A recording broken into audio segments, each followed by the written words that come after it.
Halo guys, jadi sekarang kita bakalan coba tanya-tanya sama di sebelah Windy sekarang ini. Ini adalah analis dari broadcastnya Inggris. Jadi kita bakalan tanya-tanya. And Seven, how are you, Seven? I'm doing great. How are you doing? I'm also feel great, and I also prepare some question to talk with you right now. So, alter ego.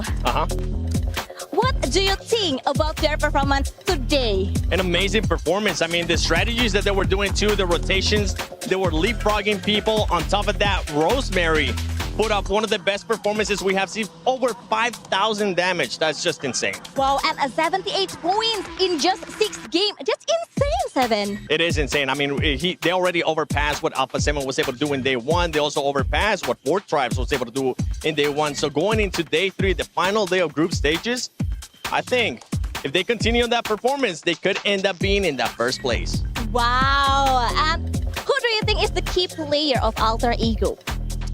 Rosemary. It has to be Rosemary. When you put up those numbers, there's just no question about it. Okay, so which team that have impressed you the most in this PMWC? Besides Alter Ego? Besides Alter Ego, because today definitely was a pop-off performance. It would have to be none other than Four Tribes. A lot of people expected them to do well. I had them as a dark horse. I was expecting them to do well. I was not expecting them to do that well. The way they've been able to perform, there is some things here and there that they need to work on, but so far they're looking like a championship team. Oh, great. And what do you think is the key strategies to win this PMWC? Consistency. Comes down to that consistency and being able to adjust to what the lobby is giving you. That's what it always comes down, especially at the global events, especially at PMWC at EWC 25. Yes, and tell me, what is your favorite moment in this PMWC? That one, it hasn't happened yet. We're waiting for it. For me, Alter Ego back-to-back chicken dinner. For you? I'm waiting.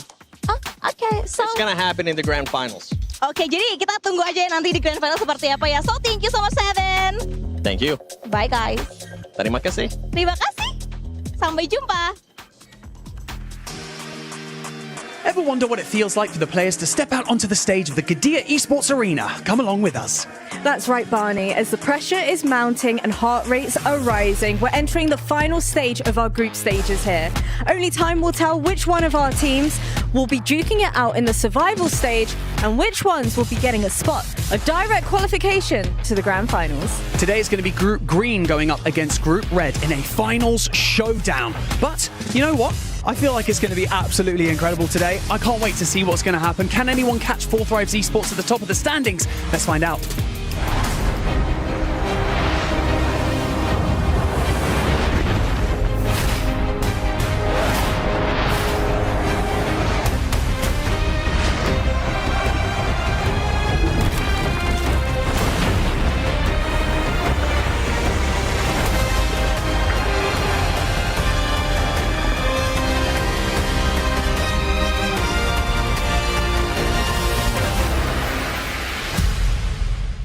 Jackie, day 3 of group stages is about to get started. The group of death is coming in.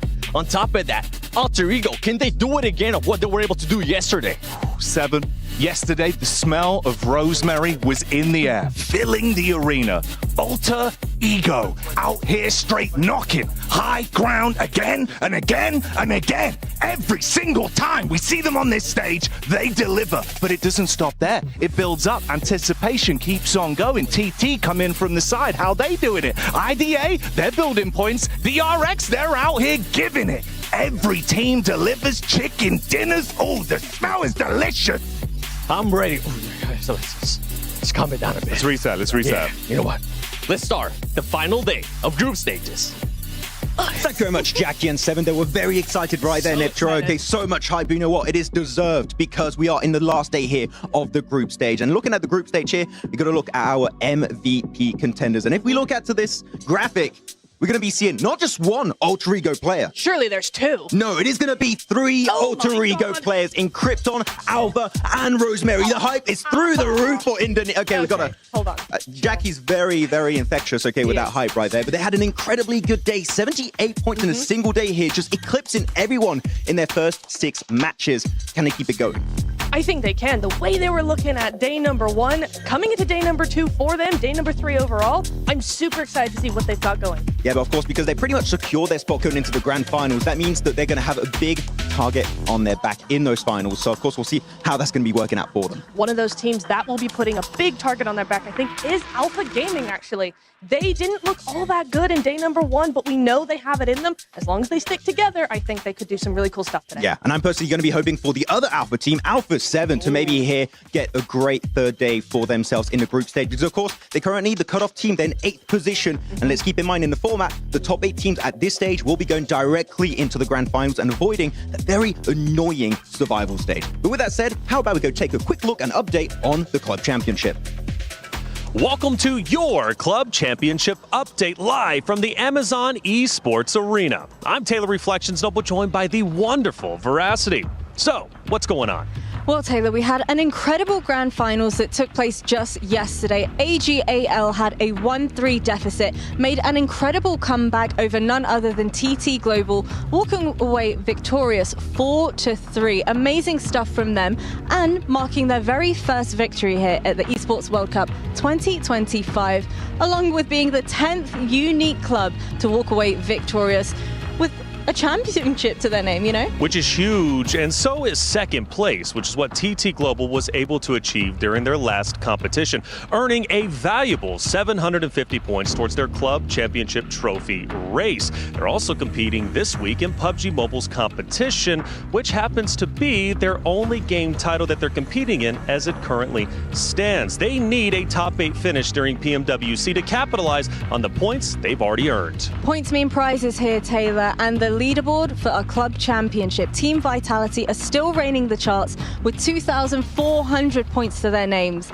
Closely behind, though, we've got AGAL, followed by Genji Esports and Falcons, the reigning champions, still sitting in at 4th place. Well, you know what? They are going to also be competing at PMWC, and the Falcons are looking very strong. Look, the championship weekend isn't over yet. In fact, today we crown yet another new champion over at the STC Arena. So stay tuned. Back to you at the studio. That's right, the final day of PMWC at EWC 25 group stages. Don't calm down a little bit. We've got some surprises yesterday. I'm wondering if we're going to be getting some surprises again today. My name is the 7WG.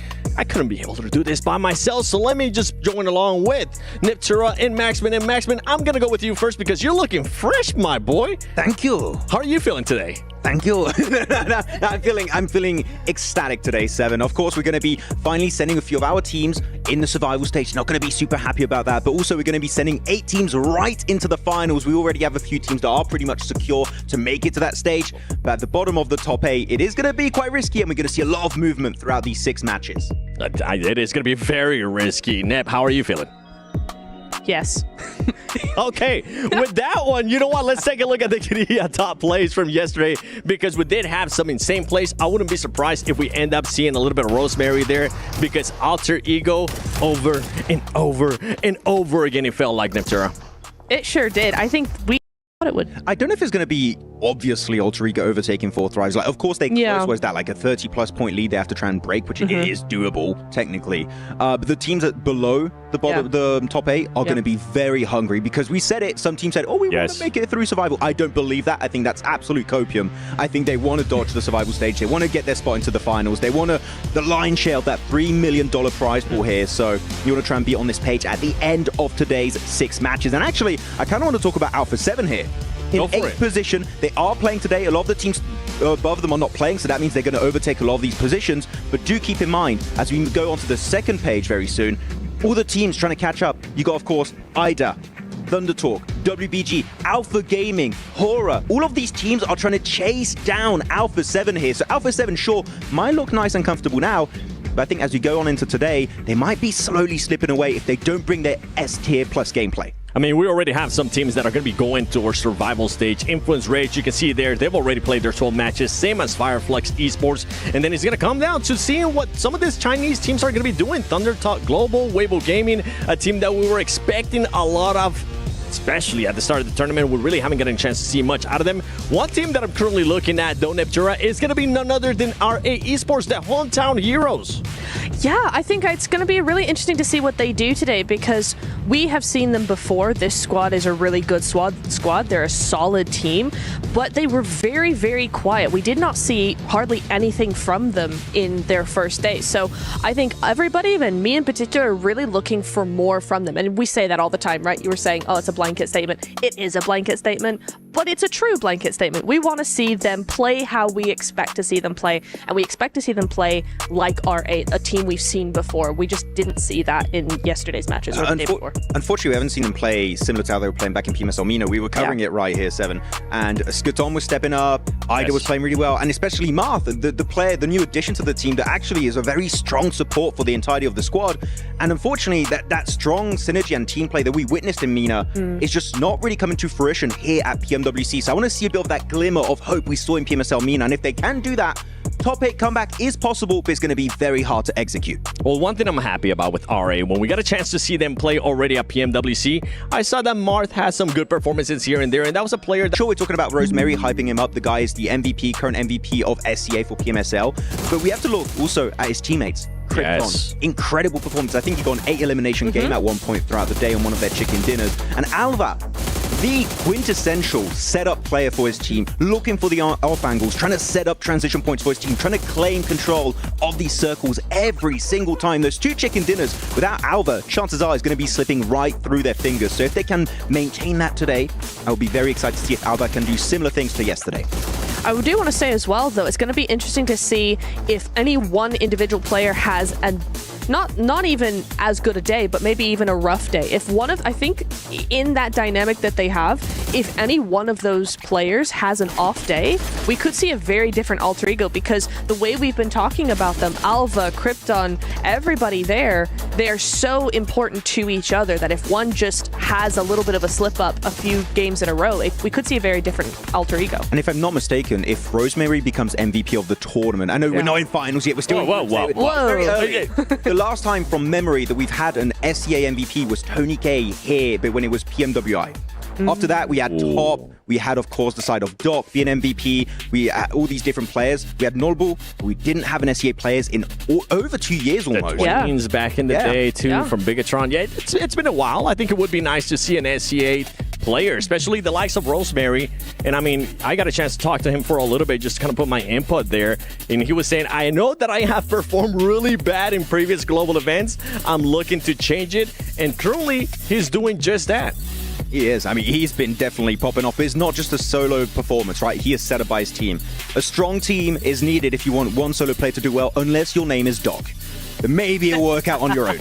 Well, let's take a look here at the Jamil Motorsport player arrivals. I'm seeing Namshin Red Force. I know you're heavy on this team, Neptura. How do you think they're going to be performing today? Because they are currently down on the leaderboard. Better, I hope, because I think we've seen a lot from this team before. That we saw them in PMGC 2022, plus or minus a couple of players, right?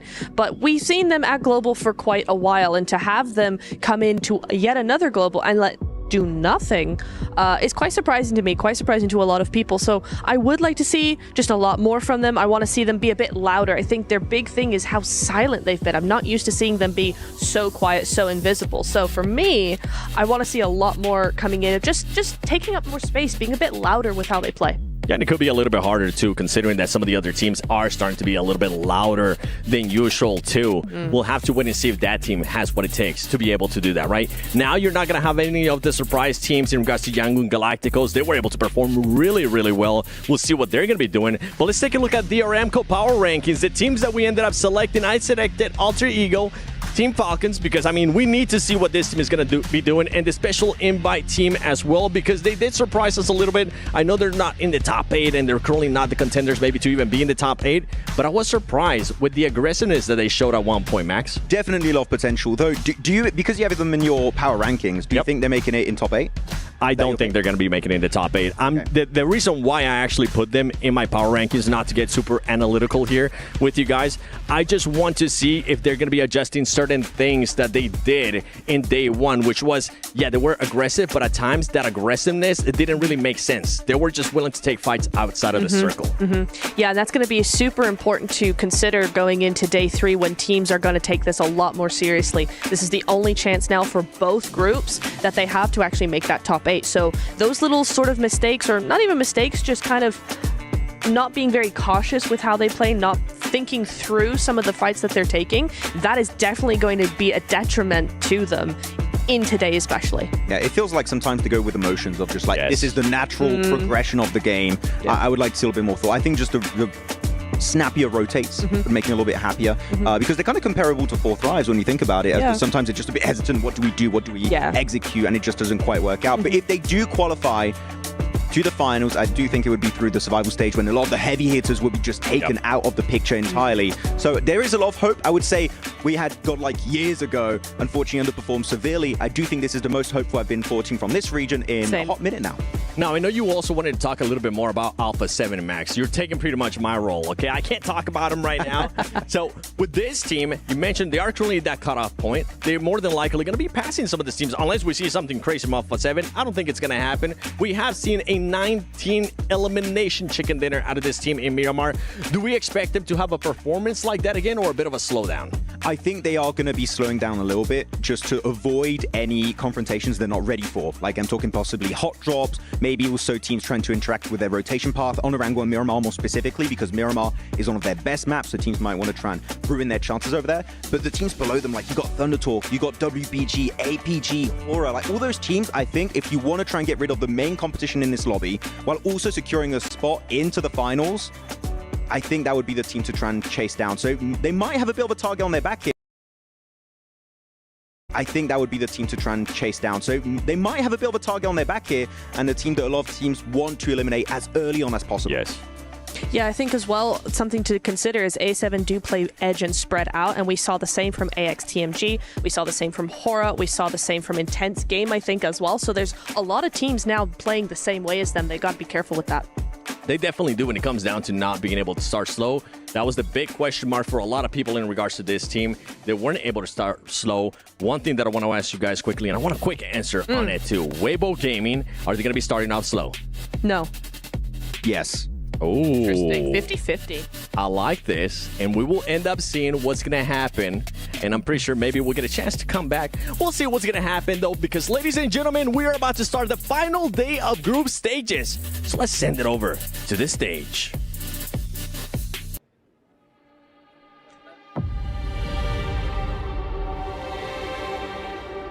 Eight teams have given it their all, but now all they can do is sit, watch, and wait on the sidelines. But today, 16 teams will step into the Gadia Esports Arena and battle it out for a grand finals spot, while the remainder will duke it out in the survival stage. My name is Barney Banks, and I am your host for the PMWC at the 2025 Esports World Cup. And let me tell you, for the final time, let's invite our teams for the last day of the group stage, starting with EDA Esports.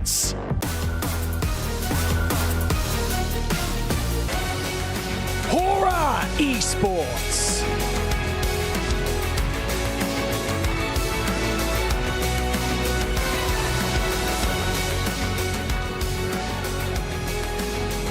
Intense Game.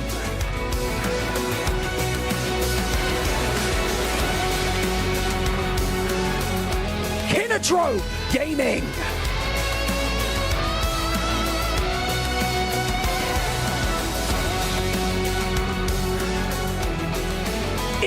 Arena!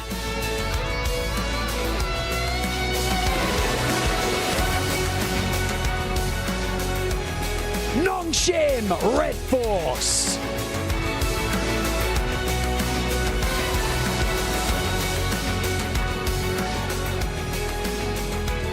Power Esports!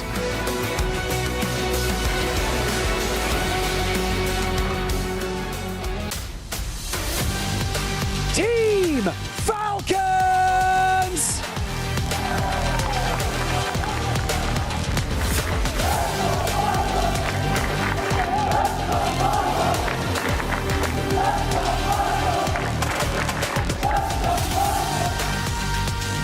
They finished in second place after day one. Your reigning PMWC champions, Alpha 7 Esports!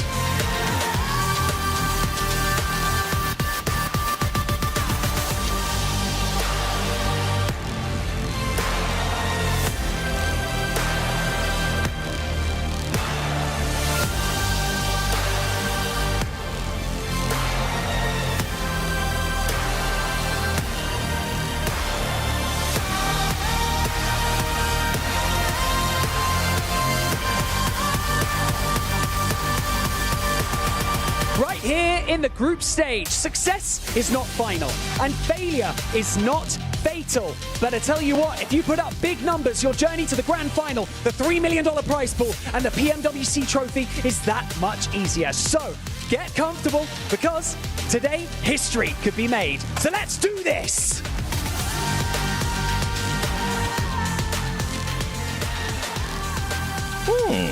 Okay. All right, Barney. History could be made. I mean, we could be finding out which 8 teams are going to be going towards the grand finals, which 16 teams are going to be going to survival stage, and possibly end up getting their keys crushed, Max. I'm thinking, what could make history today? What would be something happening in these matches was like, nobody expected that. That will be remembered for decades, centuries to come. 3 Alter wins? Ego doubling their points. Maybe. I feel like we can even go harder. How about a team getting all the chicken dinners? Okay, no, that's not happening. What would be the record, though? Isn't it 2 or 3? I think it's I think 3. it's 2, right? I've heard of 5. I don't know if I was No, right. I'm talking about for PMWC. Oh, no, yeah, I think it was... 2. 2. So we have a lot of teams that Was are it tied Vampire? up. I think it I was. mean, right now it's been Vampire, A7, Yeah, TRX. like in finals, I mean, Yeah. the records Oh, are okay, usually okay, on okay, finals, okay. yeah. You know what, for me, a historical moment would be AXGMG doing a massive jump up Ooh, and yeah. getting to the top 8. Let's talk about that, actually. From what you have seen, Max, and I'm going to be sending this to you, Neptura. Sure. First, AXTMG, can they make it to grand finals? And if they don't, what do they need to adjust? Okay, I think they actually could make it to grand finals. I think they absolutely could do that. If they don't, what they need to adjust is probably what you were talking about, a little bit of that hesitancy, a little bit of just going for a fight without any real thought behind it. And then just tweaking some of the speeds of what they do as well. I think they jumped a lot from what I saw in their own region versus global. They did a lot of speeding up, but maybe just a little bit more would be nice. Just a little bit more. Just a tiny bit We more. really are analysts and commentators when we say that. Like, there's a lot to do to just do a little bit more. We want to always see a little bit more going into this. But actually, because you already said everything there's to say about AXGMG, I want to go over everyone here. I'm the host now. Okay. Ooh. Which region has impressed you guys the most? Like, I'm talking PMSL regions, also like you could say Korea, you could say like Japan. Which region has shocked you? Definitely not Mina. Oh, I mean, yeah.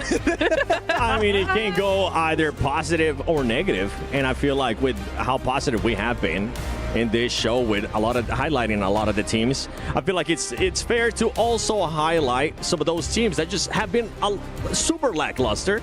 And for me, the MENA region is definitely one of them. I feel like we were predicting that whenever we were doing the watch parties, Max, and it's coming to fruition. Before we send it over to the casters, though, Neptura, which region are you thinking of? CSA is always impressive to me. Korea as well. CSA not Max? so much. CSA too. Yes. All right. Well, you know what? Let's get into the casters with none other than Reflections in John Allen. Which region has surprised you guys? Hey, what's going on? PMWC hopping in to day number 3, the final chance, the final dance for teams to move directly into the finals, right? And for the others, well, they've got to go to the survival stage. Green and red go against each other as yellow group finished yesterday, so you know they're waiting on bated breath, hoping and praying they do not get passed up if they're in top 8. But John, it's going to happen. Absolutely. I mean, the desk was talking about regions that have come out surprising us. I mean, I feel like just Alter Ego alone are bringing the surprise from that SEA region. Coming into today, they have a head and shoulders lead over everybody else. The question is maintenance. The question is consistency. Can they carry on that path? Will they be able to maintain their course? Coming on into our first match of the day, of course, it's Sandhawk as the stage rises to meet us. We're heading over to the jungle. That's it. We're going to the junk for the first time, mind you, at least during PMWC for ourselves. It's going to be a wonderful thing. I love Sandhawk personally. It's an aggressive map. It's small. It's chaotic. Third parties galore. So I'm so ecstatic that we're hopping into it. As far as regions go, Americas, honestly, for me, has surprised me more so for Alpha 7. Again, during the American season, they just weren't performing as well as I needed them to perform. I really thought they were a bit lackadaisical. They were going to come into this tournament and kind of fall a bit flat, not necessarily be like just drop the ball completely. but I thought they weren't going to be as dominant as they were, at least on day one. So now that they return to the stage, super excited to see what they're going to be made of, especially because the fact that Revo was incredible on day one, but he wasn't outdoing others such as like Mafioso, right, who is typically not the stat leader on this roster. But Revo, if he could become the stat leader again with Mafioso, Carrillo, and Squash already performing as well as they are, Alpha 7 could be unstoppable, and they're going to have to be to catch up to Alter Ego. It is going to be a long path that they would want to tread to be able to get up and keep pace. We're looking out for hot drops as well. I think it's this Northwest Island that's going to pop up first, though, on the top of the mountain. Thunder Talk and Alter Ego. Rosemary, though, has been cut down in a 1-for-1 trade. They still have more to do. Rosemary still, maybe? No, he's not going to get rest, but will they find the trade around the corner? Krypton hits the deck, and now they have to rely on the rest of the roster to pull this one back under control. Everyone wielding weaponry here on the top of the mountain. The spray down, though, the reload necessary, but he doesn't clock it in time. Doesn't manage to slide that mag on through, and it is Alter Ego going down clean in a first engagement. Can they keep up the pace? A resounding no. Man, game one starting like that after a heroic day two, and day one ultimately for Alter Egos is tough. It really is. Luckily, they're doing just fine in the points category. They can let one map go and then come back even stronger in the 5 remaining that they have. I still fully expect them to qualify in top 8, but yeah, early on, ज़ेरे और बात है वो ये नहीं है कि alter ego जिस टीम के अगेंस्ट अभी खेल रही है कल नहीं खेल रहे थे वो प्लेइंग अगेंस्ट देम टीटी कल यहाँ थी maybe that was an on purpose clash because alter ego कल के दिन टीटी के अगेंस्ट खेल कर गई है उसके बावजूद टीटी का यहाँ पर आना उनको अर्ली एग्जिट कराना और अपने चारों प्लेयर्स को बचाना आदि everything deserves appreciation and what a game play by TT 100% Aladdin and team thunder talk gaming उनकी बात करें कल के दिन उन्होंने काफ़ी अच्छे पॉइंट्स निकाले decent points I would say निकाले हैं 45 पॉइंट्स उन्होंने निकाले हैं कल के दिन आज के दिन भी इनको काफ़ी ज़्यादा पॉइंट्स चाहिए होंगे सो तकरीबन आप कह लें कि 70 पॉइंट्स इनको चाहिए अगर ये पहले पायदान पर ख़त्म करना चाहते हैं जो कि अपने आप में बहुत बड़ी बात है बहुत ही बड़ी बात है कि आखिरी दिन पर अगर आप 70 पॉइंट्स जैसे तैसे कर निकाल लेते हैं बट खैर वहीं पर हमें कुछ खिलाड़ी फाल्कन्स के भी दिखाई दे रहे हैं एंड यहाँ मज़ीद फाइट्स बनती हमें दिखाई देंगी जी हाँ अर्ली ऑन मजीद फाइट कुछ बनती हुई हमारे सामने दिखाई देती तो है लेकिन पहली उस फाइट में क्या कमाल अंदाज में टीटी खेलती हुई नजर आई है मैं उसी चीज़ को जो है वापस से देख रहा था और उसी चीज़ को अपने सामने रख रहा था लेकिन हाँ ये चीज़ अब रियलाइज़ करनी है बाकी सबको the lobby is not gonna go easy on you कहीं पर भी आप स्पॉट होते हैं कहीं पर भी आपके सामने कोई टीम आती है दिक्कतें बन सकती हैं और एक व्हीकल में रोटेट करना वंस अगेन रिस्की मूव तो है लेकिन ये रिस्क लेना ज़रूरी भी है क्योंकि रोटेशन के लिए आपको इस तरह से अलाउ नहीं किया जाएगा मतलब आप आराम से घूम नहीं सकते मूव फ्रीली वाला कोई सीन ही नहीं है भाई आपको घूमना है तो आपको बड़े ध्यान से घूमना है आपको अपने आउटस्कर्ट को क्लियर रखना है किनो ट्रोप के सामने आना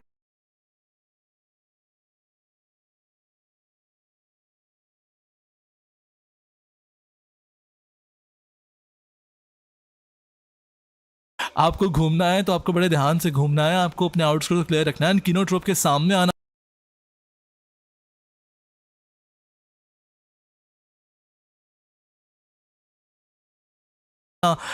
टीम पहुंचाएगा कि किनो ट्रॉप के एक ही प्लेयर हैं यहाँ पर मार्क अकेले हैं और किनो ट्रॉप इस वक्त फंसी हुई है आपको 23वें पायदान पर ये टीम दिखाई दे रही है कल के दिन इनके सामने एक टीम जी के प्लेयर्स मौजूद नहीं थे तो इनको शायद इस बात का अंदाज़ा नहीं है कि कोई टीम आउटस्कर्ट से जाएगी या नहीं जाएगी रोटेशन पैटर्न्स का उस तरह से अंदाज़ा नहीं रहेगा लेकिन एक टीम जी शायद यहाँ से रोटेट करके आगे जाना चाहती है no they are looting this area इसका मतलब है कि अभी नहीं तो आने वाले 5 मिनट्स में आने वाले चंद कह सकते हैं मिनट्स में ये फाइट होती हुई नजर आ सकती है किनो ट्रॉप जितना उनके लिए फाइट जीतना जरूरी है उतना ही एक टीम के लिए अब जब बॉटम की टीम्स आपस में लड़ेंगी आधी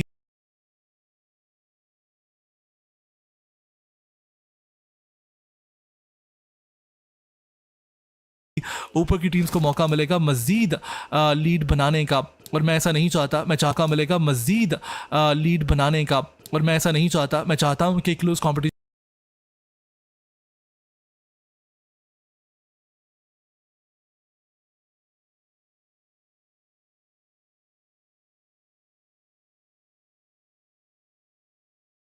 मौका मिलेगा मजीद लीड बनाने का और मैं ऐसा नहीं चाहता मैं चाहता हूं कि क्लोज कॉम्पिटिशन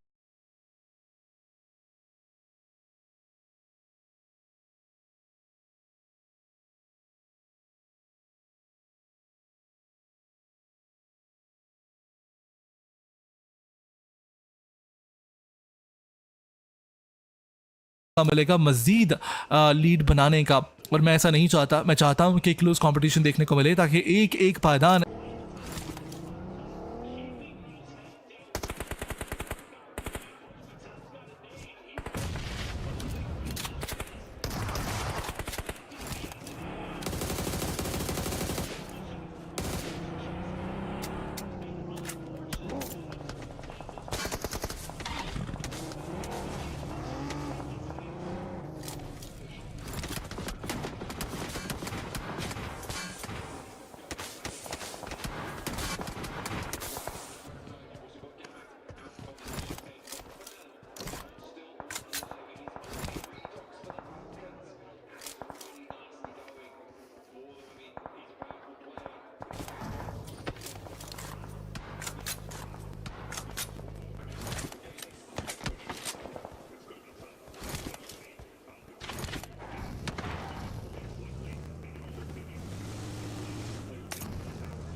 जी हाँ बिल्कुल। एंड ख़वातीन हज़रात, अभी फिलहाल के लिए टीम फाल्कन्स की बात करें, उनको एलिमिनेट कर दिया जाता है अल्फा गेमिंग अभी फिलहाल के लिए अपने लिए 4 एलिमिनेशन पॉइंट्स उठाते हैं एंड फाल्कन्स इस मैच से बाहर कर दिए जा चुके हैं। पावर ई स्पोर्ट्स फाल्कन्स दोनों का खात्मा कर दिया जाएगा, लेकिन फिलहाल के लिए alpha gaming on the other hand अभी के लिए कोई खतरा तो उनके नजदीक मौजूद नहीं है। सर्कल के क्लोज टू सेंटर में है Aryan XTMG is in a split, और सैनहॉक के अंदर splits is not a good decision. 2 खिलाड़ी उनके एक साइड पर है, Henry is close to GA Max and E arena esports के कुछ खिलाड़ी हैं, आर्यान एक तरफ मौजूद हैं। अब आप ये देखिए कि इस सिचुएशन को एनालाइज करें तो IDA if they try to move inside the circle, अगर वो आगे मजीद बढ़ते हैं डीप इनसाइड द सर्कल, तो फिर आर्यान वर्सेस IDA भी होता हमें दिखाई दे सकता है। बट लेट्स सी कि आर्यान वो क्या रीग्रुप करेंगे, बिकॉज सैनहॉक के अंदर रीग्रुप करना बहुत जरूरी होता है। जी हाँ बिल्कुल ठीक है आपने, सैनहॉक के अंदर रीग्रुप करना काफी जरूरी होता तो है, बट फिलहाल के लिए हमारे सामने कुछ टीम्स रोटेट करती हुई दिखाई दे रही है। वीवो गेमिंग के प्लेयर्स हमारे सामने मौजूद हैं। लेट्स सी वीवो गेमिंग किस तरह से खेलती हुई नजर आती है, बट इंटेंस गेमिंग उनको भी देखना आदि, उनके ऊपर भी काफी रिस्पॉन्सिबिलिटीज मौजूद हैं।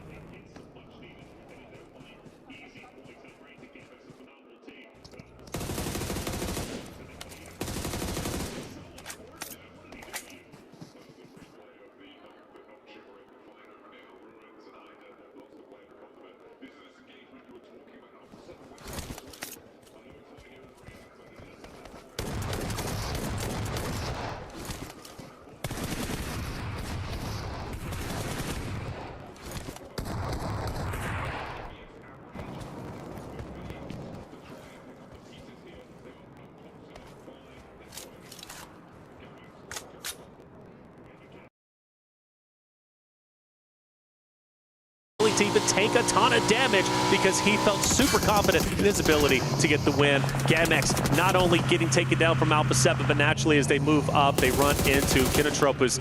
Unfortunately, they also get taken down. Another bad game. Krona, the only thing he can do is try and stay alive. I give it. Okay, he's in a pretty solid spot in terms of having not too many players nearby him, but I still only give it maybe 45 seconds. Dang, 45. I'm giving him 45 seconds. Okay. I think he's getting spotted. APG could be there. Okay, no, he's found some buildings. Okay. He's drastically extended his life expectancy. He's got 2 minutes. Yeah, okay. No, he's got to. Either way, just got to stay alive. I mean, come on, get a point. You know, Gamex struggling so much. Survival stage most likely in the future, but it's still early goings. 5 more games to go, and maybe they can pull off a miracle run. After all, we kind of witnessed it just yesterday with Alter Ego's Eris performing as well as they were. Weibo getting into a bit of a scuffle. IG pushing up confidently. He is down, and intense game. Another roster coming out from the Americas region, actually the champions from the Americas region, looking to take this entire thing. I feel like they underperformed in their performance yesterday, but today they're looking to be the top dogs. Well, hopefully they can find more on this game. They have managed to find that first pickup. This is over on the north side, so have not crossed the river. Of course, it isn't fully guaranteed that the circle will end up on the South Island, although the majority of our teams think it may well do. Oda one of those teams, but they're right up into the river, holding that crossing. And R8, they're knocking at the door. Unfortunately, they're not being let in. It's certainly not a friendly atmosphere in the neighborhood. No, not at all. You wouldn't expect it to be anyways during PMWC. So for R8, where do you think they go? I mean, rotate down to the bridge. Let's see where zone shifts. So R8's actually okay for the moment. I'm surprised it didn't shift more towards the side of, obviously, the south where the majority of the teams are. But you do have to start making a decision. And if I'm R8, if I'm Weibo, if I'm IG, I do want to start getting over towards the mainland, towards the main portion of the map where the current teams are, but it's quite congested. I'm looking at where AXTMG are right now. We saw APG were up on that high ground before. They had that massive overlook. They had to regroup up there, and that has allowed a team to move into that compound, and that is where AXTMG currently sit. So beneath a massive hill, central on that compound, a potential path in towards Painan, those rocks that sit to the north of them. I think AXTMG right now have one of the best spots in the lobby. The 2-2 split that they have, they can hold this for a little bit longer with APG being those guard dogs on the south edge. Say God Dogs, but also Alpha 7 on the edge themselves. Right, the edge team, they love to do this, and well, they've got Kinotrope just in front of them, and not really a lot of coverage, but at the moment they're okay. But when they do start to break in, I gotta assume Kinotrope is going to take a couple of shots. If they want to go to the left, well, you got Ida, you got APG's going to take some shots. So here it is, Kinotrope looking, eyes peeled, head on a swivel. All 4 members from Alpha 7 up ahead. They don't want to flow out. They don't want to give this position away. You can see he's being reserved with these peaks, and rightly so. The most south point of this hold. It's difficult to get the regroup here, but it looks like they're going to bolster. Ida potentially moving in behind this push for Alpha 7, so third parties could be dangerous. Oh, here we go. Alpha 7 moves up. Kirill stays alive miraculously. Are you kidding me? Kinotrope loses one. Tamara's down. An amazing set of circumstances. Revo may be tempting the revive, and he will fully commit to it. The fact that Alpha 7 manages to get that knock is spectacular. Carrillo the bait, Revo the shot. Kinotrope takes the opportunity to reposition.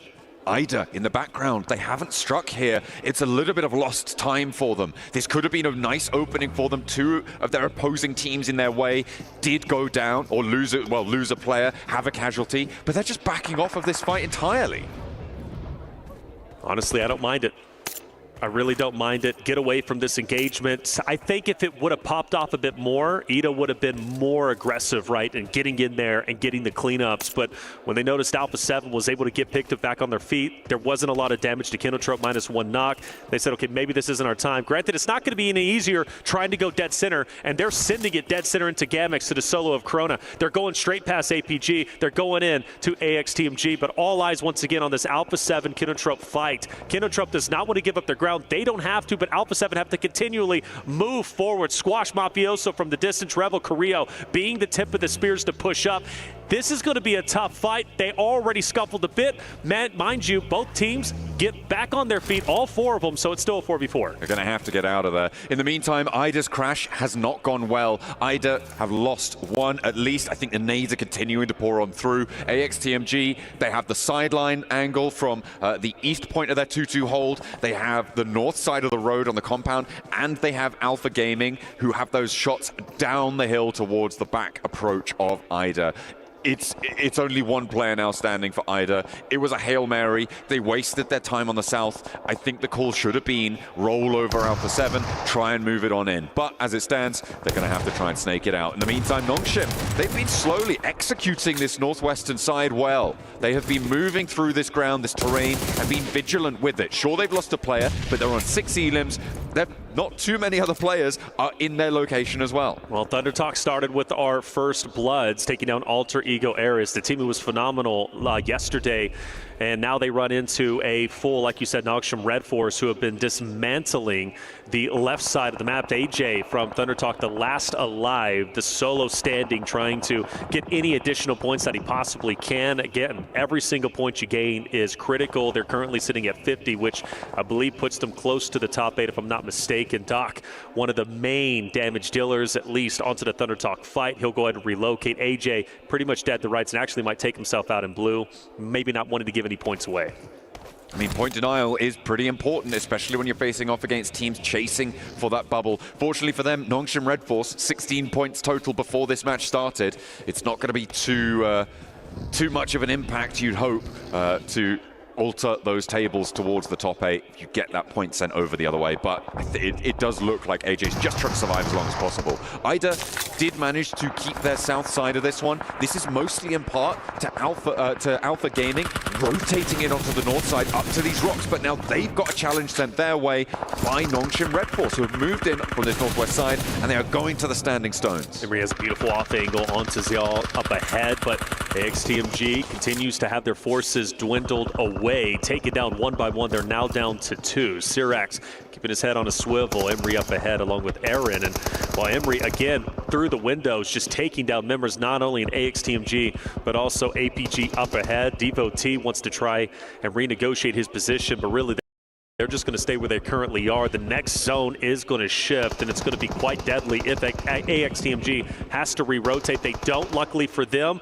but this area on the left-hand side is getting quietly contested. You've got Nongshim Red Force who have rolled in. You still have AJ from Thunder Talk who is getting into an engagement. I think he's down. He is now out. So 3 teams, Nongshim Red Force, APG, EDA, as well as AXTMG, all within the same location. And APG is getting dismantled, and you also have Rebo who's currently down.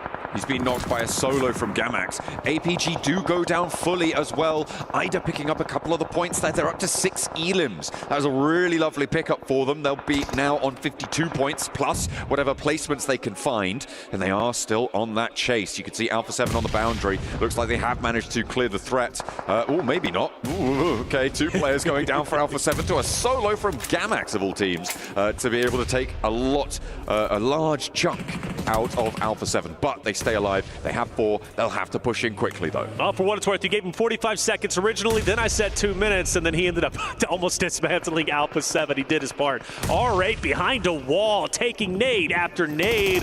Weibo's been relatively quiet this game, currently sitting at 0 eliminations, but this is the time where they start to wake up. The zones get closer and closer, and 33Z taking down 1 from R8 as they reposition. They're pushing in full steam ahead, and they might be able to take them by surprise. Order just up. Mark needs to be ready to clear the left side of this choke point. Some pre-shots. He pushes up. Pre-nade's going to be out. Actually smokes. This is going to be chaotic. Oh, a full blind there for Marth, and he can't hold the door frame anymore. Weibo going low as well, though, and into a 1 versus 1. IDA versus 33Z around the corner, and Maxman was right. They start off slow. Weibo go down in 10th. Weibo out. Maxman looking at his crystal ball, predicting the future. E-Arena, a roster that's very far down in the point standing. Another roster that's at 0, been opposite of intense game for quite some time, hugging the hardcover POI, now maybe forced to go out into the open. That's going to put IG as well as EA into a direct competition. Not going to be easy for them, but E-Arena, they're going to have to move. Intense game also have to go forward. Hora has taken some respite inside of the current zone, but I'm looking at AXTMG still at EDA. They look to be the strongest, at least currently, but you also can't forget about Nongshim Red Force. Honestly, I think a lot of teams get a piece of the zone where they feel relatively comfortable, but yeah, the IG E-Arena fight, that's going to be a deadly one. Alpha 7 down to 1 player in the midst of all that scrapping in Painan. Over on the northeastern side, I didn't quite catch it, but they've lost 3 players down on that south edge. Nasty stuff coming on through. I imagine that would be in Kinotrope on that eastern flank. But Painan needs to conclude now. Intense game, E-Arena. They have to try and scramble their way out over the walls and up to the hills. The Nongshim Red Force position on that northwest side looks pretty tasty right now, but they have to extricate themselves from one another to have a shot. Well, I thought it was going to be IG and E-Arena fighting, but it's Nongshim Red Force who's gatekeeping them, taking out 1 by 1 of IG, who might not even be able to get their teammate back into play. I think they do it just in the nick of time, but Red Force is going to keep their heads down. Petrino knows, look, we've got to take this E-Arena roster out, but it's not going to be easy, as Mormon firing some wonderful shots, drops 1. They start to push up, but again, once they get out of this hard cover, Red Force is going to be ready for them. They are currently 2 players on the overlook there from the high ground. They've left Binny down to control the compound situation. Aura also lighting up the sidelines. Mormon under pressure, but he is able to weather the storm. The nade pin pulled, but has to put it back in, get that first aid going. They can't afford to lose that forward position. Turney K moves on in as well. No fear behind the tree. These locations are getting lit up now as Sleepy goes down in the backline for Aura. Arena weather the storm. Doc C, though, moving over the top of the hill as TZ moves in too. Sky, great shots, but forced to hit the ground. Arena keeping the pressure up. The car's on fire. Back away. You don't want to take any additional damage or, man, even go down. Joker also on the move. You can't even go too far up this hill. If you do, you're going to be isolated by Kinotrope. But watch out, Kinotrope is going to be coming up behind Hora. Hora needs to be ready for this. They can't be focused too hard on the third party. They move in, and Sleepy's down, and Kinotrope might be able to get a team wipe. Ida are rubbing their grubby little mitts here on the south side. They might be able to steal this away, depending on the chaos on the north side. We'll see how this unfolds. E-Arena starting to collapse. Kinotrope move in, and Aura go down first. Nongshim Red Force, they have kept 3 players alive. Can they move back into a position to make it work for them? Can they move back down towards the center of this next circle? As Nongshim Red Force stay as 3, crucially.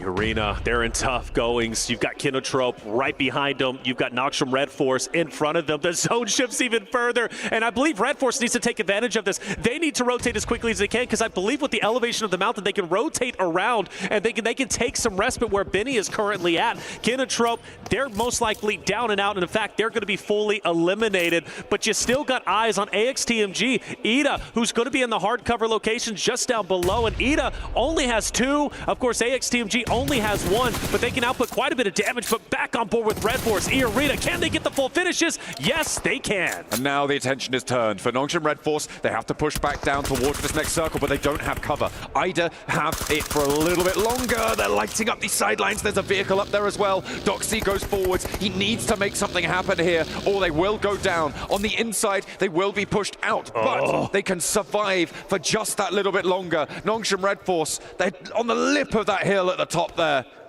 Okay, but he doesn't know, right? He doesn't know AXTMG is going to be just off to the left. Placement points for Ida so big in this moment. They want to stay alive as long as humanly possible. But Aaron's going to drop down. Doc gets active. But meanwhile, the trap is still set. AXTMG goes forward. Doc, you got to be ready for this. He sniffs it out. He clears the corner. Just a sliver of hell for AXTMG. And he holds on tight. Can't get the finish, but finally does it. That's an additional point. But at the end of the day, Nongshim Red Force take game number 1. A massive performance from Nongshim Red Force. They were quietly executing the northwestern side of that circle from the ruins area. They took that fight, they made it work, they took control, and nobody was able to challenge them there. Alpha Gaming thought they had a chance. Nongshim Red Force said, no way.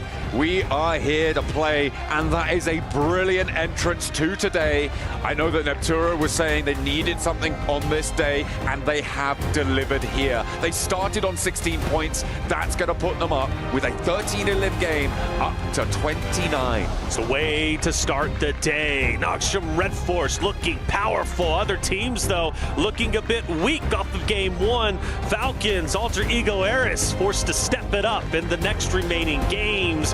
But either way, for Ida, you got to give them their flowers. Second place gives them some much-needed placement points. Also in the running to break into our top 8 and move directly into the finals. The question is, can they do it? Well, we're going to have to find out. It was a great game number 1. Sandhawk never disappoints, and it especially did not disappoint for Team Red Force. Absolutely not. They had a hell of a rotate back down south, but we are going to be rotating over to a break for the time being. We're going to put Sandhawk to bed. We'll be coming at you hot and fast with Erangel, rather, after the break.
Cybertron's future is near.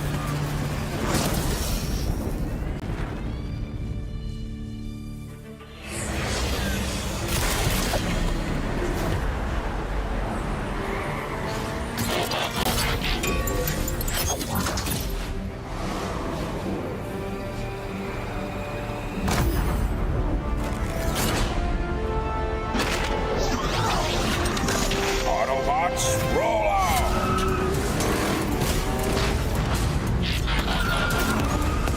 This planet reeks of weakness.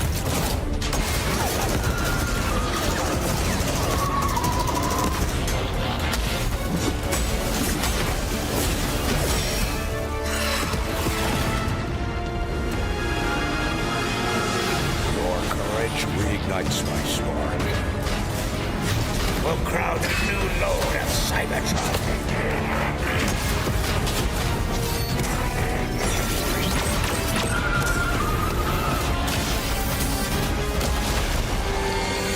Roll for freedom. A victory for all sentient beings.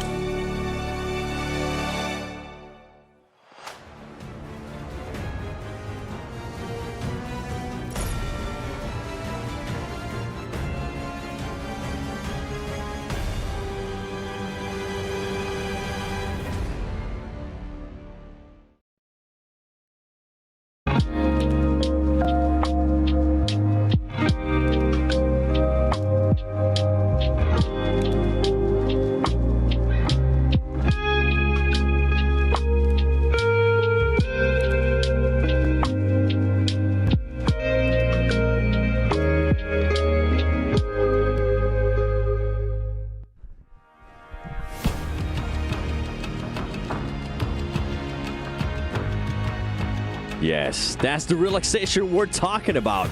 Especially after leaving the madness of Sandhawk, because Neptura Nongshim Red Force came out hot too, and a team that needed to come out hot.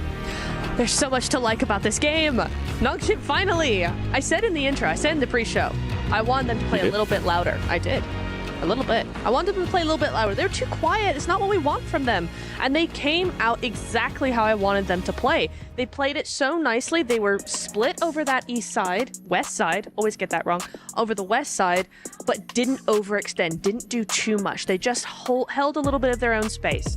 Then you also see that split coming in over onto the western side, and then as the zone gets smaller, the zone actually, or the players actually end up splitting up a little bit, trying to control both sides of those zones a little bit. Really, really nice to see. 23 points going to be what they see from that, what they get from that. 13 eliminations. It's all down to that timing of the third party. It's down to the regroup timing as well. So much from them.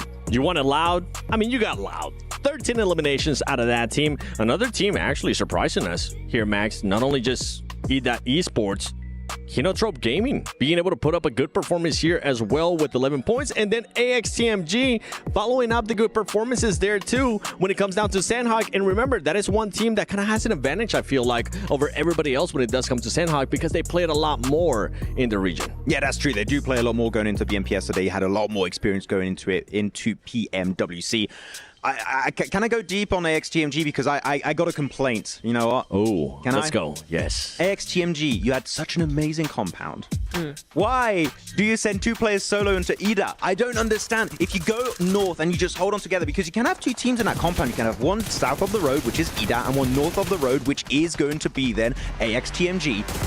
And they decided to keep two players north of the road and send two players, okay, you guys, 2v4 Ida, which is not going to work out. So I think if they just regroup north as a 4-man in that position, Maybe they still don't get the win because Nongshim Red Force were just so oppressive at the end, but at least they have a high opportunity to get eliminations and maybe the win at the very end. Okay, all right. I like that take. I see you kind of... The gears are going there, Neptura. Do you agree with that? It's called thinking. Not really. I'm so sorry, Max. Okay. Let's go. Oh, really? Okay. Yeah, I don't really agree. I didn't mind the 2-2 split either side of the road. If they knew that Ida was actually there, then yes. But at the same time, what other choice did they have? I think the only response they had was to do that 2-2 split and try and do it. Because if you force stack onto the other side of the road, you're hemmed in between APG and Ida, right? As well as all the other teams around to the east side. If you go all in and try and get rid of Ida so you can do that 2-2 split, APG are going to be looking at you, the teams on the south side are going to be looking at you. I feel like they kind of were hedging their bets and going, if it doesn't work, at least we have a duo on that north side of the road. I think that was kind of their only play if they wanted that compound. Now, we could get into a discussion of should they have gone for that compound in the first place, which that could be a discussion, but if that was the decision they were going to make, I actually don't mind it. Wrapping my head around this. So they had to take a 2-man fight versus the entirety of Ida instead of just fully... It wasn't the entirety, there was a duo there. Yeah, but like it was the remnants of... Yeah. I mean, because I think if you do go for the full stack, if you do try and go 4v2, you're going to get picked apart. Because at that point, the compound... The reason why I'm saying this in the first place is because the compound is on the edge of the circle. Yeah. Next circle, unless you get a really bad circle shift, it is going to be tending to move away from that compound. So naturally, that's going to be forcing Ida towards the compound of AXTMG, and meaning they're going to have a great opportunity to kind of third-party that push and just stop them from entering the circle this time around. So I get your point. Yeah. But we can just agree to disagree on this one. Okay. I think those are both great points, to be honest. Thanks. I think Thank I you, like mediator. where you're going. And I think I like where you're going, too. Overall, they did end up getting a top 4 finish, which is really good for this team that needs those points. I mean, you technically don't expect them to start off super, super hot, but you do want to at least have something out of this team, right? Another team that was able to do something here is, you know what? We are going to be going to Erangel. Let's look at the top teams, and there's just absolutely no surprise that Alter Ego is going to be up there. Luckily for some of these teams, though, 4 Thrives, Max. That team is not going to be here. They're currently just watching everything because they're going to be going to the grand finals. Bro, they are, I can tell you, they're at the spa right now. You know, they're in the pool. They chilling. They got their Honor device. You know, they're just watching the broadcast. Be like, puh. Easy. Okay, maybe not Ultra Ego, except Ultra Ego. Maybe that's not quite easy. But the fact that Ultra Ego here get 10 eliminations, again, as an average on that map. We mentioned it on the pre-show, right? That is a good average with placement points included. They do that in eliminations alone. Ultra Ego, if they, again, can replicate that first place, definitely on the cards for them. I will say, though, APG not far behind with over 7 elimination average, what, 7.3, something like that. And if you talk about 4 Thrives having a really, really good elimination average with the 6 point something they had there, APG still not doing too bad. And I think it's even more impressive considering that we've seen far less from APG than we have from Alter Ego or 4 Thrives. How about we talk about APG on this game? There was one thing from APG there that we were kind of hesitant about for a split second. We saw Doc starting to scout, but it was a little bit different. It was a regroup. It was like it's actual scouting to facilitate a transition. It's not like actively scouting and then 1v4ing. That's completely different, okay? No, he actually goes for the rock where eventually Nongshim Red Force take control of it with Binny, and they do get himself a really good angle and then just pick up everyone else. I think even Doc went to pick up Toppy was his personal Uber to bring him back in that position. I do think they should have gone high north on the rock position to try and win it off, but I think overall, Doc is trying to play with the team a little bit more, which you can always appreciate. I mean, it comes down to that team just being able to make sure they end up regrouping. And for everybody currently watching at home, don't forget that from July 25th to the 27th and August 1st from the 3rd, log into Summon Airdrops and collect 2025 airdrop vouchers to enter prize draws for official merchandise, smartphones, BD partner rewards, permanent in-game items, and more. Every participant is guaranteed to win. Additionally, from July 25th to the 31st, vote for your favorite airdrop partner for a chance to receive special gifts from them. Don't miss this year's airdrop carnival and unbox your surprise. And what I want to unbox now is going to be this next match because I'm excited to see who's going to be the top dog here in the first Erangel of the final day of group stages. So let's send it over to none other than John Allen, the man with the great voice and Reflections. Soldier Reflections. Wait, What did he call me? I don't know. Soldier Reflections? Soldier Reflections? Yeah, so you get the good voice, I get Soldier Reflections. So that's okay. We take those dubs. Hey, man, look, you can keep that all to yourself. I'm busy casting PUBG Mobile. There you go. Yeah, going into this game, we are going to indeed be looking at the top dogs, right? Because it was Alter Ego who had a little bit of a misstart to today, a misfire to kick things off. Alpha 7 as well. These are the two teams with all eyes on. But Falcons as well have not been able to put too much on the board. They rolled up to Alpha Gaming and they were rebuffed. We'll see if they can put more points on the board, but the opportunity to direct qualify into the finals is starting to dwindle. We had questions about this team coming into this tournament, and the answers I don't think their fans are going to like right now. It has not been an illustrious start for the Falcons. Not at all. Not at all. And I'm actually very worried now at this point because when they played in their Group 1 on day 1, they started off with a big second place, plenty of eliminations, a tremendous game to say, okay, Falcons are here to play. They weren't the greatest on Erangels. They just weren't. And now they move into Erangel. They're already really far down. We're talking 22 points. Falcons have to pull off a hat trick over the next 5 games. They cannot afford to have another bad game. They just can't. They now have to pop off each and every game, and that starts here, game number 2 on Erangel. So for Falcons, the home team, they've got to get to work. I need those points. I need them fast. Getting 60 points on 5 matches, I don't think it's going to be doable to push up towards that 80-point boundary that we're expecting. It may just be a matter of pride for them at this stage. See if they can go again. Well, and money, to be fair, as they ladder up in those rankings. Of course, you do get a little bit more moolah to be able to take home with you guaranteed, but they very likely going to be seen in the survival stages. And in the survival stages, that's going to be an interesting dynamic, right? It's going to change the lobby, I think, significantly. When you take out the top 8 teams from somewhere, all of a sudden, the forces that controlled the lobby, they've evaporated, right? They've completely changed. It's a great conversation. It truly is. Some teams might look at that zone. We'll talk about that in just a quick second. But, man, you know, some teams get very nervous when they see the likes of Alpha 7. Maybe they see Alter Ego Ares doing as well as they are, right? Thunder Talk. And they start to deviate and change their play style. When they're gone, like you mentioned, things start to change a bit. And, well, survival stage is going to be a lot of fun, but very stressful for those teams who are still struggling even at this stage. We look at the zone on the way to the right-hand side. APG, Thunder Talk, we know where they like to go. They like to go towards military.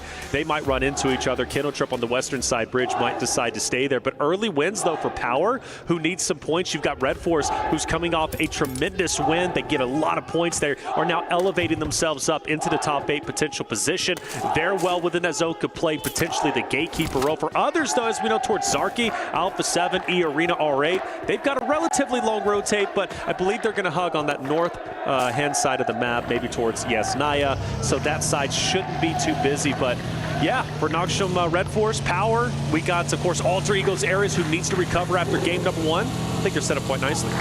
Yeah, they had a little tight drop over towards Milta very early out of the plane path. A couple of teams out there as well, Power and Gamax. And to be fair, if you're going to choose 2 teams to be right next to you when you drop, it is Power and Gamax, who are in 23rd and 24th on the table, respectively.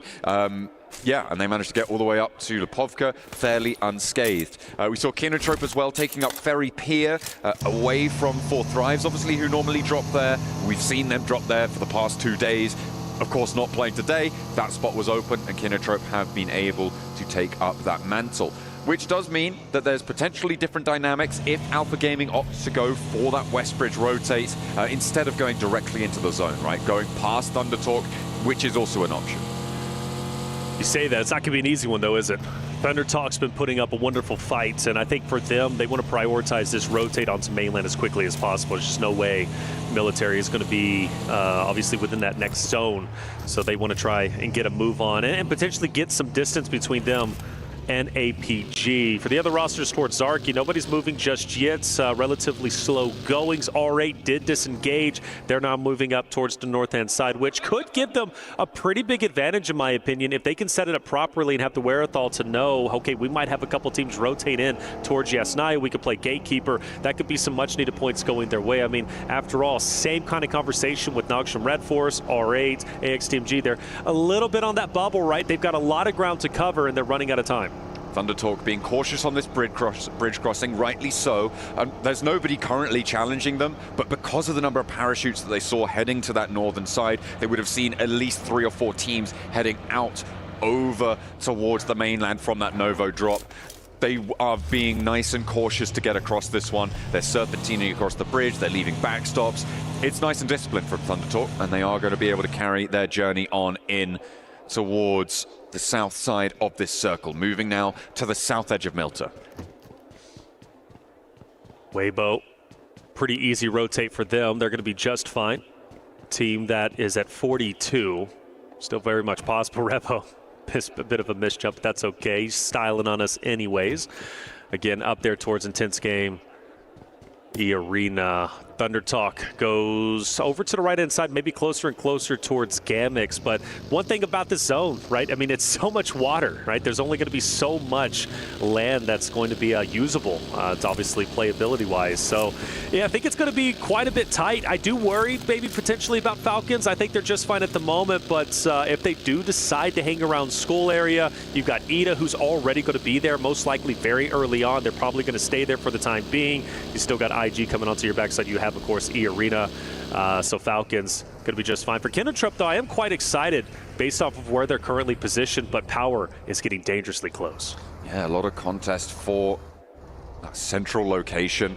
Alter Ego moving up, potentially out of Lipovka towards Prison Hills. It looks like Rosemary may be wanting to stretch out a little bit further. Currently power hold to the south of it. Kinentrup, they're up onto the tower right now, and just trying to keep an eye out towards Nongshim, who are taking some shots over towards power as well. He's still relatively quiet. Tense game. They're on the move. Going through Pochinki, straight into the area off to the left of Falcons. APG still on military. They will decide to finally get a move on. They're not going to go on that western bridge. They're going to take the eastern side, which honestly is good for them. They have to assume if we do take the western bridge, teams are most likely going to be rotating late through blue. That would then include Weibo, who's going to be on to just behind them. Obviously, you do not want to get sandwiched, especially when you don't know how many teams are going to be on mainland once you do decide to get back into the zone. Luckily for them, kind of same conversation that we had against Thundertalk. Nobody is going to be gatekeeping them on the bridge, which honestly, I think is quite surprising. I think there would have been an opportunity to camp that bridge, but I know it's not necessarily the smartest thing to do at times, especially at this level, because you typically end up cannibalizing each other. But for APG, they should have a free rotate. Yeah, it looks like they're going to be unscathed on their approach. We'll see where they can go from there. Alpha 7, they did in fact go over that north side, over the north of Yasnaya, and they're looking to slide on in past Mansion, past that open area to the north of Prison, because there isn't too much contest there right now. Those fields fairly uncontested. A couple of those dips being taken up by AXTMG right now, who again find themselves fairly central in a fairly solid spot. Let's hope that they don't mismanage it this time. I think Alpha 7's going to be heading straight for Lipovka. That's their area, and during Americas, that's where they tended to land. They gave it up this time around because it was contested, so they go up towards Zarki, where they've got free reign to get all the loot they want. But Lipovka, an area, at least on that edge, they are very comfortable, super familiar with it, and it's going to be tough for any teams to battle them on their home turf. Alter Egos, they're going to have Alpha, who's going to be the, upwards, so he's still going to be a bit separated from Alpha 7, but he should be calling this out and saying, okay, A7, they're going to be up top. Let's continue to maintain where we're currently at. And Milta is currently free, absolutely free. Thundertalk doesn't even decide to take it either. I mean, you don't want to be holding up in the buildings just yet, right? We talk about the idea of overcommitting to an urban environment, unless it comes with another advantage like high ground over a location or a potential rotational path that comes on through. Milta sits in a bit of a dip from the positions to the north that people are going to be taking. Ooh, down to the west. Oh my goodness. Maybe you're going to go in there now though. Yes. Because it is only when it commits on the side of an urban environment that you want to send in. Look at everybody. That is one hell of a shift. Let's go. Mad Max on the road. Look at everybody just shifting down. So many names, so many teams. Everybody's like, oh, wait a minute. We were not prepared for this. And well, Alter Egos will take over the right-hand side. And now the gunshots start to fly. Power, by the way, does have a hovercraft. And well, Rico says, I want to try and take it out if I can. Gamix struggling so much. They're only at 6 points. They've already lost a player. But where they are currently at, maybe, just maybe, they can get a couple of shots and take down some stragglers from other rosters who's rotating in? I'm looking at Weibo Gaming right now. They've taken an interesting approach to this one. They've sent all the way out on that western bridge to Sosnovka Military Island. They're currently rotating on the north side of the military base. They're going to be coming through on that bridge, so potentially a little bit of a wild card in play here. They could go for an aquatic approach to the mainland too. Looking at Alpha 7 rotating down.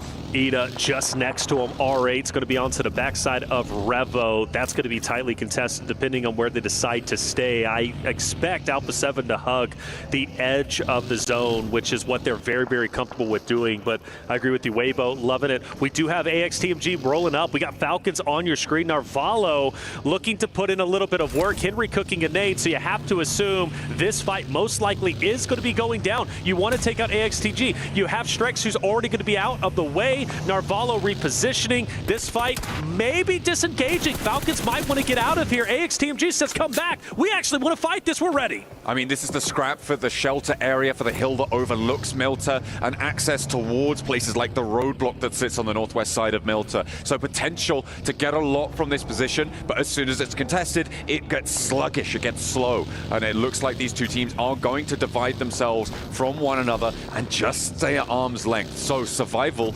definitely at the forefront of their minds. Something to think about in the future. Weibo, we did compliment that they were on the military side. If they do have to go up towards mainland, look at that bridge now. You've got IG, who's just next to it. You got Kinotrope as well, who's going to be at the forefront of the eastern side bridge. That's not going to be easy, and I don't think they're going to have a hovercraft, if I'm not mistaken. Team starting to settle down a bit. The Mad Max rotation, as you said it, and you called it, starting to cool off just a little. Falcons still 4-man unit, despite them running into AXTMG just a little bit earlier. You have Thunder Talk, who's a bit split, but they're at the moment at least currently fine. Gamex has refused to move from their central position, and Suck is going across the bridge. He's the tip of the spear now for Weibo, and I hope he's not biting off more than he can chew, because Kinotrope is right there.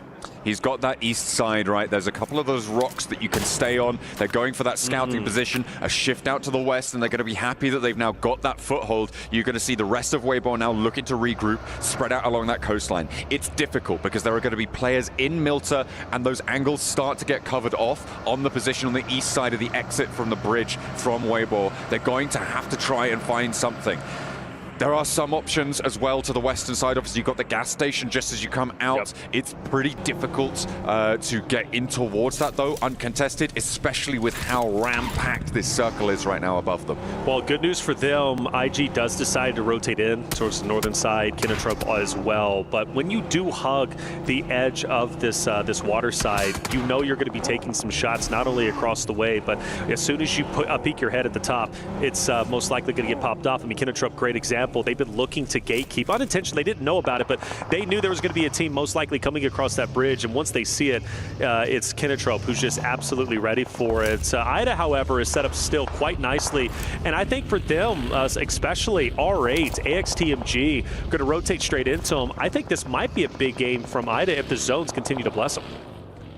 I'm feeling for Alpha 7 right now as well. Over on that northern side, they're having to push out into the blue. We'll see where they try and wrap around. It could be a long sweep out to the west and push in behind Intense Game. We'll have to see, because they've just actually disappeared north from our map feed. And of course, you guys can check out the map feed over on the YouTube channel. Make sure you're checking that one out to make sure you're up to date, seeing where everyone's going at all times. Alpha Gaming losing Doc, though. That's in a fairly pivotal position. That's over in Milta, as Thunder Talk are going to look to push across. Yeah, Thunder Talk getting active. Good to see that from them. They've obviously been a very talented roster towards the top echelon when it comes to this group. Anyways, at 50 points, a very realistic option and chance for them to break into top 8. Squashes down to the zone. Mafioso takes down Ralph from Falcons as they do get active. We talked about them having to rotate far up north. Taking down Falcons here would be big for them. Obviously, Alpha 7 still wants to be the champions once again. Taking down the home team this early on, stopping them and stopping their chances essentially after game 2 for top 8 would be massive.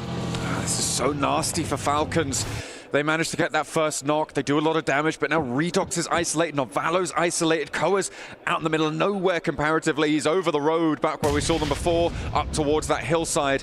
And they're taking these slow 1v1s. Alpha 7 committing to a single engagement is what has turned the tides here. Sure, they've lost Squash, but they are now descending, and they've got 2 players in. Novalo, surely there's no chance as Mafioso descends. It's Carrillo who draws first blood, Revo who puts him down, and Redox turns his tail and runs. Yeah, he's gone. He's out. He's going to go ahead and join his teammate just off to the left-hand side and try and lock down this house. If Falcons now pushes into where Redox as well as his teammate is currently at, it's not going to be an easy rotate for them. I am sure of it. We have another zone shift. Weibo once again has to relocate and go to the north, but this time it's going to be the most difficult rotation they have had yet because Kinentrup already had them on the radar. APG was also looking directly at them, and now I'm glad to see R8 on our screen because they were just like Alpha 7 earlier, rotated way north through shelter, came back down, and now they look to challenge Alpha 7, but it's not a real challenge. You can't break into that hardcover POI unless you crash in, and that's almost a death sentence. So I think for them, yeah, they're going to go ahead and rotate and find a better option. The good thing for R8 is they don't necessarily need to crash. Alpha 7 need to leave. Not necessarily immediately, but they can send on in. Oh, but they want to crash anyway. They're sending on through. Looks like Prestige. Oh, he's got himself an AWM there. We'll be able to hunt some heads, I hope, in the coming moments. But they're coming up against Nongshim Red Force, who of course won that Sandhawk. They're coming off fresh from a chicken dinner. But I am happier with this crash as opposed to what maybe they were thinking about with Alpha 7. Alpha 7, though, still could play an impact from a distance as they do have that high ground. So you're in the shed through the doorways, you overexpose yourself, you take a lot of damage, and that only helps Nongshim Red Force in this scenario. Rosemary opposite of King, and he's dipping. Question is, can he get away, and can Moana help him from a distance? He's got that cover around the sidelines there. I think Moana's going to be able to hold his nerve. That buggy eating a lot of the damage from behind. The spray downs there, and Thunder Talk pulled up quite a lot, and they will be slow now as the circle puts pressure on. Are they going to chase, or are they going to try and keep things together and go for a different approach? Meanwhile, Alter Ego trying to push over towards AXTMG as they disengage from Thunder Talk. They put themselves into another sightline, and it will be on this top side of the hill. The nade in from Krypton, but no one's going down just yet. They've got to make a decision. If you're Alter Egos, you've got AXTMG to your north, you've got Thunder Talk to your south, you've got to crash in on one, and it looks like it's going to be AXTMG. If you can disengage from this, you just got to full send it directly into the middle of the zone. Depot T cannot take down Rosemary. Mind you, update, we do lose Intense Game, our first team, by the way. With how chaotic these zones have been, I am surprised we are just now losing only one team. Back on board with Henry, up close, he goes down. Alter Egos need this win. They need to recover from the rough game number one that they had, and they're doing exactly that in sensational style. They slipped the pin, and Alter Ego managed to get around to the other side of AXTMG. With Rosemary down, another as well, down on bended knee. They'll need to try and pick it up, and of course they can. It's Alter Ego. But can they get Rosemary back in time? Because Thunder Talk are following in their footsteps. Thunder Talk, like you said, right behind them. They were going to pincer in Alter Egos when they were opposite of AXTMG. But now Alter Egos can put their full focus on the Jing as well as the entirety of Thunder Talk. Taking them down would then control. They would monopolize the entire northern side of the current zone, which would be massive for them. But this isn't going to be an easy fight. Nades are already coming out. Thunder Talk is taking the first shots. Krypton takes a bit of damage. You got vehicles to disengage, but Thunder Talk really can't go anywhere. They are forced to fight. 4 players still alive, though, which means that they do have a shot here into this engagement. Alter Ego looking to keep this pressure up. Are Ida going to try and chime in? I don't think they're going to want to leave their position right now. No. A little bit closer down towards Milta. Next circle is going to come on through, and it goes a lot more central, so Ida definitely not wanting to flex out at this stage. Gamax very happy. I'm looking at E-Arena as well in the middle of this one, having a good time. I think Power, they'll be able to survive. I'm not expecting them to be able to get up towards these hills, but then again, and this is going to sound mean, it's Gamax in their way, so it might be a little bit easier. Might be a little bit easier, right? And Gamax hasn't moved, by the way. That's been one of their things that's hurt them so much, is their inability to make a conscious decision of, this is what we need to do. Let's make an effort. Let's push up. But granted, I will say they've been center zone. Where they're currently at and how they're playing is not bad according to how the zone currently looks, because theoretically everybody's going to have to rotate into them into center. So maybe they could pick up more eliminations in the future. But right now at 6 points, you got to think team teams are most likely going to bully them and push in. For Thunder Talk, AE, they have to push out, and Alpha 7 is also skirting around relatively close to their vicinity. And once again, Alter Egos might be getting pincered, but this time between Thunder Talk and Alpha 7. So taking down Thunder Talk now is imperative. It's not a full threat from Alpha 7 though. Only a few of them moving in, and that's going to allow Krypton to be unleashed. And Thunder Talk, they have no chance. This guy is insane on a swivel, finding one, finding two, the rest of the team with a volley of fire, and the E-limbs just keep coming. Alter Ego now up to 7. That first game, forget about it. Eyes on Erangel. And you know what? That's impressive and going to be a massive talking point going into the final stages, because Alter Egos, they can take a bad game and a terrible loss and then turn it around the very next games, which shows composure, shows tenacity, and shows their ability to keep their head in the game despite potentially going through struggles. That's how you become a champion, and I'm calling it early. Alter Egos might very well be in the top 3 running. We look at E-Arena now, Alpha 7. We haven't seen Alpha 7 get active for just a little bit. The last time was against Falcons. This time we've got an opportunity against E-Arena, and Alpha 7 should win this with the utility being thrown and the early damage being affected. Joker is feeling it. Alpha 7, you know them. They're going to want to push this as aggressively as they can. It feels like this may be their final rotation of the game. They've moved into the roadblock, and they're just trying to survive now, try and outlast these teams. Sure, they can get these nades. I don't imagine that they have the presence, the pressure, with 3 players alive to go for a full push here. They might be able to pick up some E-limbs, sure, but it's R8, I think, who are going to be able to earn the lion's share of this engagement, of this push towards E-Arena. Yeah, R8's going to be just behind him. Gamex does have an opportunity potentially to fire some shots. I think they've got to keep their heads down, though, because you have Alter Ego Ares, who is firing down on Gamex's position. But here is R8. You mentioned them now pushing in. You got to feel bad for E-Arena. They're between R8, they're between Alpha 7, and they're all huddled within the same location, which makes nades and utility that much more effective. For Alpha 7, though, they continue to bunker down where they are currently at. They do not want to move, and I think this is an opportunity where Gamex, because can't they peek them, if I'm not mistaken, from their location? It's difficult. There's a little bit of cover. The terrain does give you some cover off. Obviously, Carrillo has the terrain of the actual roadblock itself, of the checkpoint, to play cover towards Gamex. It's just about covered off, and that is a disadvantage of playing on this checkpoint, is that it is a bit of a dearth of information, because you don't have sight lines towards a lot of positions. You're playing, obviously you know there's a team above you, you've taken fights with them, you're going to hear these gunshots, but you're not going to be able to scope people out. You're not going to be able to take shots. You're not going to be able to suppress a lot of the area around you. That's why I said earlier it felt like a final rotation for Alpha 7, especially as a 3-player team. I just don't expect them to be leaving this location. The question is, what can they earn from it? Well, so R8 has made a decision. They're rotating out. They might be giving up this fight between Alpha 7 and E-Arena. Maybe ID comes back into the fold, but I think for them, taking the northern side, maybe challenging the weaker force of Falcons. I say weaker only because they're down to a duo. Meanwhile, R8 still a 4-man unit would be powerful. For E-Arena, they've got the hard cover, but now they've got to push into Alpha 7. This isn't going to be easy for E-Arena. You got R8 still behind you with a couple of stragglers who are just keeping you uncomfortable. Alpha 7 in front of you. If E-Arena makes it out of this, there's no way that they lose this game. If they do make it out unscathed, that is, but I expect them, even if they do win it, they're losing at least 2 or 3. I mean, Alter Ego, though, still there.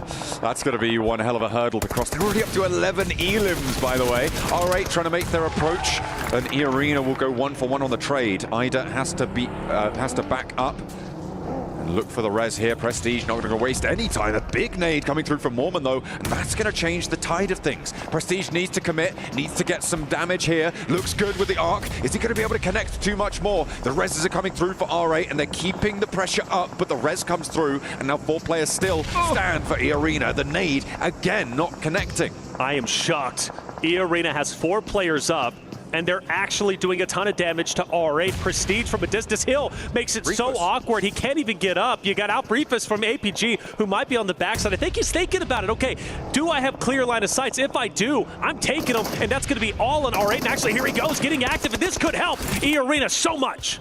They've managed to find that first and an immediate flush. R8 not in a position, they were almost committed to that push. Every focus was on the E-Arena compound. This Alpha Gaming flex out, I mean, it was a risk, but it's paid off beautifully. Alpha 7, are they trying to look for a move? Looks no, like I it. don't think so. Not just yet, but Carrillo's sending nades on in. They're keeping the pressure up on the other side of this engagement.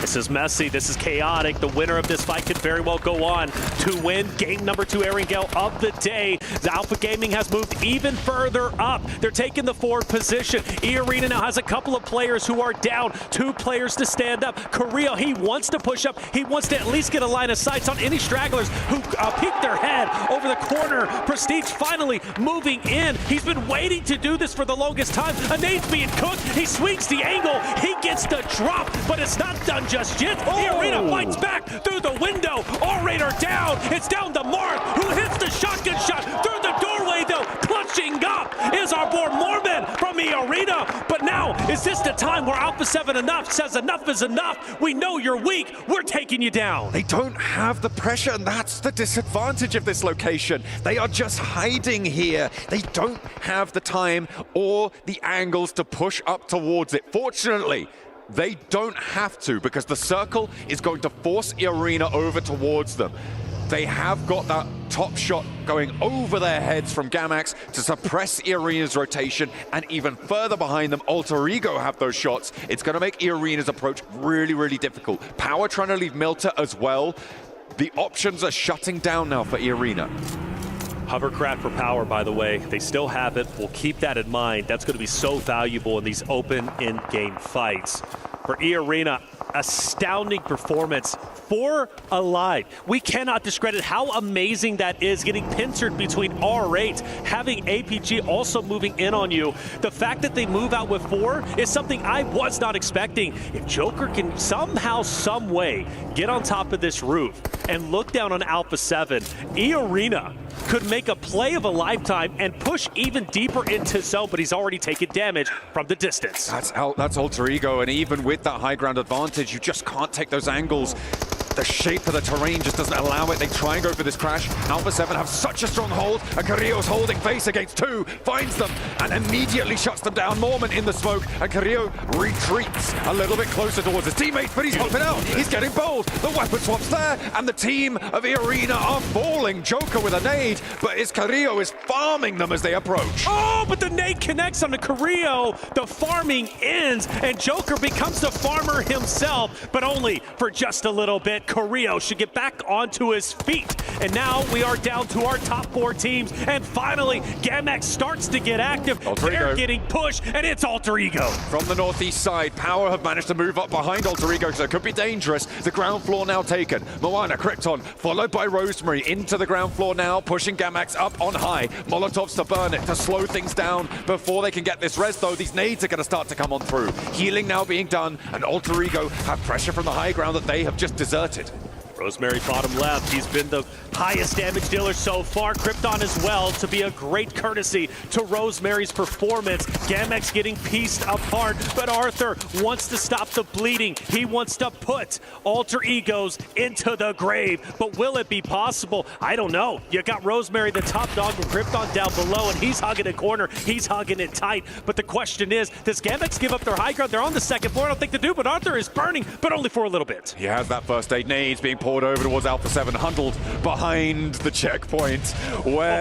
How are they finding these hiding places? I don't know. Carrillo fully flushed out. The nades keep going, and Power are putting more and more pressure on as time goes on. Gamax, they're not out of it just yet. They've managed to extract some value out of Alter Ego, but they will finally fall. Alpha 7 are next to go down, and Power now have it all to do. They've got 4 players alive if they get this res, and Alter Ego on 3. And they have the hovercraft as well. We cannot discredit how powerful that might be in this end zone, but it's hovercraft versus hardcover POI. Alter Ego's areas, 15 eliminations. 15, absolute insanity. We've been singing their praises. We've been talking about how amazing Rosemary is and how great this roster might be in the finals. Could they be consistent from yesterday to today? Well, game one gave us a bit of a fright. Maybe they're starting to slow down, but game two, they shut us right up with 15 elims, now top 2 going for gold. And Krypton is ahead of them, the tip of the spear. He is the top fragger right now. He's been doing a lot of work coming in on today. And he has still got a little bit more gas left in the tank. Over to easy. Krypton and Moana. Moana goes down and Krypton falls next. A nice hold there along the sight lines for power, and it's all up to the man himself. It's Rosemary with a chance to prove that he can take a 1v4. Sure, it might be against Power, but it would be legendary. Unfortunately, it's not to be, and Power managed to leave Milta in the chaos, move in behind Alter Ego, and they take a chicken dinner. 9 eliminations, mind you. A big difference from the Power that we've been seeing in the previous days. Power takes the first win of the day for themselves. Of course, game number 2, but you cannot discredit how amazing Alter Ego's Ares are to snap back from game number 1 into game 2. But Power, a roster that I expect a lot from. They've been on the minds of the desk. They've been on the minds of the talent. And finally, they performed the way we were expecting. There he is, the man himself. Haji, looking hell happy. We love it. We love it. And we are, of course, going to see how that's going to affect the standings. But I think another big story on this is, of course, Alter Ego. 15 elims, second place. That's going to give them 21 points. They kicked off the game on 78, which is going to put them up at 100. Is that? No, not quite. Not quite. Just about on the cusp of breaking into the triple digits. Yeah, well, you know, the thing is, pretty much top 8 already guaranteed, right? Coming out from the team of Alter Egos. They want to catch 4 thrives. They want to be in first place, and the opportunity is there because we're still talking. You said it, right? Going into Sanhok, there's a lot of money on the line that we haven't talked about as much. What, $80,000? So you want to definitely secure that, give you a little bit.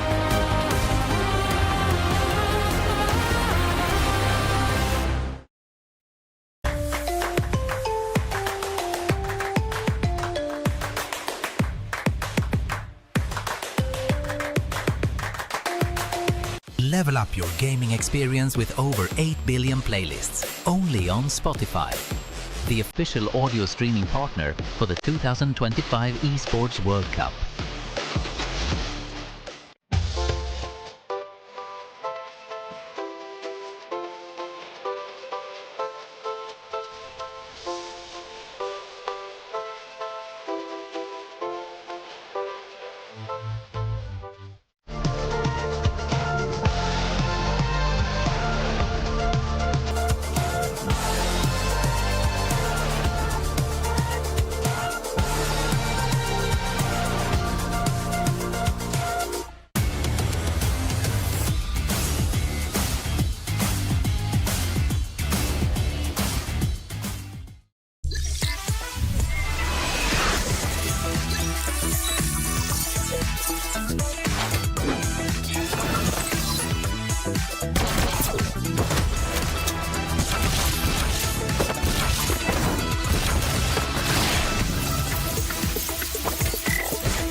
Powered, not just getting the win in-game, but also taking all the loot IRL. This team, I mean, they ended up using hovercrafts to their advantage there, Max. I mean, you play in Milta, you're right next to the beach. Guess what drops over there? It is going to be the hovercraft. They got it. They had full control of the hovercraft pretty much from minute 1 of this game until the very end of the match, and it allows them to apply so much pressure onto Alpha 7, onto the side of Alter Ego to confirm that game. They were quite passive until the very end of this match, right? But they were just holding onto their resources, and you can't really fault them for that because you were in circle, you were in a compound, you just chill. You're chilling out. Yeah. Which is fine, right? And I'm glad that the MENA region starting to react here for me. As I was calling them out earlier, I wanted to see a little bit more. We were scared that this might have been the play. This might be a turnaround. I don't know yet, though, because there was another team. R8. Yes. A lot of third partying from this squad. So much, and I really enjoy how they use that as momentum, right? They had a big old third party over in Farm. That was a really good thing. They were able to eliminate, I think, both of those teams and just use that as momentum to just wrap around onto the western side. I mean, we saw Damar go way up to the north in a scouting position. That was really nice to see from them as well. And I thought, hey, they could actually win this game off of the back of that one third party, just using that to just go full send and try and control as much as possible. But we did see that they kind of slowed down a little bit towards EA. Yeah, I mean, they did try to go for another third party there, onto E Arena and Alpha 7. The thing is, the fight didn't fully begin. And the issue with that is that then they were forced to wait on the edge because they were nade range, they were getting pushed on back, and off the back of that, they just keep getting forced against the side of the blue.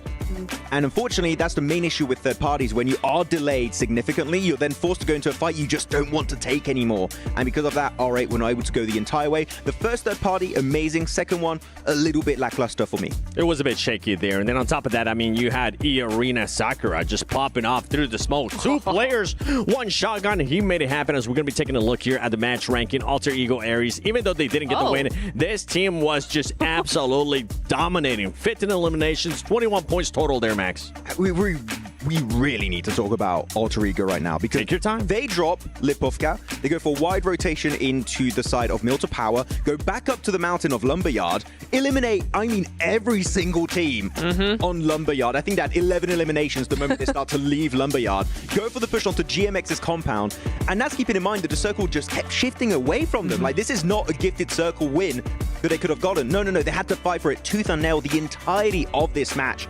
So Alter Ego, man, they are bringing the heat just like yesterday. And one thing I really enjoy about Alter Ego, Neptura, was how quickly that decision-making with the fights ended up happening. It allowed them just to get so much control of the circle, especially towards the north, even though the circles kept going away from them. Yeah, I think it's something that we're really enjoying seeing is just their timing. They're able to just make a decision very, very quickly. And so you're able to spot that information, first of all, spot it really quickly, make a decision based on that, and then go for it all in the span of like 5 seconds is really, really important, especially when you get to this level. And for Alter Ego, I mean, with 15 eliminations and a second place, it's exactly what you want to see. We're talking about all these teams there that finished towards the top. Let's talk about another team, because going into this, Aaron, going with the groups that are currently playing, we had APG not really having to worry about 4 thrives. He kind of seemed promising there for a little bit until some interesting splits ended up happening, Max, and Doc got eliminated first. I was very confused as to why they did that 2-2 split. I think it was Top and Doc over into Milton, the 2 other players of Reefus going over to the western side. I was very confused because if you want to have a 2-2 split, it's better to have a 2-2 split where you can actually see your teammates and you can directly assist them. But no, Top and Doc were deep into Milta. Thunder Talk come rushing right into the city, get a 4v2, the easiest fight in the century for them at that point. It was just so easy to execute, and then they're just down to a duo at the very end. So again, I like 2-2 splits, but the way they did it there just makes very little sense to me. I want to see them just maybe a little bit more tightly knitted together in positions like a city finish like Milta. No, I have to agree. It is interesting that you see that you've got Top and Doc there. That's the duo that seems to be coming up again and again, right? That's the new fragging duo. So you could see how they might put a little bit too much confidence into the fragging power of that duo to send them into a weird angle, a weird split. But yeah, you're right. Once you get run over by, 4 players, it's not going to happen, especially with the momentum of moving in, crashing a building. There is momentum in that. And so that's where you're going to see them fall down. Well, we're talking about all these teams now. I want to see what the overalls currently be looking like, because Alter Ego, did you do enough now to be in second place? And they did. Oh, what a performance by this team. And I mean, they still have 4 more games to go. Look, it's looking scary there for 4 Thrives. They might end up catching up now with Alter Ego at 99 points and 69 eliminations. Nice. How many points are they going to have at the end of today if they maintain this kind of momentum? 130. 130? Yeah. I was thinking that would, the fact that they would do a massive gap like that, and 4 Thrives still had an amazing group stage, is a very big statement at the very start here at PMWC. So let's take a look at what Alter Ego's doing, right? Currently, they're in second place, and then the next team that's following them that still has matches to go is going to be Alpha 7, and they're all the way down in 7th place. There is a 30-point gap right there. If you're Alter Ego, and this is going to be a question for both of you, and I'm going to go with you first, Max. Once you end up passing 4 Thrives, do you maybe want to hinder the performances of some of the other teams that might be struggling, or that you might make it a little bit harder for them to get to grand finals and force them to go to survival stage? I don't think you even have to overtake 4 Thrives. I think you start doing it now. Reason why 4 Thrives not here, right? They're not playing. What's available? Western Bridge. Where do Alpha Gaming like to rotate? Western Bridge. Would they expect it? Hell no. I would love to see them take Fairy Pier for themselves and just gatekeep the hell out of Alpha Gaming, just to say, no, you're not making it to finals. Go to the disgusting survival stage over there. You don't belong there just yet. Alter Ego, making it harder for APG. I like that. Nep? I typically disagree with anything that's like, oh, target. Yeah, you say. No. I typically disagree with things like, oh, trying to target other teams once you've reached a certain threshold. However, I really like your idea of actually trying to gatekeep APG because they just would not expect it. And I think that would be super effective. Okay. All right. I want to see some other team.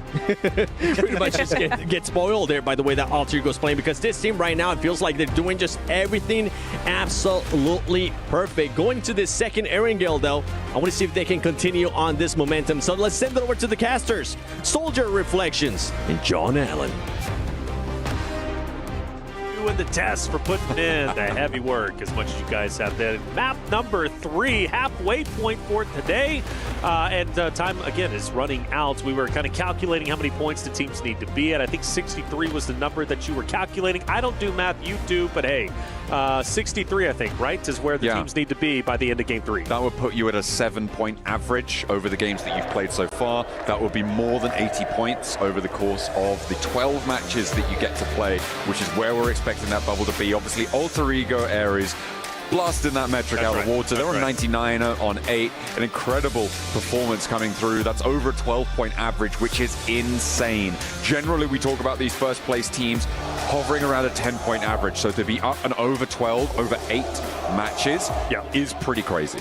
So Hora Esports at 46, they're just below that threshold. I think this is their game. I'm feeling it. You go back to day 1, and Hora started off game number 3 with a second place finish, 16 total points with 10 eliminations. So for me, I think this is their opportunity to shine and blast past through that point threshold at 63. So Hora, all eyes on them. For me, who you looking out for? I think that Max might have been on the money. Weibo with a slow start. They're going to be pushing in, getting a little bit more momentum now. It's time to engage the thrusters. It's not too late. Let's see if the PEL can do it. And Alpha Gaming, they're rubbish. Everybody hates. Yo, hold on, Chile. He said that. Not me. Alpha Gaming still in the running alongside that of Hora Weibo. You know who hates them the most? Who's Maxman? Is that right? Yeah, he really hates Alpha Gaming. You know, I'm glad Maxman is a strong individual because he gets a lot of flack on the desk by you. Well, he makes predictions and therefore can be criticized for them. Absolutely. Well, I think he's just an easy target in general. All right. Hey, no, the guy's lovely. Yeah, the guy's lovely. Love Max, man. Hey, here it is. We going into our next game. Wow, hold up. Hey, it's that time. Hey, it is that time, and Hora's ready to get rocking. All right, opposite of my set. This is Hora's game, but they've got to win this initial fight. Jiggle around the corner. Using a valuable nade, and incredibly valuable because that was, in fact, the only weapon that he has. He's pulling the knife, but immediately shut down by the shotgun. It looks like the weaponry's on side for R8, but the trades are still there. It is just ordnance here. No, a double barrel there coming through as well, so it seems to be all flak on the action. And actually, 2 players from R8 go down. The Sky finds a second. Okay, he's got a pistol as well, and he's on the chase. Prestige with a rifle. That might change the tune. A great equalizer. Everybody's got shotguns, knives, nades, and Prestige. He's got the AUG, and he's mowing him down. Sleepy, though, still makes an attempt, but hits the shots needed. Wait a second. Just when you think it swings into the favor of R8, Hora turns it around, and Hora stands 10 toes down, living it out. 2 players down, yes, but they're going to get back up. This is Hora's game, and I predicted it. Oh my goodness me, he's going to be insufferable. It's good news that we're handing over to Jackie and Blank after this match. I don't think I could stand it too much longer. But, you love me, stop. Well, it's all right. We'll get over it, I'm sure. But yeah, Aura, fantastic early game results for them. A hot drop, though. Yeah. The fact that they're going for that this deep into things, that's an interesting dynamic, right? I think that's more on R8's shoulders than Hora's shoulders. But there's a lot of teams on this northwest side. The plane path was from Zaki down to the west side of Sosnovka, which seems to have put a lot more focus on that northwestern side. If you include the team that just went down R8, that's 1, 2, 3, 4, 5, 6 teams that dropped from Zaki to George in that area. I think there's a better way to get points. I think there's better ways. However, for R8, they realize, look, we're a little bit further down the leaderboard than we want to be. We've only got 3 more games remaining. Let's try a hot drop. Let's just go for it and go for gold. If we do lose it, we're going to be in the same position we were already in, which is going to the survival stage. So I do respect the gusto, but I do also think, again, there are other ways that R8 could have gone about game number 3 than they just currently did. But they chose how their path was going to, or how they were going to travel down their path, and it is what it is. On the bike we go for Alter Egos. Rosemary, again on your screen, they're coming off the back of a second place finish, map 2 with 15 eliminations. But I have to say Rosemary is a much better shooter than he is a bike rider. Yeah, needs to get a grip of those handlebars, mate. It's not. That's not how you do that. Not at all. The walls are the things you avoid. Do you ever rode a unicycle? Have I ever rode a unicycle? Yeah. I've tried. Have you actually? I never have. Yeah. Nice to hear you say that. You're adventurous. I have tried. Okay. You fall? And that's all I'll say about that. I want the video. Well, I want the receipts. That's that. You have to pay extra for that. Okay. That's not part of the usual day rate. Fair enough. Well, hey, let me know what the price is. Alpha 7, Gamex have already started rotating on the northern end of the zone, and I wonder if that's intentional, at least for Alpha 7, to kind of gatekeep Gamex again. Gamex, hate to continue to say it, but they want to try and take them down maybe potentially as quickly as possible. See them, and they did actually take them down in game number 2 very early on, so maybe seeing a repeat on that. As far as the center goes, we look at Nogshim Red Force, who's going to be dead center, right? Still trying to fill out the zones. They've got Falcons around them. Power, it's starting to get contested, but that's kind of what we expect. This zone isn't as diabolical as the last zone was, but it's relatively similar, so we're probably going to see a lot of the same rotations. Teams starting to move in around those Yaz fields now. Taking up residence there, looks like, again, AXTMG in a fairly strong compound on the west side of those Yaz fields. But there's a history of mismanagement in that roster, and I'm starting to lose faith that they're able to pull that off. So I wonder who's going to take that from them. That would be the question on my mind. Alter Ego starting to stretch their legs to head a little bit further north right now, and mixed in with Nongshim Red Force and Power. They're trying to move in over that mansion area, over towards the Yaz fields as well. They'll try and find their slice. Lana hanging out on the outside still. He said, trying to find the slice. Where's it at? Where do they stop? Well, I don't think they know just yet. Maybe circling Power is just keeping that pressure on. They'll take a little bit of damage, but for Easy, is Easy isolated? I think he might very well be. The rest of the Power roster seems to be off in the distance. I don't expect anybody to crash in on him. Yeah, so Power is going to be roaming. Easy keeping that compound, maybe trying to keep it in check, maybe keep a presence there so nobody pushes into him. I do notice, though, Falcons is getting dangerously close. Yeah, they will try, I'm sure. They'll try their luck. Power on the God compound overlooking that mansion area. And over on the east, they're going to be difficult to displace there. May have a team rock up and play neighbor on that north side of the ridge, but we'll have to wait and see. Ida as well now, a late entry towards the circle. They dropped down towards Military Island earlier on in this match. They were split on the west side. They got off of the military island earlier than APG did. And Weibo Gaming currently not challenging from Primorsk. They are a little bit behind that rotational speed. Mormon, good shots on a silence up ahead, but not enough. He has to go down, unfortunately, as he does get shot in the back. But again, just trying to say, look, this is our spot. You need to go somewhere else. See Arena coming into the vicinity as well. For Ida, I think they're going to make this handshake agreement with Weibo, maybe disengage. Actually, Weibo, let me pause that. Western Bridge starting to see some activity, I think. APG decides to move across it, and Weibo might be tempting to gatekeep them depending on how they go. I know they're in the vehicles, but APG being behind them, I'm curious once they do get to Pochinki, what Weibo decides to do with APG. May just be able to extricate themselves. I mean, they are about 400, 500 meters apart from one another, so not necessarily going to come into contact just yet. Alpha 7, fairly split right now. They sent Revo in to have a look, get his nose, and poke it into some business. Right now, down towards the south side, towards Kinotrope, towards Power. And APG going for the regroup. This is out in the blue zone, so they are starting to tick down, but it is stage 1. They can chill out a little bit. They should have plenty of meds. Obviously, looting up in the military base. You're going to have basically as much as you want in your backpack. You can see the level 3s across the board for Doc. They will have whatever they so desire. I'll be keeping my eye out on Nogs from Red Force. They've got this 2-2 split still, and Falcons has been right in between them for the longest time. For a moment, I thought they were right on top of each other. Very, very close. Doc starts to move in with his teammate. There's Weibo finally starting to make their way over towards school. APG still behind. I think that fight is going to unfold. I'm still feeling it. Weibo, APG. Obviously, time will tell how that ends up unfolding. And then Alter Egos and Alpha 7 could be a fun fight to see. And then Thundertalk moving in, who's going to be opposite of Kinotrope. They've got history. Thundertalk, Kinotrope, Alter Egos, all within that same area. That right side of the map is super scary. There's a lot of open ground. This is a Yaz field circle here. It's just so open out there. The Falcons have managed to make their way up to the compound to the south of AXTMG. They should be fairly safe.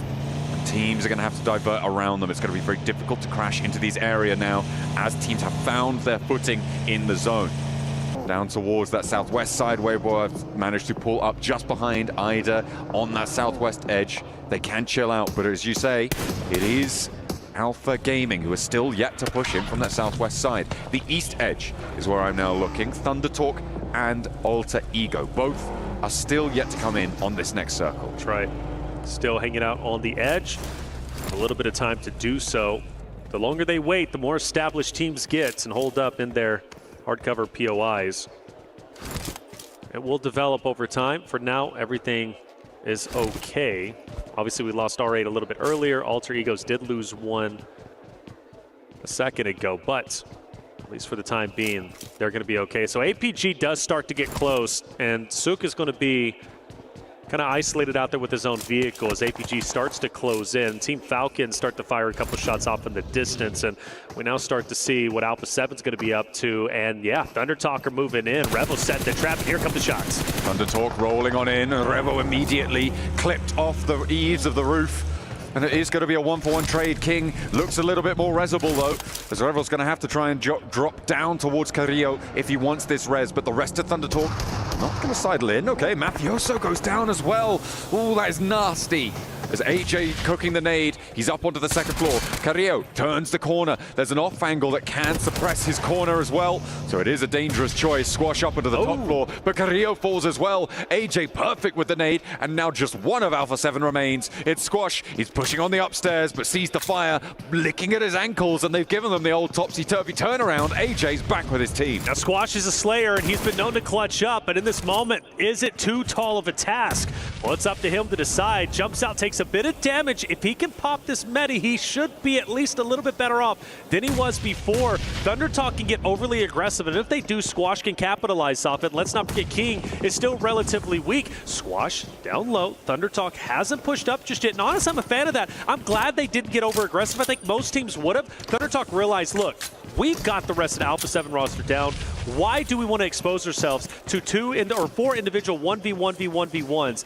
let's walk in together, let's play our numbers, let's take down Squash in a good controlled fashion. No more first aids for Squash either. Just those stims. He's got 10 bandages. Could potentially heal a little bit, but he's just keeping that shotgun trained on the exits here for ThunderTalk, and they step into the meat grinder. 2 go down. He turns his attention right. He's moving out wide. He still doesn't have the meds, but he gets the reload, and that's 2 of ThunderTalk down now as Squash hops in for more. King just able to find the angle in the last second there. It looked hairy, and it was for ThunderTalk. There could potentially be a third party, but they'll survive as 4 for now.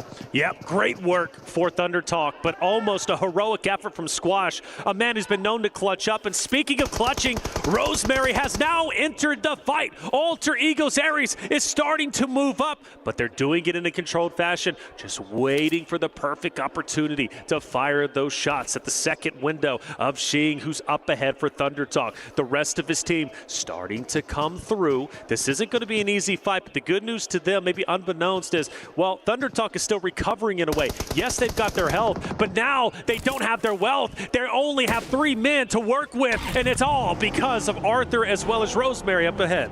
That is exactly what they needed to find there for Alter Ego. They didn't want to commit with the blue zone pushing in. This circle was just going to be too much of a threat to them. But now they're trying to roll forwards, and I wonder if they've taken too much time to deal with ThunderTalk here, and Gamax have extended their influence from the south side of Yasnaya Polyana. Losing 2, well, they lost 1 earlier in this match to Nongshim Red Force. So losing another leaves just 2 players alive. Rosemary and Moana, let's see what they can get done. They have, of course, I believe, if that flush comes through against ThunderTalk, that would be their 100th point, but they haven't managed to earn it just yet. Not just yet, but you know what? They're getting close. We just saw Power take down a member from Intense Game who is very, very low on the standings, coming from the Americas region. Actually, the first place team from the Americas region trying to break into top 8. I don't know if it's going to happen. They've got a lot of work ahead of them, and they're going to have to do it with just 3 men. ThunderTalk rolling past Gamex. Now, Gamex is a team that has been known to just kind of pump the brakes,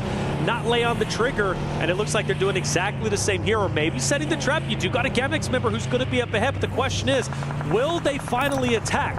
One of the things about them is they like to sit on their hands a little bit too long.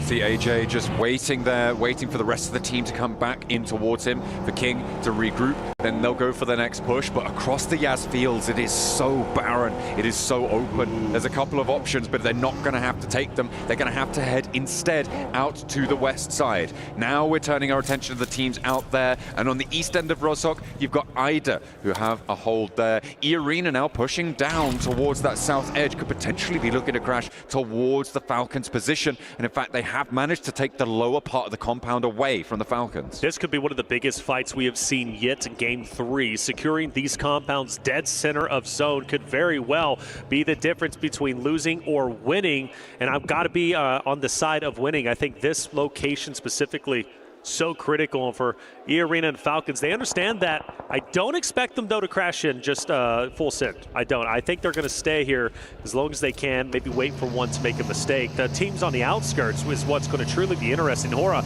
being one of them, moving past Kinatrop, maybe going straight into APG. They're going to stay in this little divot, however, but they do got a lot of company surrounding them. Yeah, it's one of the few locations that you can really play here. Unfortunately, they've got neighbors, and the nades just tumble on in from Kinatrop, and Ora suffering heavily. And you know what? I'm going to bring it back up. You predicted them at the start of this match. You predicted them right at the start of this game, and now look where they are, in a ditch with nades on their head. They're still alive, okay? They're still alive, and they're still putting up a fight, but maybe not for long. Kinatrop stayed in the grass, stayed in the weeds for the longest time, and allowed Hora to push straight by them, and then they spring the attack. It's quite literally the perfect scenario, and you got to think Kinatrop was waiting on a team to take that divot, take this piece of real estate, so they can turn it into a mini red zone and just throw as many nades as possible. And well, sadly for Hora, this might be it, and it will officially be. They're the second team, or excuse me, the third team that has been eliminated. But now we shift our attention to ThunderTalk versus Kinatrop. Doing a lot of damage to that hovercraft there, and they will actually be able to take it down here for ThunderTalk. Getting rid of Kinatrop's hovercraft may allow them to move forwards. That's what they're going to look for here. They're playing as 3. They lost 1 on the rotation, but they're up to 6 elims now, and they want to try and chase towards that 63-point boundary, which would look you healthy moving into the next matches. Side note, Alter Egos have taken a long rotate through blue, maybe going behind that of Gamex. We do hop on board with them as Gamex is going to try and gatekeep. They're going to fire some shots. Alter Egos have had a tough game. And with Moana dropping in blue and Arthur firing some shots, fortunately, he's going to be finished off, and now it's left up to Rosemary, a solo fighting against the entirety of the world. There's so many players still left. You have to think Rosemary has not much time left in Game 3. He's going straight towards Nongshim. He's dead. 10 seconds. 9, 8, 7, 6, 5, 4, 3, 2. How do you not connect that? Oh, and he gets a crate too. I would have been dead on if they weren't terrible at spraying that card out. I'm angry at Nongshim Red Force now. Fair enough. Well, hey, they're my enemy. It's okay to be wrong. Okay, it's okay to be wrong. You were what, 3 seconds off? Wrong Shim Ned Force. Red Force. Okay. Well, Rosemary's still up. Much Master himself. Zone shift taking place relatively shortly. We know for a fact the Arena Falcons are going to be just fine where they currently are, dead center of the zone. They're still going to be within the next zone. Absolutely. There they are. They might have to rotate probably maybe next zone, but for now, they're doing just fine. For everybody else, well, you got a couple of teams. Gamax, who has been doing quite well this game. I got to give them credit. Ida, but Power, IG, AXTMG up on the top on the north side.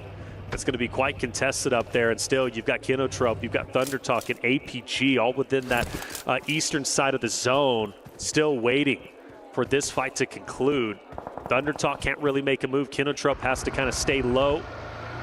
And Ida, surely not. Are they rotating into Gamex and maybe even behind Nongshim Red Force? I think that may be the approach. I mean, it's difficult to go past Weibo, potentially looking to push in on across the road. Okay, they may be going to that ditch that Rosemary was trying to play around, I believe. Or was it the other crate? I'm not entirely sure. Either way, yeah, they're just going to try and insert north of Gamax, so they're not wrapping behind them. They are just looking to try and get across the road here. This standoff on the south side of the Asfields continues between Thundertalk and Kinotrope. There's 3 players alive for Thundertalk, all 4 players alive for Kinotrope. It looks like they might be dry on nades, otherwise I imagine we'd be seeing some lime green art. Mint green? Not sure. Mint green. I like mint green. I would say that's relatively close. Kinotrope, keep your head on a swivel, man, because I'm seeing some cars revving up. I'm thinking a push might be happening. They want to get this fight done and dusted and take them out. And the car does full send it in, it seems like, right? Thundertalk, actually, hang on back. I thought I saw a car going straight in, but we don't. So for Thundertalk, still okay. I only see 2. There's the third king off in the background. He wanted a vehicle. Okay.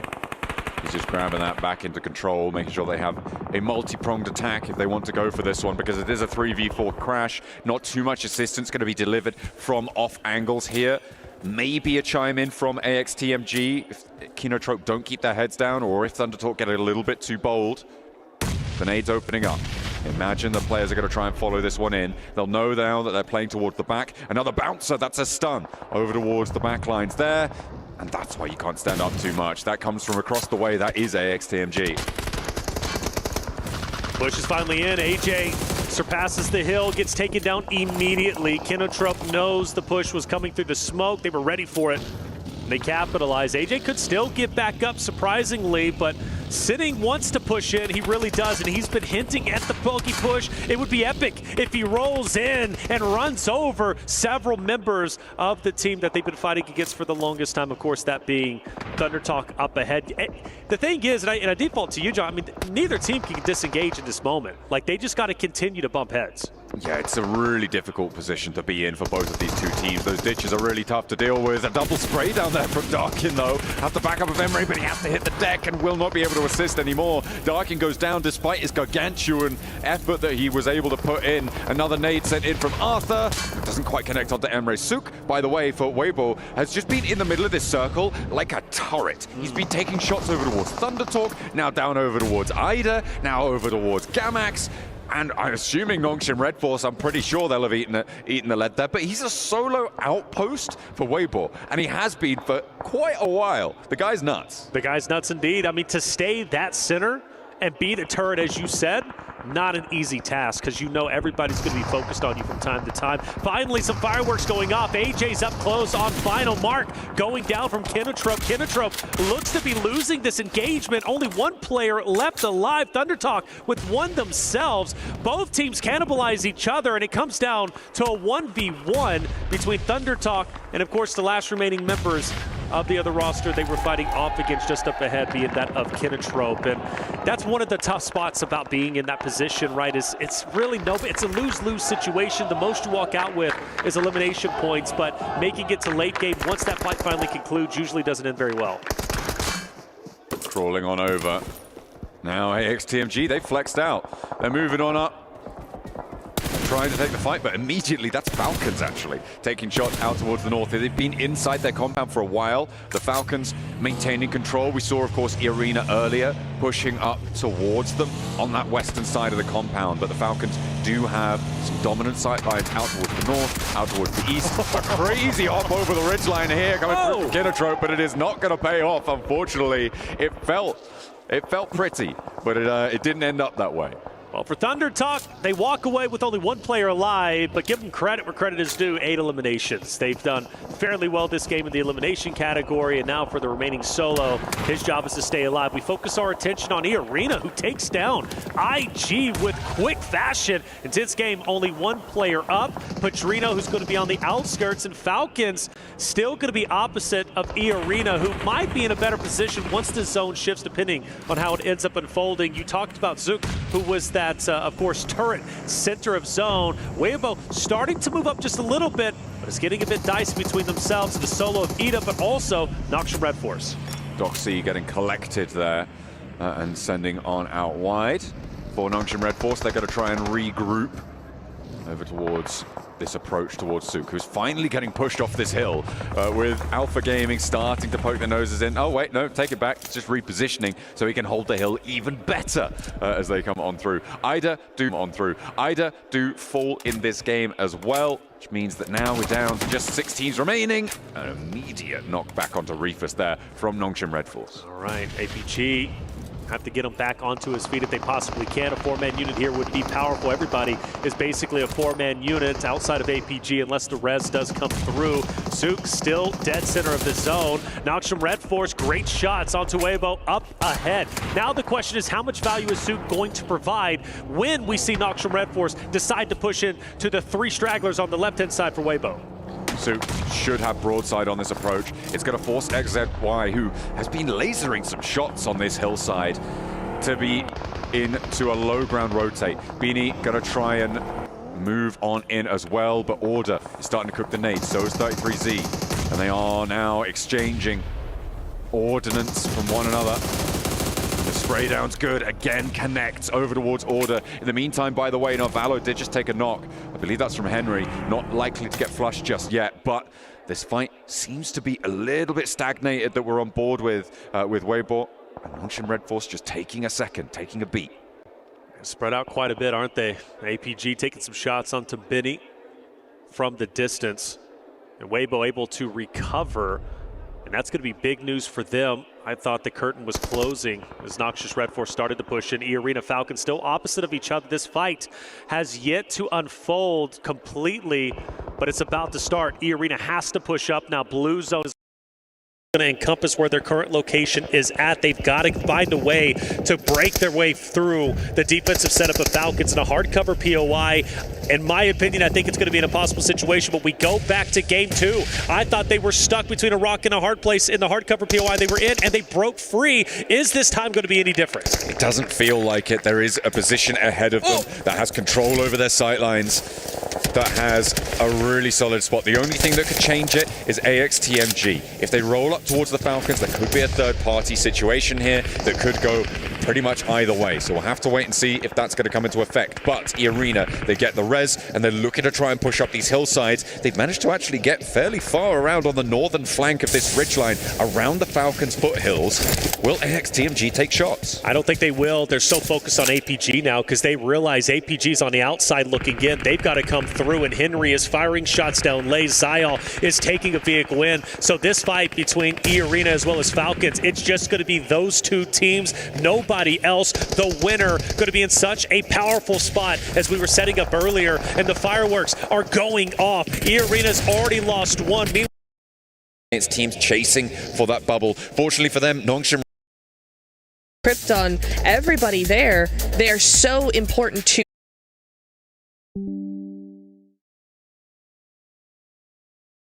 just has a little bit of a slip up a few games in a row. We could see a very different alter ego. And if I'm not mistaken, if Rosemary becomes MVP of the tournament, I know we're not in finals yet, we're still very early. The last time from memory that we've had an SEA MVP was Tony K here, but when it was PMWI. After that, we had Top. We had, of course, the side of Doc being MVP. We had all these different players. We had Nolbu. We didn't have an SEA players in over 2 years almost. The Twins back in the day, too. We are not playing our own game, so we are lacking that, and hopefully we can overcome that. Yeah, exactly. You've got 3 maps left until it kind of gets decided at the end of the group stage. So what's the plan now? Are you going to be able to fix any issues that you have right now? Are you going to get aggressive? Yeah, we are trying to play, as I said, we are trying to play an information game, and we usually don't push like blindly. So we are trying to play much slower and more aggressive. So hopefully in 3 matches we can get top 8. Okay, top 8 is the goal, of course. Thank you so much, No Fear, for joining me from Horror Esports, and best of luck in the rest of the final day of the group stage. Back to you guys. Well, we got to wait and see if they're going to be able to make it there towards the top 8, because as I mentioned, they were trying to do some rotations. I mean, Blank even ended up choosing them. As soon as he chose them, it ended up going south for them. But there you go, No Fear, only being able to get just 1 elimination, 275 damage. But let's move on from Horror Esports, because I actually want to get a chance to talk a little bit more about Weibo. Weibo, we always talk about the docketing. We saw Sook being very far away from their squad. Max, he was like, I like what Doc is doing. How about we do a bit of that? Okay, now, it was quite interesting because this entire game, Sook was split from the rest of his team. So Sook was in a building over to the western side, not quite in the mountain, and the mountain where the circle ended up going had the 3 other players of WBG. They just stay there the entire time. Then they pull a little Uno reverse card, send Sook over to the high ground position, lead the 3 other players in the compound to the west, and we're like, okay, that's a good scouting position. They're going to hold it until maybe phase 4, 5. Okay, we're chilling. I think they took until phase 6 to start even just thinking about regrouping onto Sook. And the fact that Sook is not eliminated during that time is just mind-boggling to me. I think they were scared of possible off angles, taking away that possible win from them. So I do get that they were scared about it, but the delay took so long that I would love to know what was happening internally, because so many things must have been taken into account for this team to not be willing to regroup. And that's what I was talking about too for this team as well, because of the delay that they just didn't want to find on some Red Force. They had the chance. Order seemed like he wanted to get an angle on them. Ultimately, it didn't end up happening, Neptura. No, it didn't. I think it was a really interesting play to come through from them. It's one of those things that I think has everybody a little bit confused, but at the same time, it's what got them a 2nd place, almost a 1st place finish. They just wanted to keep that timing or keep to themselves a little bit more. They were not confident in that. And actually, I kind of think it goes into what we've been saying, is that if you want to make a play, play it with confidence and actually commit to that. And I think if they were unwilling to commit to a push, then actually staying and committing to the stay was the way to go. I think they may have been scared from Nongshim Red Force's southern angle. Maybe you just push that, you know? Maybe you just go for Big Sen, then you can have exude as much control as you want on the circle at that point. So I do agree with your idea here that maybe just do it together. I do get also the idea that maybe scared a little bit, but you have to take control eventually, because as you keep delaying it, you will lose a player, and that's how we did end up losing Sook at the end of that match. You got to make that decision. You can't wait too long, but let's take a look at the overall. Let's see if maybe Nongshim Red Force is going to be in the top 8. And they still got games to go, so that pretty much means that for Nongshim Red Force, there's a high chance that you might be able to make it there towards Grand Finals. One thing that's a little bit scary for me, looking at all of this, Max, is that Alpha 7 Esports, look at them, they just really haven't been able to get that many points. Don't forget, man, you got Horror behind them, you got Alpha Gaming behind them. If they keep slipping, Alpha 7, I knew it was going to happen eventually. Alpha 7 will be slipping out of the top 8. We can't have that happening to the reigning champions. So Nongshim, good comeback from 22nd in 3 games, getting up to 8th place. But as you said, Alpha 7 in the hot seat. They need to do something in these next 3 matches. And right now, for some of the other teams that are currently watching the games from their hotel, I'm looking at Yangon Galacticos, Rengnam Karya, Esports. Have they done enough? Because with the ways that Nongshim Red Force is currently playing, and if Alpha 7 does end up picking it up, they could end up just getting kicked out of that top 8, Neptura. Actually, yeah, you make a really, really good point. Rengnam in particular with 81, Yangon, of course, with 75 as well. I mean, even if Nongshim do go up and up and up, they are going to be able to surpass them 100%. I think even top 3 is not looking so safe compared to how these teams have been playing. We saw Alpha 7 there having 69 points earlier. You can see Weibo Gaming right now with 58 points. You have TT Global 10 points behind that. So, I mean, you were saying it, Max, they're not safe. They're not safe at all, and we need to start seeing a little bit more out of Alpha 7. They have had, to be fair with them, they have had some good rotations. They've had very good rotations right throughout this tournament, so they could jump up there. Alpha 7, they need to be careful because, again, they're in the hot seat. They could fall off. That would be one of the biggest upset here in the group stage. Okay, well, I'm ready to see what's going to be happening here in this final aerial. But before that, let's send it over to Barney on the stage. Welcome, everybody, to the Qiddiya Esports Arena, right here, live from Riyadh for the PUBG Mobile World Cup at EWC.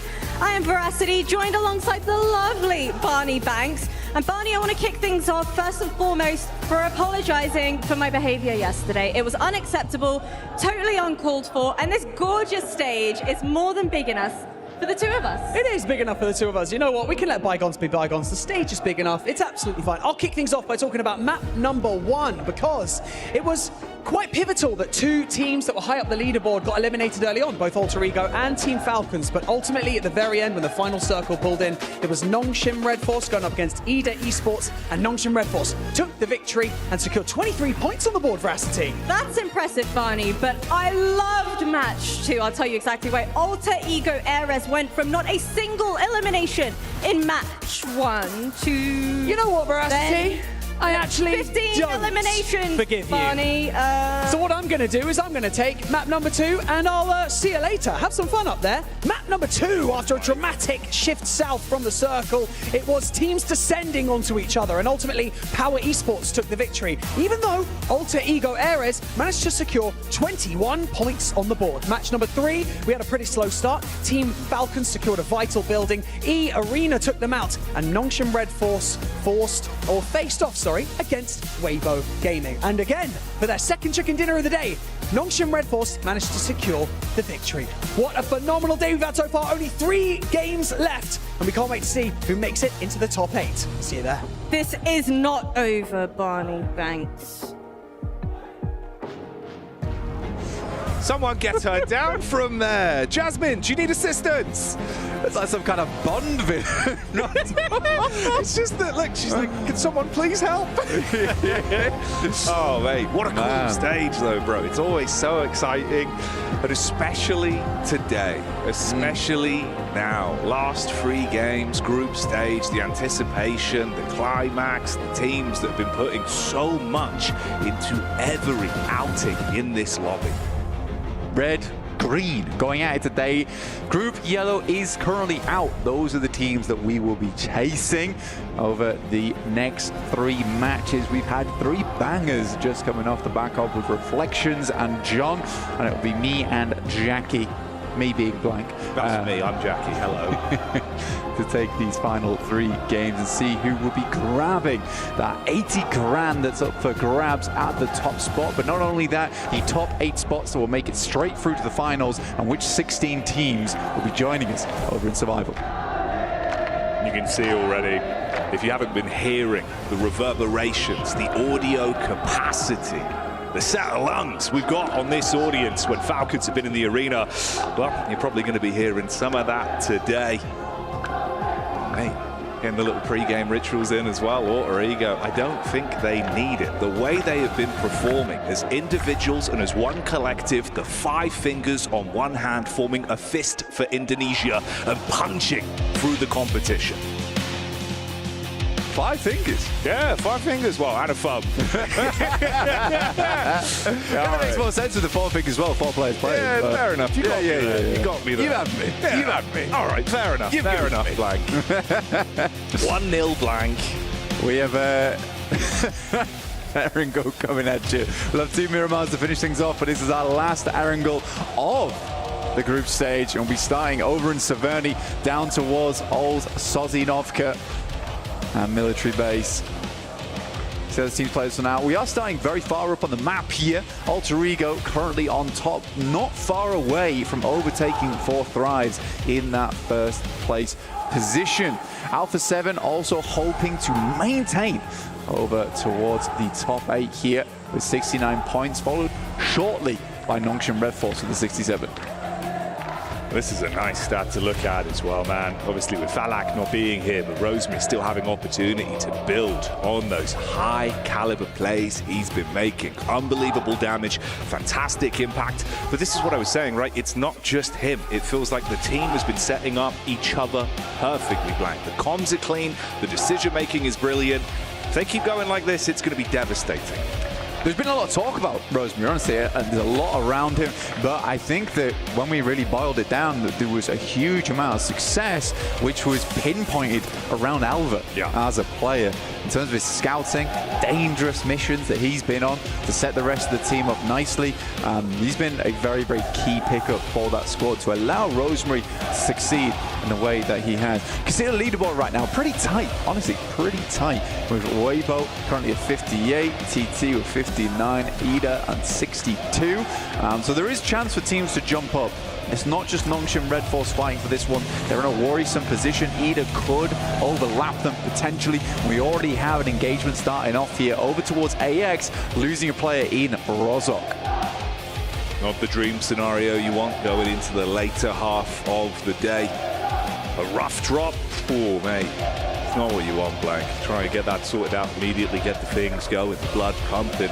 Saw this yesterday with some of the decision making. Let's have a look though where we're going to kick things off. In-game POV, we join the Alpha 7 boys on the move. And again, like you said, I think they've been coming out, playing with a bit more of that classical flavour. It looks like Alpha 7 on the stage again. Bit more gusto, honestly. I really like that maneuver they made down towards Milta, you know, trying to play off the back of the road stop. Never that easy, honestly. They did eventually get wrapped on, but I think up until that point, they held their own quite nicely there. So I think for Alpha 7, they do want to have a much more explosive entrance here, but to be honest, at this point, at this stage of the tournament, they'd be quite happy just to get into the top 8, to get that free ride over towards finals.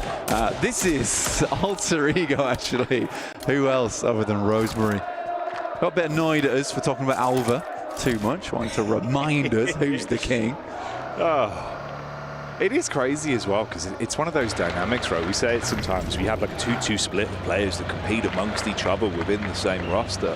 Whereas for them, like you say, they're passing the baton willingly, setting each other up to make sure that relay race for knocks, for damage, for placements is always clean. But yeah, obviously, if he gets an opportunity, Blank's going to take those knocks all damn day. He'll show off. He will show off.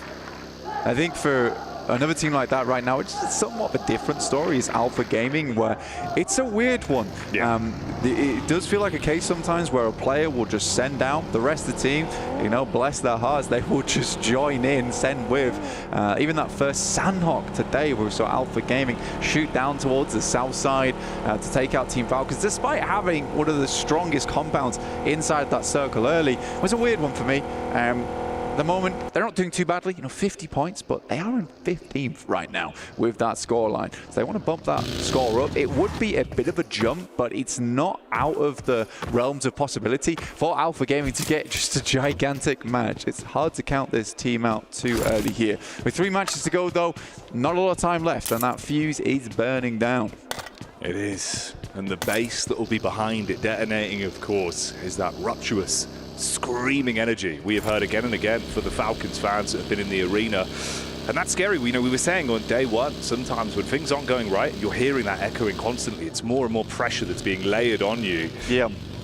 I'm worried if it's going to turn them into a diamond in the last 3 games, or if you will crumble under that pressure. 32 points for Falcons. It's not an ideal number to be on. 21st place as well. it would have to be a mega jump up. I think, if I'm being quite honest, a bit brutal, really. Yeah. I think Cole is the only player on that team at the moment I really see standing up. I mean, I've had a lot of admiration for Ralph, Narvalo, Redox in the past years, but it's funny to me that their newest addition is the one who is showing the most gusto in these games. We'll wait and see for Falcons. There could be a miracle run, but for me at this point, very unlikely. Very, very unlikely. At this point, you kind of want the crowd to just be chill. Let them build. Yeah. Let them build, then follow. Yeah. No, I know what you mean, man. I know what you mean. It can be that double-edged sword, you know. It's kind of brutal. That's the way it's gone. But two sides to every coin, I guess. Longshan Red Force on the right side of the coin each time it's flipped today, it seems. Some very good plays from them. Get themselves into 8th here, which would secure them if we ended things right now. I think Longshan Red Force has had a nice run. Capitalizing off some teams, maybe inadequacies, we could say. But at the same time, it has just been some good maneuvers. I would put it down to just a case of strong understanding of the map. Macro looked pretty decent. They didn't overegg the pudding a lot either, which is something you see from Alpha Gaming quite a few times. Maybe need some more classes when it comes to bakery, or at least getting some chicken dinners. I think for IDA as well, it's interesting. Obviously, it felt like they were more of a periphery team in some of the early matchups we saw towards the group stage. You were finding your way through with placements, playing off the zone, but never really being at the forefront of things. With the grouping the way it is in terms of the spacing in points, though, there's still a chance, mate. And it's looking better today. I will say that. I think there is definitely a good air in there for them. You know, they've got that second wind. I think for EDA in particular, right? The thing for them is that I've always classed them as an up-and-comer squad. They have some very young players on side. It's not easy always playing at a big tournament like this with all that pressure on. But they're a good team at heart. They're a very, very good team at heart. I think maybe it's early land jitters for them. This is only their second day of play. I think everything could change. I do think, though, for EDA, going to the survival stage is not going to be fun whatsoever. I don't think that's an easy place for them to be. I think they'd rather just make it straight through to the finals itself, get to watch all the play happen, and then just feel a lot more comfortable and researched going into that finals. So it does need to be a big push from EDA. Again, other teams are chasing. We've got Thunder Talks as well as Weibo. And Longshan Red Force, if they don't let up, could become a little bit more difficult to grab onto the coattails of those teams in the top 8. To go back to your point as well, for a similar team, that, you know, the question mark was, will they struggle being thrown into the deep end of a big stage like this global event? For AX, I think, you know, day 1, day 2, honestly, they kind of just played their game. They showed up to really just give it their best. Over the course of the event, though, I'm curious to see if that's cooled off a little bit. This feels like an unlucky one for him. Obviously, 2 individual solo knocks there. Rosemary was able to claim 1. We just saw the second go down, so already losing a lot of that stock early. I think it's tough as well when you have this group format where, you know, they're going to play day 1 and then they'll play day 3. Yeah. The issue for them is that I don't really think they found their stride in day 1, and then you're not playing. So you lose all momentum on that day 2. And I do think that there is something to be said where, you know, you come into day 1, you just own it, and you take your day off, and then you go into day 3, and you can just feel pretty happy in yourself. But there's a lot of maybe self-doubt, you know, rumination in the mind if you are AX on day 2. It's like, what can we do better? What can we do differently? I think 41 points is not a bad scoreline for a special invite team. I don't think they've completely lost the plot. So I think it's nice to see. I think AX can be proud of themselves, but survival stage will be a different beast. I am expecting to see AX in that survival stage on this current point scoring. Yeah, I wouldn't be surprised. Again, though, maybe that'll work out better for them as well, because it's just far more experience, especially for that team in particular. It could be good for them. Looks like a knockover onto the Falcons, though. First wing has been clipped. It's coming through on the western side, actually on the southwest, where Kinotrope were playing. you know, I think for Kinotrop as well, they do play around this area fairly frequently. And for Falcons, they have very similar rotations because Kinotrop does enjoy playing in Pochinki, as do the Falcons. And historically, Falcons don't do all that hot when you start having teams playing around your initial rotational points. And we saw that early on Sandhawk with Sami and Alpha Gaming, which we mentioned a little bit earlier. Current circle over towards Shelter, though, Jackie. Bit of open ground, not really definitive on any of the compounds just yet.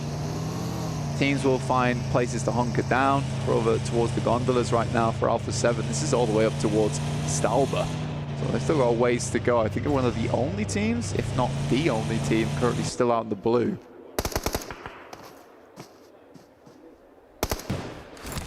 Intense game here. They were coming down the backside of the hill, had a read at least onto Alter Ego. Obviously a bit of a split there. You've got Rosemary further out to the 2-2. It's Krypton that makes a bit of a move here. Rejoin with the rest of the squad, hop back in the vehicle, keep himself covered. See how they play this one. Alter Ego on that western side, yeah. The split between them is pretty big, pretty substantial. See when they want to regroup things up, and you're right, Intense Game are chilling around the peripheries of that area on the western side. You got Rosemary and one other player, can't quite see the name there, having a look down towards that southern side. R8 taking a knock, that's over towards Mansion actually. You can see it on your screens, we bring up the map feed, which is available to you all at home, by the way. I'll head over towards PUBG Mobile Esports over at YouTube, pick that one up. Keep tabs of your favorite teams and their rotates. Follow all the action in one nice little neat package. Get the information that we use here live on the cast as well. Teams on the move now. Squash from the wraparound. Everyone else heading down. It's Gamax that's just ahead. And of course what remains of AX as well, taking a wide berth to join up, but we'll hold that for back over. E-Arena on screens for now. You've got a crash down from the hillside with Kinotrope coming in. Mormon on the push back up. Ooh, big tag into the back. Quick response as they turn their heads and find that one. Tamar with the damage done. It's Big Papa Pump that's clipping legs from the side. Bullets coming in from the third party as well, trying to clean up and see what you can steal away from this.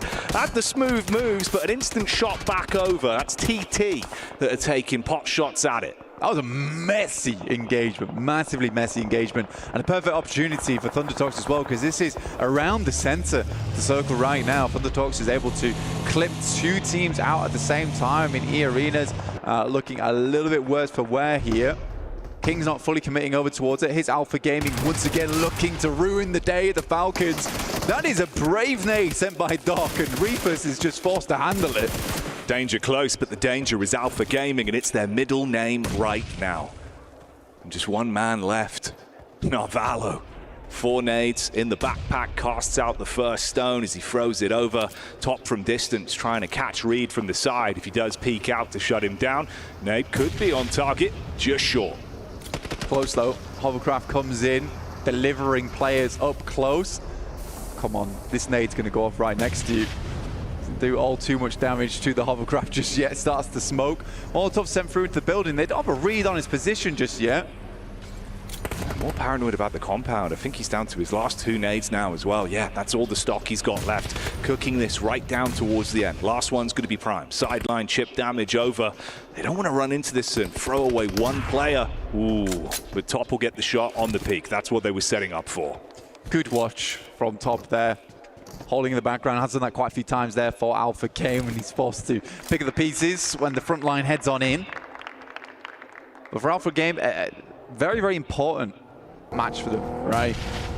They want to climb that leaderboard up to 53 points on this match. Powers finding Ida from R8, and here's Intense Game.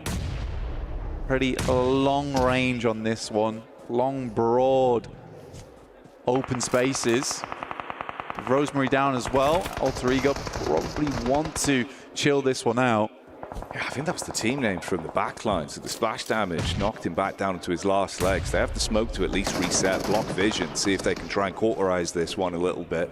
Obviously, intense game. We're looking to really backdoor into this quite some time ago. Gamax as well. They get thrown into the fight versus Alpha 7. We were setting up previously. Silence fires shots back over. Ooh, this is starting to look messy in the lobby, Blank. Yeah, not easy. With the circle, actually, hard shift down towards the southwest side, towards farm as well, which is an uncomfortable area to play on the map. Alpha Game find themselves a prime position to play this one from after removing Falcons. But for Alter Ego, they got Nongshim Red Force looking to rotate in from their northern side. If they can get rid of Intense Game, there's still going to be Weibo to deal with shortly afterwards. So we'll see how Alter Ego actually figures this one out. They're going to make a rotate off towards our eastern side, which is wild, by the way. They're going to go straight through Weibo. We'll see how this pans out. Intense Game takes that moment to regroup back down with Adrian on the south side of the map, and Alter Ego gets past. Meanwhile, you've got Squash's POV here as well inside of the compound. The only one that remains from Alpha 7. He was on a slight deviation from the rest of the squad as a solo. Casting nades back over right now onto the trio of R8. Alter Ego are still getting punished here. More players popping up in the Elim feed as the knocks are coming back through, and they are absolutely sandwiched with squads. A lot of teams are struggling to make their way into this one. Fair few of our squads on the eastern side, and we're on board with one of them in R8. They try and rotate down the remainders of AX. Move to the fields, just on the north side, pick up a compound to play inside of. This area of the map can hold quite a few teams, but I would say that Alpha Game currently have one of the stronger positions inside this compound. Plenty of sightlines to work with. They're not cut off on the windows. Gamax, obviously. They were the ones to kick off the fight between Alpha 7 and themselves. On the rotation path here, go straight past Squash and down towards the crosshairs of R8 that are just trying to play towards the edge. They've got a vehicle close by to make their getaway. For Squash, it gets a whole lot more uncomfortable. Long-term rotate for him, and Power Gaming are ahead. They've got the next position to try and guard some of these teams as they make their way in. Origo, after that A-limb from earlier as well, did break the triple digits. Up to 100 total. Still chasing that 111 for Thrive to pick themselves up first place here. They lost Daybot. Weibo just about caught him on his rotate down in towards farm. Yeah, this rotation's not going to go too well for Gamax. That vehicle is very close to exploding. Surprised Damar doesn't just go for the full send on the spray either. Couple shots back over. Optics of it doesn't look too great for him, so he'll try and tuck down. It's actually easy. That's what we're saying. It's Power Gaming that we're in a good position to try and guard all these teams as they make their move. Meanwhile, as that one goes a little bit quiet, we can show you back, of course, on the fight that kicked things off between Gamax and Alpha 7. This is what resulted in only Squash being the last remaining player. On his solo mission, he's at least found himself some safety inside of the zone for now. Ah, he's gone. All right. Yeah, for Chudo, some good nades over the top, honestly. I quite like that. Corona with some more over towards E-Arena. Somehow Gamax is able to get a little bit more done. Horror versus Ida now. Aaron steps up to the plate, nade over the top. We'll find Jiggle. This elimination feed is just popping up time and time again. Weibo taking shots over towards Nongshim. Yeah, the Red Force taking damage. More on the push-up. They close the gap between these two teams and make it uncomfortable for Ida. A lot of pins pulled on the nades, trying to get one right between the both of them. Spacing looks good on that. It's a clean tag. Sky gets blown over because of it. Oh shit, Red Force taking so much damage from the side as well. Trying to turn it around. You can see Tizzy there with the DBS. Back over onto Weibo. Yeah, Weibo's suffering, but they are making it work. But Intense Game wrapped back up again from where Adrian was playing. He's looking to pick up the pieces that were left behind by Weibo. But Ida's doing a great job to hold this angle. Held out power, held out horror as well. Those nades to keep going through. You wonder how many more they've got left to work with. You can see Dark in here running with the level 1 vest, level 1 helmet. It is not ideal.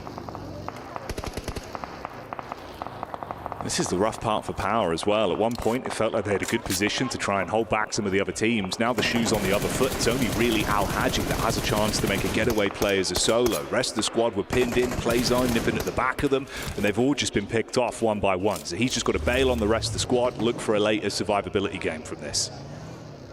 No fear, just got to hold his angle. It means versus 4. Ida's got to push into him. It's a good initial knock, and a second potentially. Oh, No Fear goes down, and you can see they at least deal with the first man that was in front of them. Quick reset on this. They've got time to pick each other back up. No one else there to instantly third party off the fight at least. Origo's going for something a little bit bold here, moving up into the northern sides of Farm.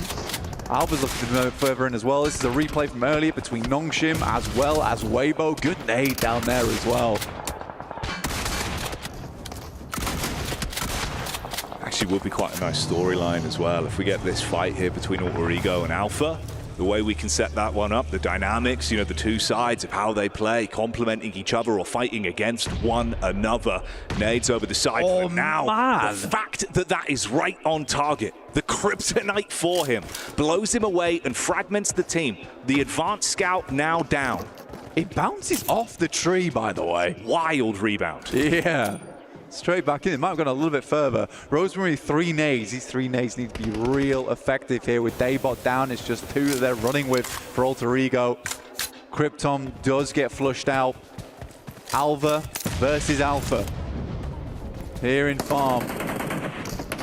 Alter Ego would love to get a little bit further, but Reefus finds Rosemary. He crawls his way through the grass, leaving just Alva behind now for Alter Ego. Looking for placements. We'll see how long Alva can sit in this position.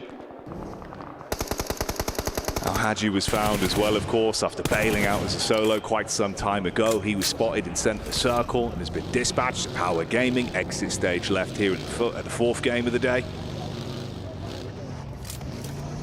For Alpha Gaming, though, this is a big one. This is where they can make their chase for top 8.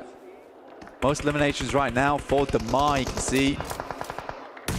Quite a big total there for R8.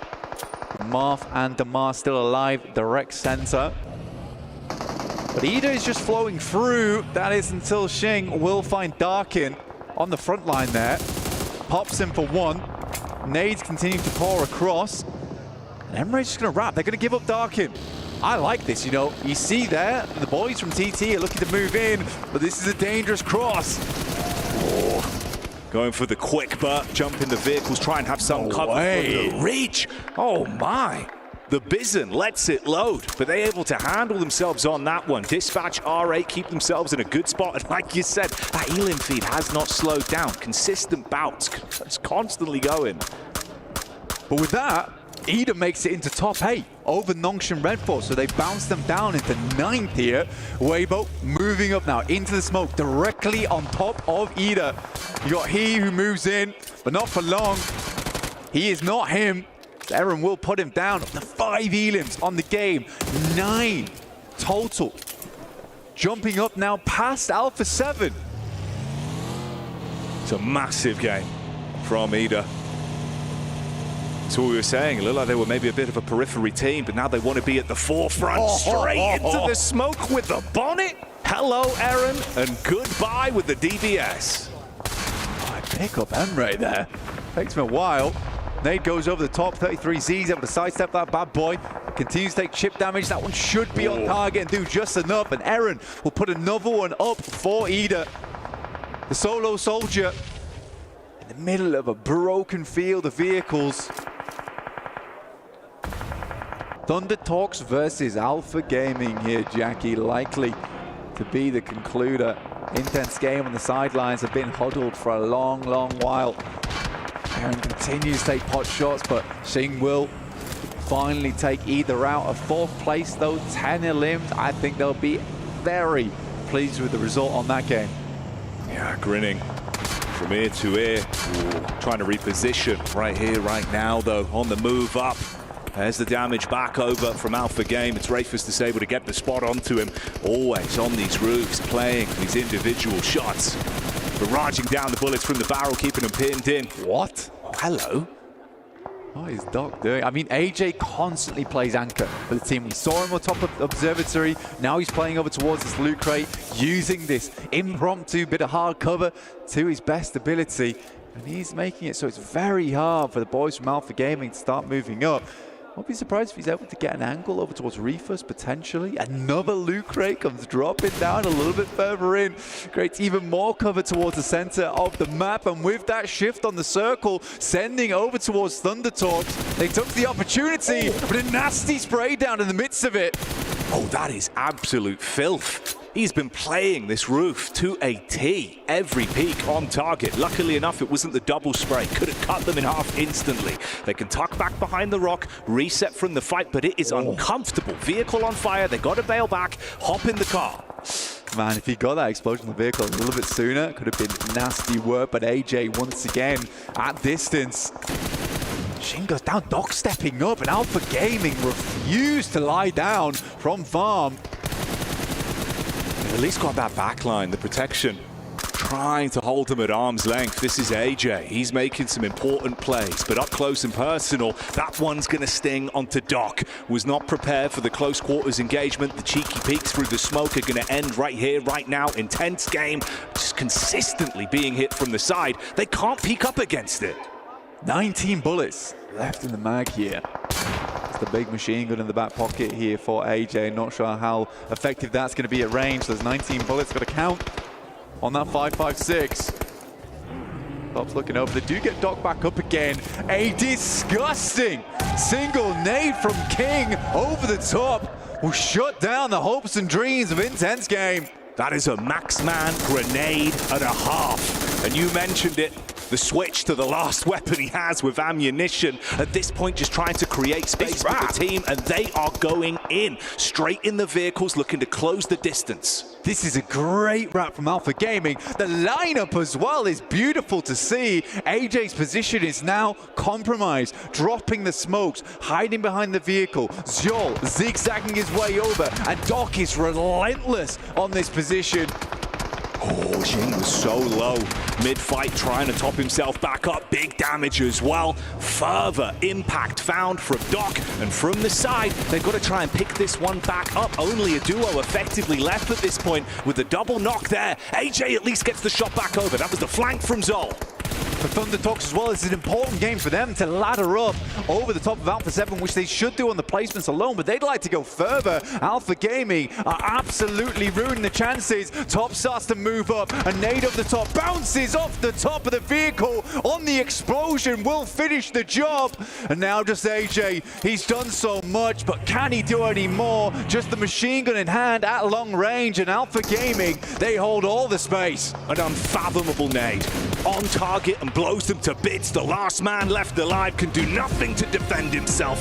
Alpha Gaming take the chicken dinner. The first real good game I think I've seen from Alpha Gaming so far as well. There's been matches where they've been putting up elims, putting up points, but that felt pretty calculated. Once they found that good spot over towards Team Falcons, they used that confidence, that capability to take the compound away from them, and then they play slow off that position. They're not too hungry for elims. And you know what? I would say even Doc calmed things down. Tiny bit. He actually did though, like he kind of reset mid-fight. Yeah, there was some risk taking, but it wouldn't be him if he didn't, right? So the fact they were set up off it and were on point in the final there, it's nice to see, Blank. It's good momentum and it's a great point to steal a chicken dinner right now. Top here, the babysitter of the team, I would say, honestly. Tugging up the reins, tugging up the reins, but if you want more...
Dear PUBG Mobile fans, we are delighted to invite you to the 2025 PUBG Mobile World Cup at the ESPORTS WORLD CUP in Riyadh, KSA. This exciting event will take place from July 25th to August 3rd at the Boulevard City. We've prepared tons of event perks, such as the PMWC avatar frame, eSports Passion set, eSports Passion parachute, and tons more items. Let's check out how you can get all these rewards. During the tournament, go to the Pandora event page via Lobby, Event Center, eSports to join the event. Mormon from SEA, Top from CSA, Pedrinho from the Americas, Silas from the EU, and Prestige from MENA will guide you through the 5 major parts of the event. They consist of tournament celebration, prediction rewards, eSports shop, themed outfit, and champion challenge. Join these activities to earn rewards and collect eSports tokens to redeem even more gifts in the eSports shop. The more eSports tokens you collect, the better rewards you'll get. You can get up to 2,870 eSports tokens from the prediction event. It takes place from July 23rd to August 5th and consists of 3 stages that coincide with the tournament: Group Stage, Survival Stage, and Grand Finals. During the Group Stage, get 20 eSports tokens by predicting the 8 teams you think will advance directly to the Grand Finals. Each correct prediction will grant you an additional 60 tokens. Make a total of 3, 6, and 8 correct predictions to get 300, 680, and 720 tokens, respectively. You'll get another chance during the survival stage to guess the other 8 teams that will make it to the Grand Finals. The rewards are the same as the group stage. During the Grand Finals, you must try and predict the ultimate champion. Just predicting will grant 30 tokens, and a correct prediction will grant 400 tokens. If you're unsure about your predictions, you can let your friends' predictions guide you. Find someone reliable, copy their predictions, and wait to be rewarded. The 3 prediction rounds take place on July 27th, July 30th, and August 3rd at 10:45 UTC 0. Rewards are issued the second day after each stage ends at 4 a.m. UTC 0. You'll receive eSports tokens based on your prediction results. Note, eSports tokens don't expire and can be used in future eSports events. Who do you think will be the ultimate champion? Join the 2025 PMWC event and share your predictions. Invite your friends to join the predictions and watch the tournament unfold.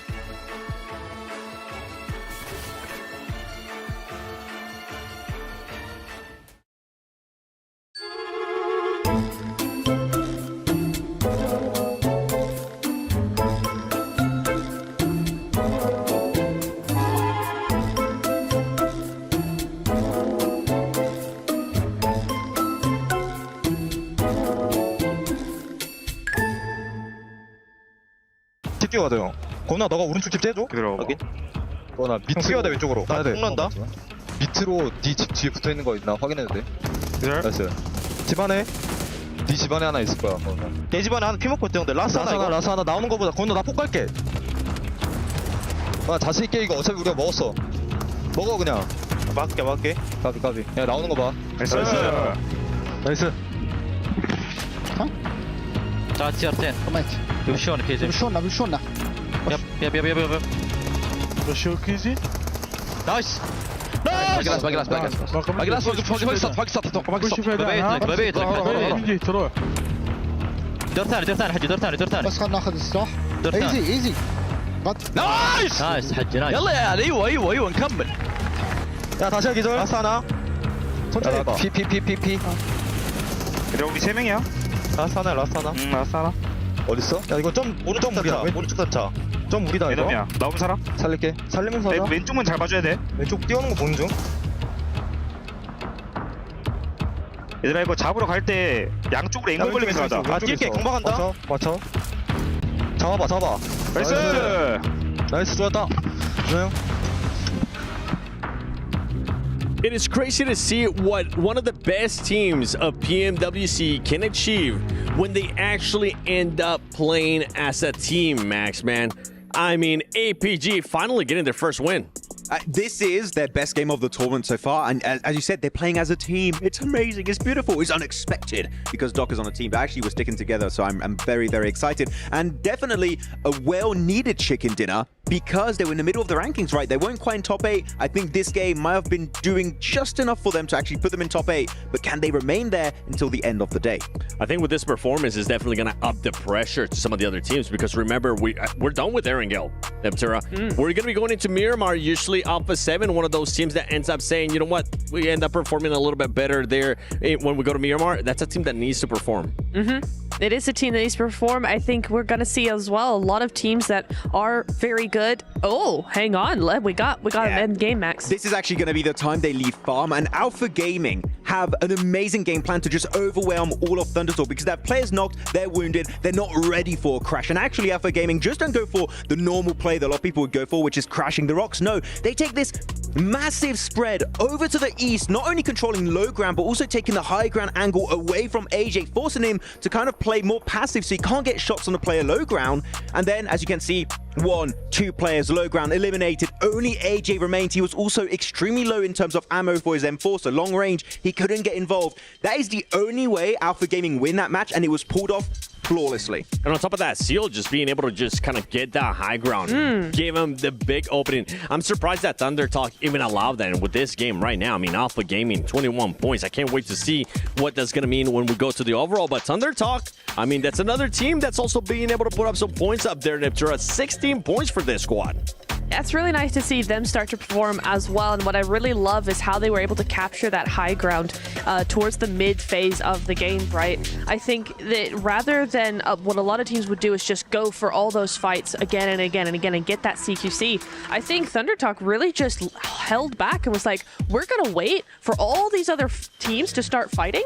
And then once they're done, we'll pick off the stragglers and then move into that space like we claimed it for real. I love how the final spot of Thundertalk, it was initially Al-Hajj had it 5 minutes before that fight happened. Then it was taken away by Damar from R8. Then it was Ida that took it. And then it was Thundertalk. Like, Al-Hajj had the good idea. Unfortunately, as a solo, he couldn't quite defend the... What? That's an interesting tactic right there for Non-Stream Red Forces saying, all right, we got 2 wins.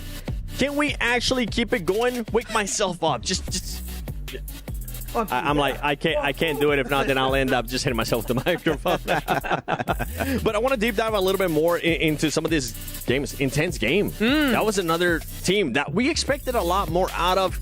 It hasn't been that way for a very long time, at least for the past 2 days. But it's good to see them finally being able to step it up here on the final day for group stages. Yeah, especially I love the way that they played a very difficult zone, right? That zone was not easy for any of these teams, but I love how they actually were able to stick together and then move, but still be mobile at the same time. So you did have those players that were going up off to the north and then back down, but they just, by keeping mobile and stop and preventing any stagnation happening, they were actually able to end up being one of the last ones in the zone because they weren't in one place at the time. That's right. I mean, we were talking about this 2 teams earlier. I want to take a look at a bit of a SMB head-to-head between Alpha 7 and APG because now APG is in the hunt, and this is going to be the stats for today. See who is currently outperforming who, as well. I'm pretty sure we'll get a chance to see them there in a bit. But for Alpha 7, this has to be a massive, massive wake-up call, Max. This is the time for them to actually start reacting, and it has to happen in Miramar. If not, this could be the defending champions going to survival stage. I mean, it's scary because Alpha Gaming getting a win there. Don't forget, they were just below them. They're going to look to overtake. And actually, one team we didn't talk about too much, EDA. They've been silent, but they've been climbing the ranks slowly. They've been approaching the top 8. I think they've been going top 8 a little bit early in 8th position, if I'm not mistaken.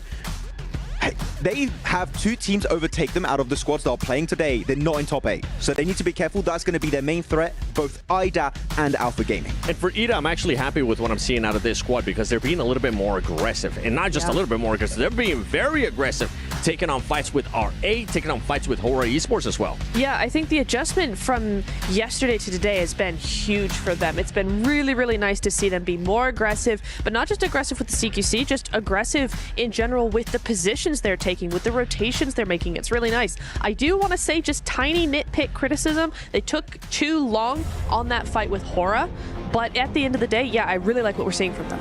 Well, we'll have to wait and see what these 2 teams are going to be doing here, especially going into the final 2 matches of group stages. There's so much at stake. You can either get a chance to go directly to the grand finals or have to battle out against 16 teams at survival stage. Let's take it over with the first Miramar out of 2 with Blank and Jackie.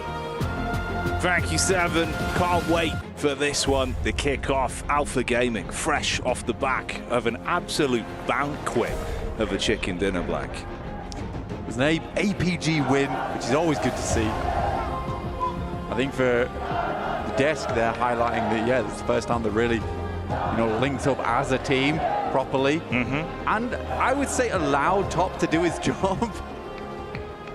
A lot of times they get away with themselves, but we're heading away over to the desert here on Miramar for our final 2 matches of the group stage. That's where that tagline reigns true. Who's going to beat the Heat? Who will show up here? Seen some great showings from a good few collectives of our squads today, but things will change now in the last 2 games. All the players here, we saw some of them hyping themselves up. You know, everyone wasn't actually sat down with Ida for a second. I was worried where he'd gone. You know, he just took a quick lap around the arena, trying to keep himself in it. Yeah, because they're doing well. 6th place right now. They would need a few teams to jump ahead of them. Alpha Gaming, Alpha 7, Nongshim Red Force, Weibo. For Horror, I think that 51 points are a little far out at this point in time. If we're Ida's having the same kind of performance each time, then again, you know, a 20-point game would shoot them up the rankings. But with the way Horror's performance has been today, it's not been a horror to watch, but it's not been great either. No, it feels like there was signs of them being able to really blossom. Some of the plays we've seen from the compound crashes, the way they've been playing with the tempo, it's been nice to see, but I think you're right. I'm a little bit worried. Don't know if they have that same level of caliber, of course. You never count them out though, Blank. It feels like that team can just turn it on sometimes, so you'd love to see it, especially here, right? Last 2 games make it happen. We get a Western shift on the circle over towards Team Falcons, who I think right now, 2 matches to go, they're not making it. Especially going down so early versus Alpha Gaming just on that crash. They look pretty weak at the moment. Weakened. I know it's a lackluster performance from the Falcons. Not really got off the ground just yet. Nongshim Red Force losing Benny early here. An engagement versus R8, and I think he is alone. No real room for anyone to assist on that one with the split, so R8 able to easily grab onto it with both hands. I think it was another knockback over at the Kino Trope as well that was finished off there, as we saw Power Gaming and them landing quite close to one another. They took a clean elimination off the back of that. So already a couple of scraps breaking out. Zizzy tucked in, belly down on the ground, listening for the footsteps at least. I think your issue is for Nongshim Red Force losing a player early into Miramar, where it's a map that massively favors 4-man teams towards that end game. You're struggling now. You're 11th place. Those good games from earlier in the day, you'd set yourselves up nicely to get in towards that top 8, get that free ride through to the final, stamp your ticket. But it's all gone a little bit wrong. Here's that replay, Al Haji. Damn, he nearly did it. Stabbed in the eye. God, he was quick with it. Smooth moves on the blade. The Wicked Skengman was here, but Al Haji deals with it. Not a fan, not a fan. So I'm backing up though, he's terrified. Yeah, I mean you would be. Yeah. He was quick, he was chicaning with the blade. So that's going to go on for a while though. The big difference maker right now is that R8's working with 4 players, 4 angles, compared to the 3 coming through from Nongshim Red Force. And I'd like to see them make it out of alive, but it will be a tough task. R8 trying to get further up the rankings here and a little bit more money perhaps. Good pick. Yeah, I mean, nade through the window. They take the peek out. Good timing on the fight. You're able to reset as well. Med pack, so it's not going to be too bad for you. Complete health back in. Dives away as well, so he's quick on the reposition, so the Mark can't get the shot back over to capitalize off of it. Still got the nade in the back pocket. Looks like he's going to set himself up for that on the response. Cast it out with a little bounce. That's kind of cheeky. And he's jumping out of it. This is a big play from Doc C. Let's see if it actually works out, though. He's getting peppered. Somehow makes it back into the building. It wasn't for long, though. That was a bold maneuver, a brave play. You've got to give him props for the way he approached it, but unfortunately in the melee, it's not going too great. Response back from Zizzy with the big boy, letting the bullets rain through. And R8 trying to compose themselves off the back of this. know the angle from the stairwell is going to be problematic. Trying to focus up on it. Good spray back over. And Tizzy can't get the clutch Elim in to keep them in it. So Red Force go down. That's a big blow to Nongshim Red Force. Only one more game. Capitalize on those points now onto our final Miramar. Not looking good for them. And again, I have to stress, it was a great start from Nongshim Red Force earlier in the day. Korea, that was a fantastic opportunity for them, but not meant to be. Alpha Gaming with the 9th place now after that last match. A real big improvement. Boys from Power hunting down Kinotrope. Another one bites the dust there. Even Weibo as well, finding an opportunity to take some fights over. Doesn't really go the way they were hoping it would, though. So Kinotrope, as much as it has been a rough affair of being thrown into fight after fight that's uncomfortable for them, they can at least reset from that. So it isn't the full wipe that could have been. Quickly grabbed the vehicle as well for the impromptu cover. At least had some supplies to top themselves back up.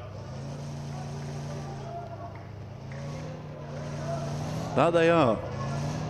But I don't think they're going to be in the finals, unfortunately.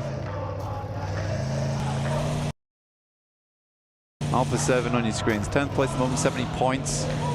It's roughly around this barrier as well. It's real tight. It's real close at the moment. You know, 70 points up to 76. Very interchangeable right now between these 4 teams. Thundertalks overtake Ida. The chicken dinner advantage as well. They will go up 1 placement despite tying on that scoreline. Horror spots the rotate coming through from Alpha 7. This is dead center, right? They're trying to get up towards some high ground to work with. Horror currently has a big old split across Crater Fields and the ridgeline that sits over in that position. Those mountains are very, very nice to work with.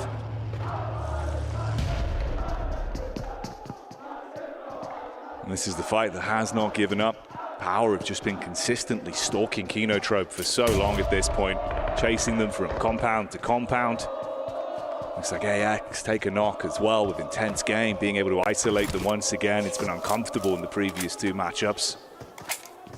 Gamax taking on Falcons and losing Koa again. It's these slow decisions, slow rollouts coming through from Falcons, allowing teams to backfill them time and time again. They've got to figure something out. Add some security cameras to the back of the kit, essentially. We did lose 1 player over from the side of Alter Ego as well, from a very quick bout between them and Thunder Talks. Both teams then repositioned and called it quits on it.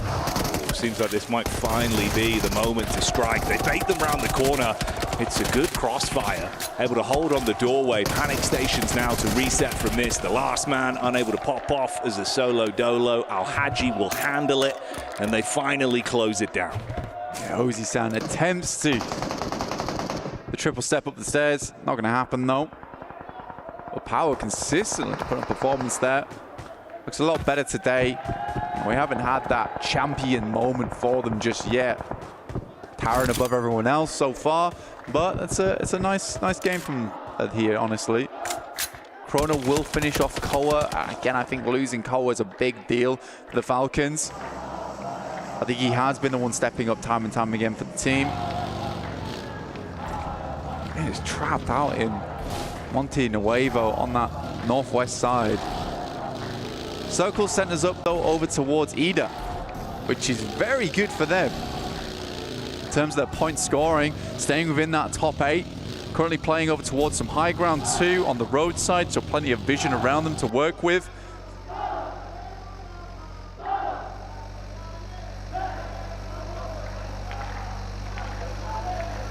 This was Thunder Talks, of course, that backed off after their slight scrape they ran into with Alter Ego.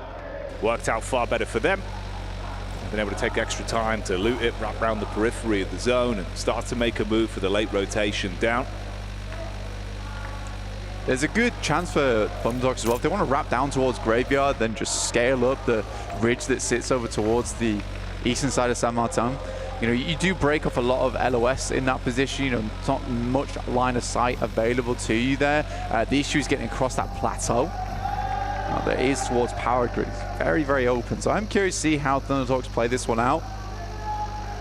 Looks like they're heading out into the blue here. AX as well. It's back-to-back games where it's been very uncomfortable for them in terms of the isolated fights they've had to work their way through. 3 players alive for now, at least. It's Henry up on the hill, firing off a few warning shots at least. Meanwhile, down in the Gulch, you've got Alpha 7 Esports.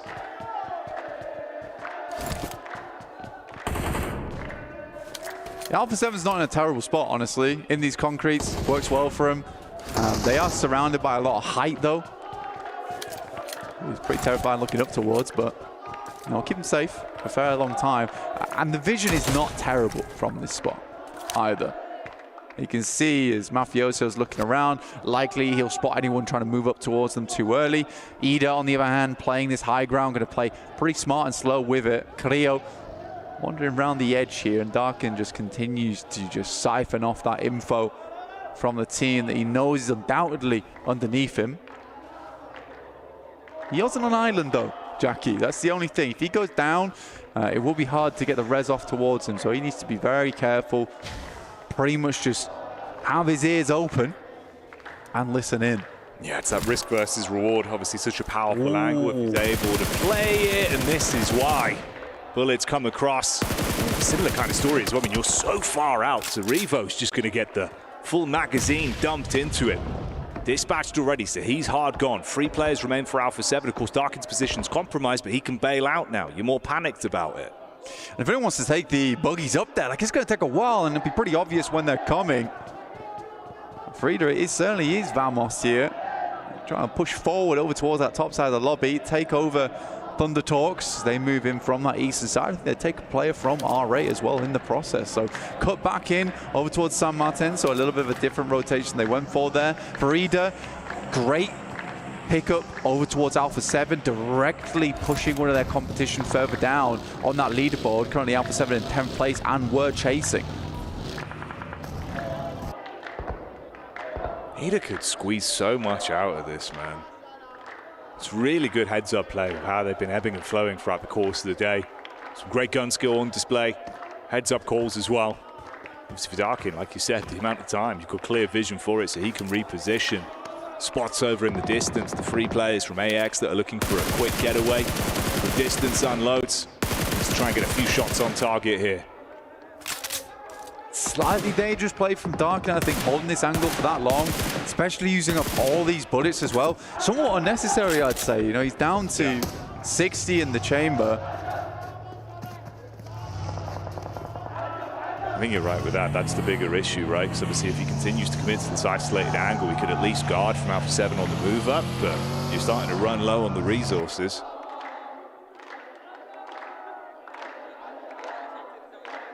Zolarigo. One player down. Playing around the warehouses on that eastern side. Not bad area to play around with either. AX just moved over towards them. You saw just then either taking shots. Again, pretty long range. Very unlikely they hit those shots anyway. Nice little bounce to the stairs though. Trying to rebound that one. Instant Molotov. I'll take those. It seemed like he was hoping to try and force them just into the vision of the nade from King as well that was setting up to support, but luckily enough, not close enough towards the stairwell. They're able to tuck in, keep themselves safe. Goes in to clear out the building now, sees the feet. Ooh, rebound off the wall. It's a lot of damage. Ooh, the timing on it as well. As he pushes up, it's the reposition. So Demar just not ready for the instant dive in. Able to get it. That's the last of R8. Obviously, this was a rotate back out for Thundertalk, specifically to hunt them down as well. So they get what they want. Can't tell if, you know, he'd left that nade and that Molotov on the stairs like a bait. I try to get your boy to walk down the stairs and pick him up and then take the shots. I don't know how many players at this level are going to fall for that, but I don't know. Try to lay out some candy. It's a fair theory.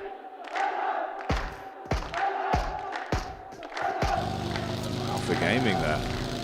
Shot in the back line from Gamax. Yeah, Gamax is kind of causing problems on this western side, but again, that's sort of a dock issue, honestly. If we look where he goes down, like all the way on that western side, he's split off from his team. Can't deny the amount of eliminations he's been able to get for Alpha Gaming, but still, sometimes a little bit overzealous. The babysitter in top might have to pull back on those reins quite quick enough. I couldn't get a grasp on it. Too fast. It was a lot of strength, a lot of strength. He loves it.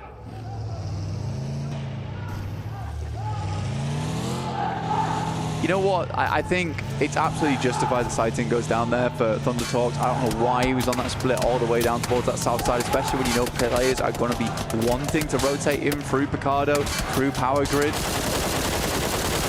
Sure, he provides information back, but probably could have just garnered that later whilst moving through those rocky outcrops on the eastern side. It was interesting as well for Thunder Talks. It almost felt like King was trying to get them to go back over to take the fight versus intense game. But then again, like you say, it just resulted in them being fragmented. It doesn't really work out the way they were hoping for. Down to the trio to reposition in. And it's close grouping ahead of them. You got a bit of a scout out from Padrino, who's going to get the info over towards that side. Rest of the squad holds further back, of course. AX and Alter Ego. All quite close together. This was Horror that were taking shots down from the top of the mountain range. So Alter Ego, rather Alpha 7, have just been taking so much damage from up on high consistently. Oh, get the knockback over onto Squash as well. Fragmented into both of the compounds. Got to tuck in and find some cover. Yeah, it's been really hard for Squash to move across the clear now. So it's pretty much dead meat. Yeah, there really isn't much you can do on that one. It's unfortunate for him. Okay, so Thunder Talks, they have committed for the push back up. Obviously, you already had the compound set up for Alter Ego, so they handle that one with ease, it seems. Ooh. That's a explosive arrow! No way! Oh, what a launch from that one! Oh, we've heard legend of it. We have. But now we see it. It took me, my brain was like the synapses have connected. Where was this shot from? That's from across the bloody road. That's insanity. Through a tiny gap. Is that Legolas? Oh my God, the archer. Okay. Tengu's in the building. Good to see. Don't give me a replay of this. I don't want to see this. Let me see that explosive bow. Wow. Man, you felt that one in your chest. I was like, that's not a nade. I didn't see anyone near him. Oh, the pull and release. Woof. He's good with the drawstring. Yeah. Lines it up and knocks him down. And no relief. No. The boys in Alpha 7. That's a rough way to go as well. You've been humbled. You'd be fuming. Damn. Okay. Pinpoint precision. The boys on Weibo bring a new meta to the game. I don't know if it's meta yet. It might be a little bit off meta, but I'm always down for people doing a little bit things funky. He's an innovator. Yeah. Can't doubt that. Straight inventor. Alter Ego on 3. To be honest with you, all things considered, I like that Alter Ego has slowed down their pace in this game. They know they go down to 3 early. They get 3 elims, which is still pretty good, to be honest, over towards Thunder Talks. As they rotate in, we did see that replay. Thank you, production. We do appreciate you. And it was good. It was good. Being able to hold that is nice. And that kind of comes off the back of Thunder Talks losing Sighting as well. You know, if they had 4, that might have been a very different story. If you got a 3v3 there for Alter Ego, they can handle themselves on that. You got E-Arena down towards the south side, looking to push slowly but surely up over towards Alter Ego. Yeah, I think that one was almost paralysis by analysis for Thunder Talks with how the decisions were made. So came back to haunt them. Sleepy still up top, such distance to play with. A little bit of ammo left in the pocket as well, so just taking shots when he gets opportunity to keep him pinned. See the split from Alter Ego as well. The team trust each other so much. Speaking to Rosemary, you can see they all just play for one outcome. They're just looking for that win. They're not bothered about who's playing well. He said it himself, where he was just like, look, it doesn't matter if I'm playing well. I know my whole team can, and they certainly can. Valor's going to try and get out of there. I think he is the last player of the team, and Falcons just drop like a bag of rocks. I don't really know what more to say. I don't know if it's pressure. I don't know what's happened, because technically they're not always the most entertaining team to watch. that way. But they are consistent. Consistency is good. When they pop off, it's just very, very cool. But most of the time, you know, it's just slow but steady. All right, they're the turtle to Origo's rabbit right now. But at the moment, the rabbit is very firmly winning this race. Yeah, quite a bit. Quite a bit. Turtle's got lost. Rabbit's focused. He's on. There's an 80 grand carrot at the end of the race here. Yeah, you definitely want to nibble down on that one, so you won't be stopping, especially with how good they've done today. How amazing they looked yesterday as well. Great results for them. And I think that's, like you say, man, just being able to play with that pace, knowing when to dial it down. Even when they lose a player or two players early, it just doesn't really affect them mentally the way you see it start to rattle some teams. Gamax have been the problem maker of multiple times on these backdoors. Obviously looking for revenge for Doc here when he was taken down by them. Exchanging nades from either side, cast them over the top, just trying to keep them pinned. Bullets from the side. Ooh, couple tags there. That's actually Al Haji from the top side to back up the rest of the power squad. Yeah, Ragnar's getting involved now too. Let's find APK. Some good nades from APG, by the way, there. Gets them down to around about 20%. So kind of unfortunate they're not able to land them as well as they'd like. And there's another that just lets the first aid kit go through. So they're just off target. Now they're hearing these shots coming through from the side from Power and even Weibo now sending down slightly. Got Order, legendary player from the PEL region, looking to push over towards that south side. Oh, mate, so brutal.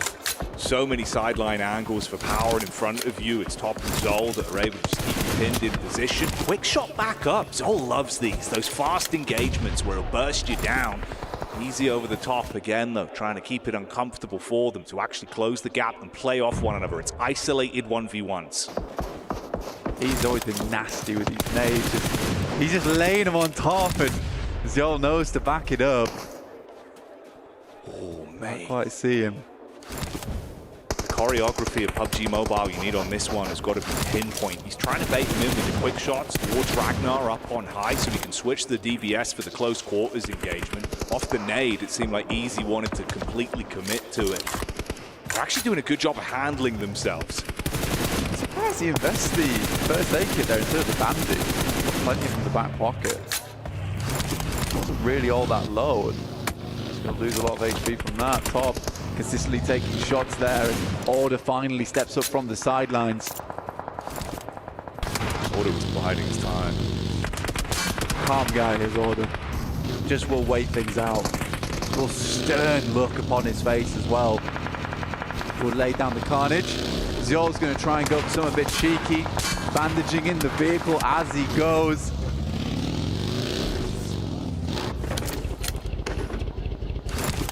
Gets himself at least into some safety for now.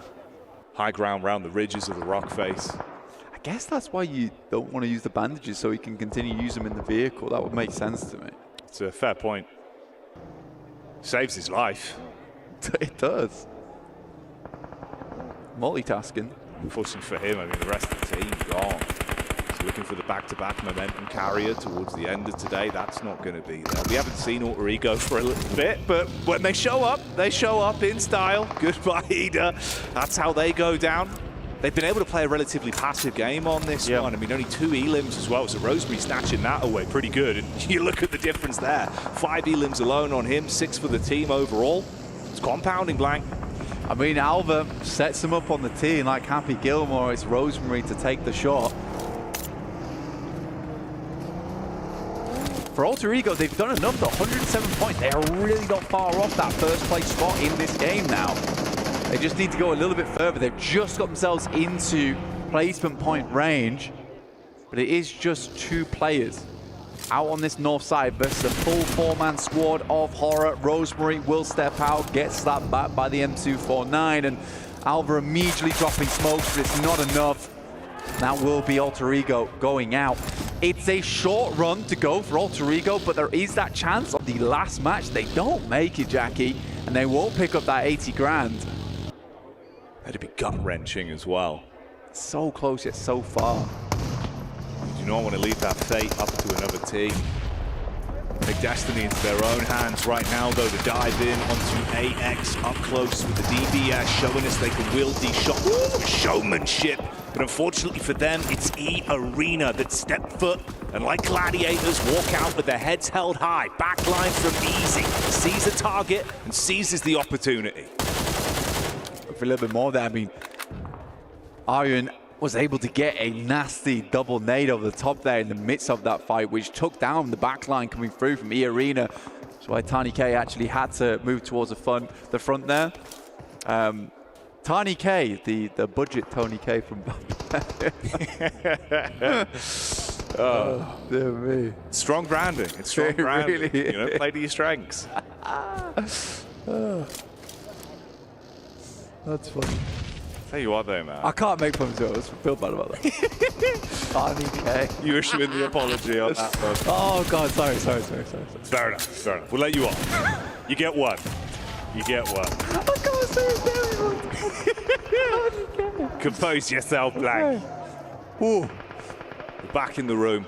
But for Sleepy, I don't know if he will be for too long, realistically. I mean, he was trying to go for the heads-up play in, causing a bit of chaos for the rest of the team from the side. It's not worked out as well as he would have wanted. The rest of the squad have to bail on it as well. They're pinned in between E Arena to now make their move down with intense game setting up inside of the zone. But intense game, yeah, actually not a bad position, but just not a lot of players to work with, just the two here. It's a lot of angles, you know, be going off. I'd love to see a Weibo win. After that lovely shot, bullseye from Sook. Yeah. I loved it, mate. It was impressive. And what a day it would be for them as well if they can keep that momentum going. Sook shows up. Hell, the cinematics on it if he gets another one.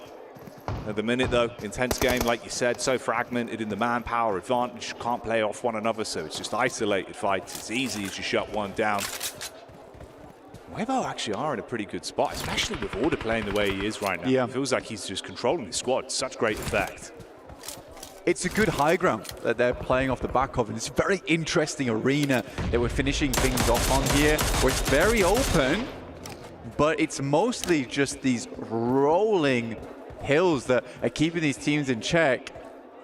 And you can have a fair few teams here, because even on these slopes that move round on the circle, you still got cover there.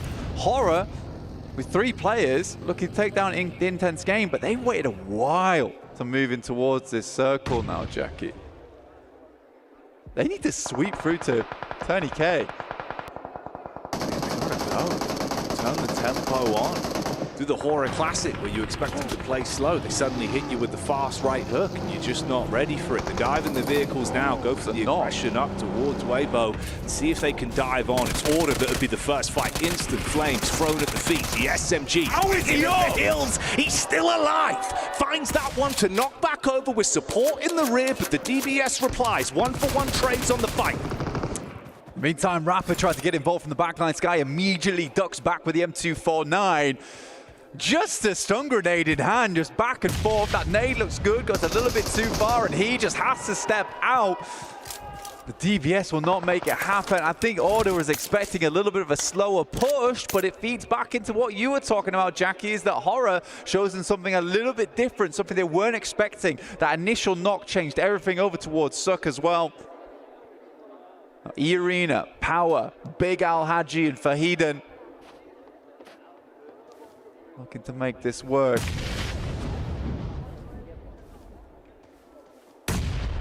Slower pace rolling over the battlefield now.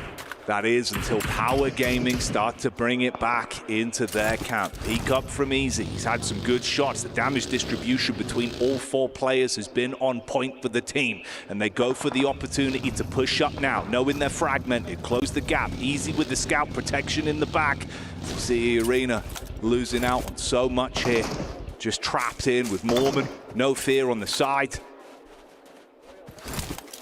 Power Esports, 77-point game on the hands here, right? Getting, well, not just from this one match, but getting the 22 points, getting, in fact, it'd be a 23 if they were to clear everyone out, which would be a massive result from them.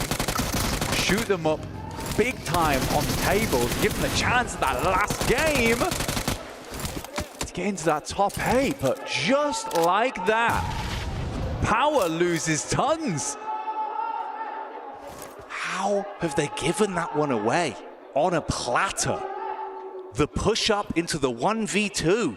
Looking to play off one another, just couldn't commit to it. They go down, now left in a position where that big advantage you had, like you say, to clean house, make out like bandits, it gets harder now. And Hora thrive in these kind of positions as well. Sky and No Fear, they've had some great heads-up calls so far. Last circle. Right now, I'd say Power has more control over the circle. See if they can get this done. A win is going to be enormous for them in terms of their point scoring, right? They go down here. Last game becomes hard. Ragnar starts things out nicely. Over towards Sky. A Grozer in the hand and No Fear. Another Molotov towards the backside. He's burning out, and it will be done. And Power, despite a little bit of a shakiness towards the end there, are able to clean it up. There might have been no fear from their opponents, but Power certainly lived up to their name. Kept it clean at the end, and that's what you'll remember. Walking away with a chicken dinner on that one. Absolute massive amount of points there. We'll see how far that does send them up the rankings. But easy, calming the team down. You love to see this. Some teams, like we said before, especially now with one last game to go, building up that anticipation. The fact that if you let all of your energy and adrenaline spike too early, it could throw you off. Intense conversation between them. Trying to break down what went wrong and reset it. Sometimes just unpacking the bag and then going in fresh again. Little wink at the camera as well. You love to see it. Easy has always been a pretty good member of the team, honestly. When Al-Haji did fall back a little bit.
rewards are issued.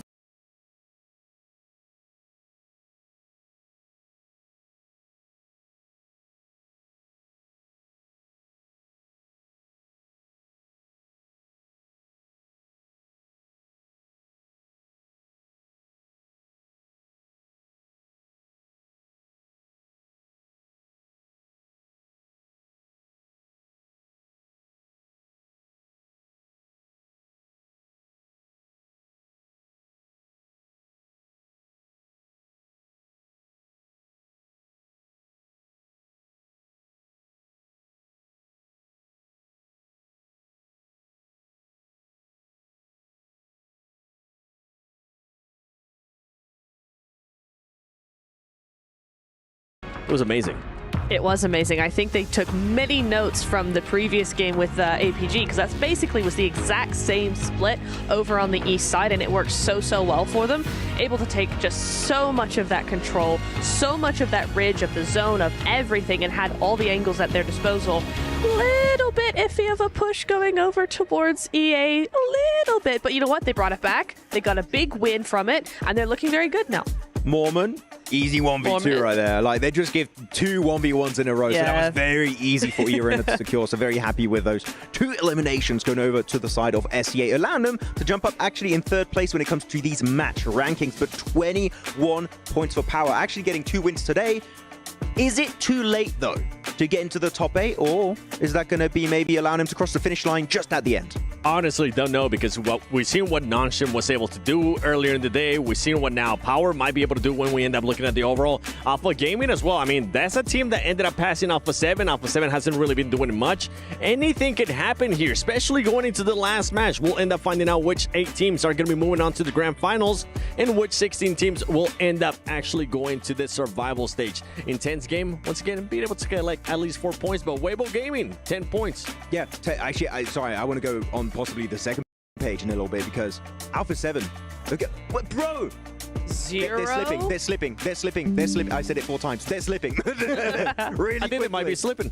I think they might be. I think maybe they're slipping. Yeah. Possibly. I'm not sure, agree. though. That's a good point, guys. Yeah. This is This a good performances, though, you know what? Let's just say it here. Let's just get it out of the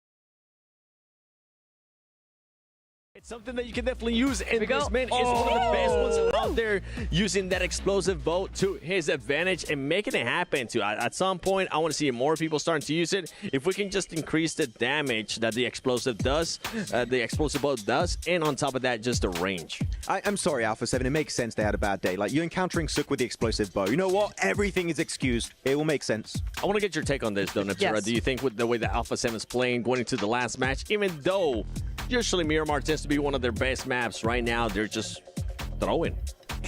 Yeah, I think it's just bad game after bad game, and that's got to do a lot for the morale of particularly a team like A7 that really pick up from how they're feeling and put that into their games. When you're a highly emotional team like that, having a bad game is going to be something that will hinder you. So I feel like if they had had their second day yesterday, they would have done a lot better coming off of their great first day, but having that break just hasn't worked for them. I mean, we know Alpha 7 usually has an edge team. They're just always teams in the edge, but a little bit ahead of them, and they just keep getting gate caps. I think they that's the cannot thing. enter the circle. It's the thing you keep talking about, team spirit, is that they're really slow, actually. The edge play is good, the rotations are good, but they're just too slow to do them in this lobby. Yeah, it seems like it, unfortunately. It's just not working out, unfortunately, today. Something that was working out during that match, Neptura, was the 3-1 splits that a lot of teams were doing. There were so many. I was really surprised by that. And what really got to me was, wait, they're actually using these 1-3 splits as an anchor point. The 1 split, or the solo coming up onto the high ground, was on that high ground. So rather than a full squad, wait. Hold on. We'll Hang get on. to that We'll point. go back to that. We got to take a look at this Hold here on. as Alter Ego Are they going to be able to make it? Are they going to be able to get in that first place? Because remember, there is some money at stake here when we end up talking about the rankings for group stages. First place will end up getting $80,000. Second place, 77. Third place, 75. But I want to keep going down that list because now you have Thunder Talk. With the way that they have been playing, that team has pushed up in the top 8. Yangon Galacticos gets pushed out. They're going to be going to none other than Survival Stage and Weibo Gaming. Look at them, how close they are. It's going to come. I honestly don't know who is going to be that A team. Alpha 7 Esports with just 70 points. Max, you were talking about it. They are slipping. Look, I said at the start of the day, I was like, I don't expect it to happen, but it could. You know, it's a possibility. Worst case scenario here for all the Brazilian fans out there here for PUBG Mobile Esports, and they've been having a really, really bad time, unfortunately. Going on to this third page. Last game, nothing's going to really happen. If you're down there, you're going to survival. You'll have to try once again to reach the finals. They could play a bit of a spoiler role for some of these teams. We've seen it happen in the past too. Even though it is group stages, they might just want to try something different. You already know that you're going to be going to survival stage. Why not try to get a highlight? Get a clip. Coming with me. Drag them down into the abyss of the survival stage. Hey, it's a strat. It's a real one. Yeah. Out of all these teams, I wouldn't be surprised if it actually does end up happening. We've seen some of the other teams starting to step up. Intense game. Obviously, for most of these teams, it's just going to be a little bit too late to even do anything. But those improvements are taking points away from some of those other teams actually hunting down for that top A spot. But something I want to take a look is none other than Max Man's Grenade of the Day. Max Man's Grenade of the Day.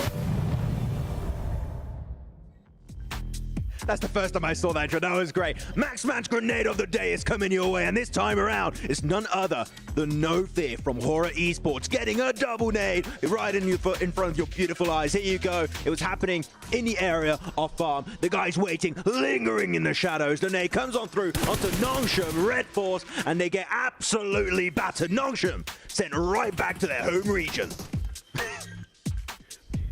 I like that. Thank you. That was good. That was a Molotov also, I think. That was the close-up, everything about that. And also, Horror Esports has been a team that they start performing as well, especially in that last match. We saw Sky being able to put up some good amount of eliminations. We sure did. I really liked what we saw from Horror.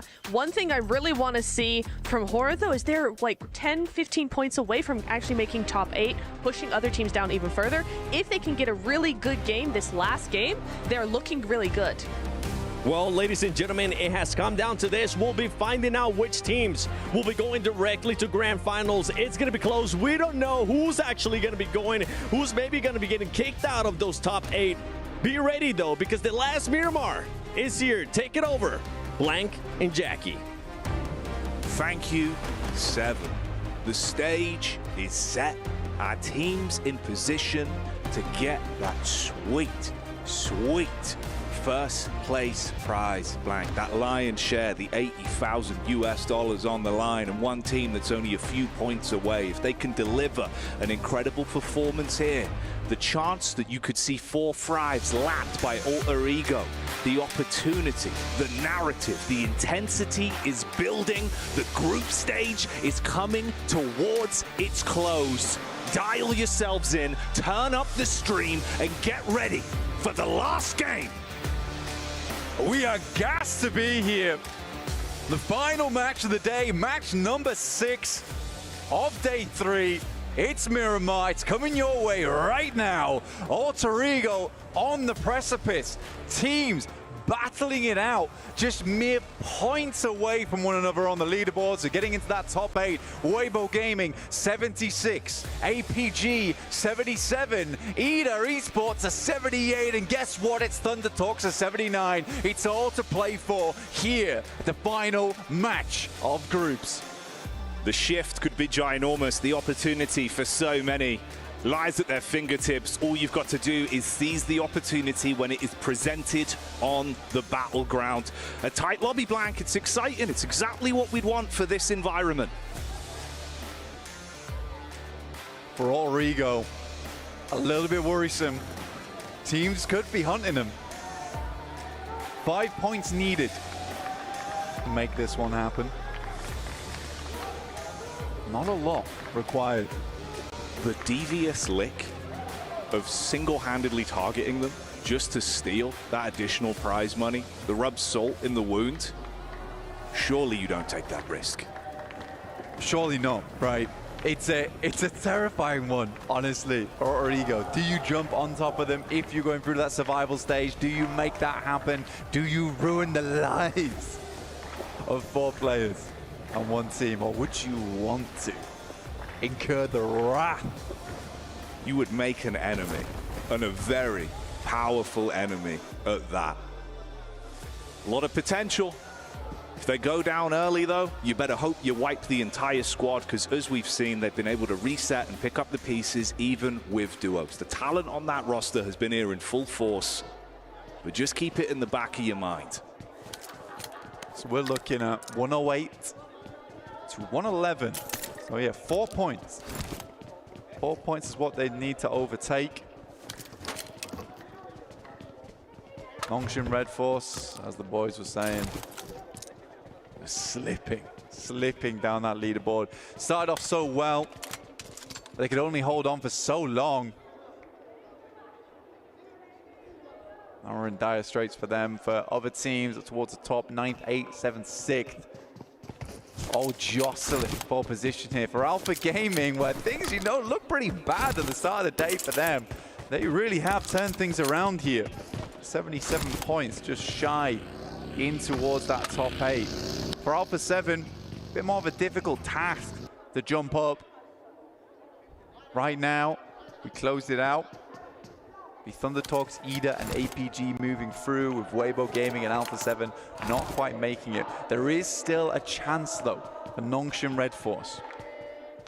They started off well, and they close out the day well.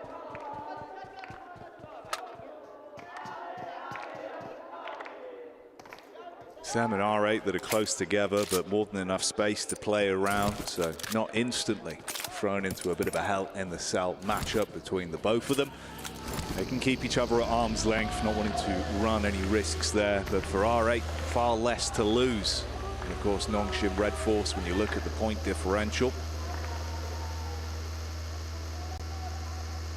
Take a look at where we're sat on the map right now.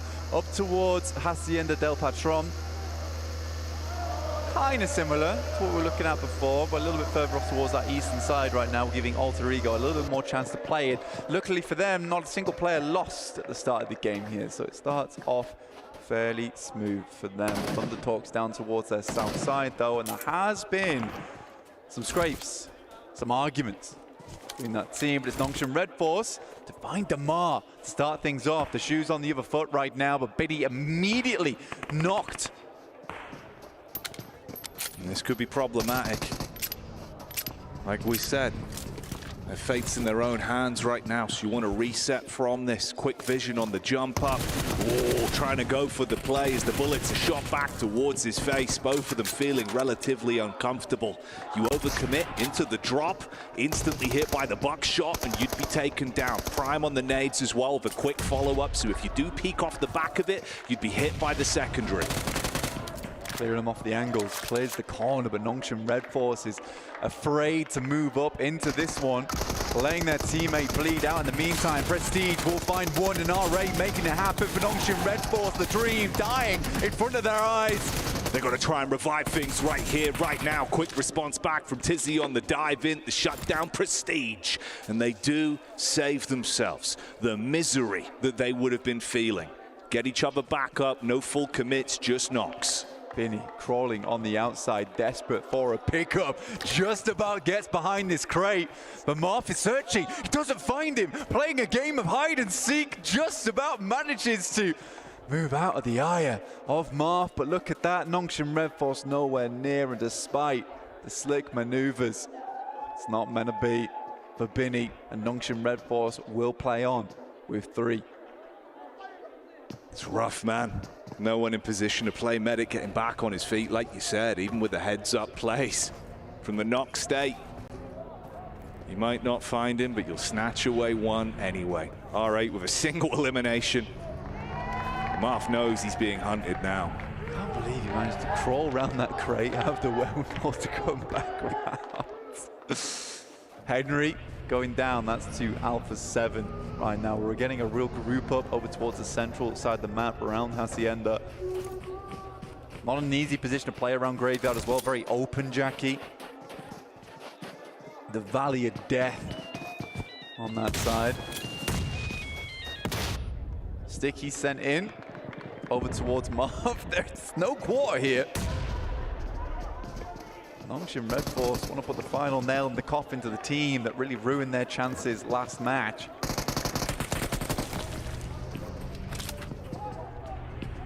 And for Marv, it's just more of a question of how can he handle himself under the pressure.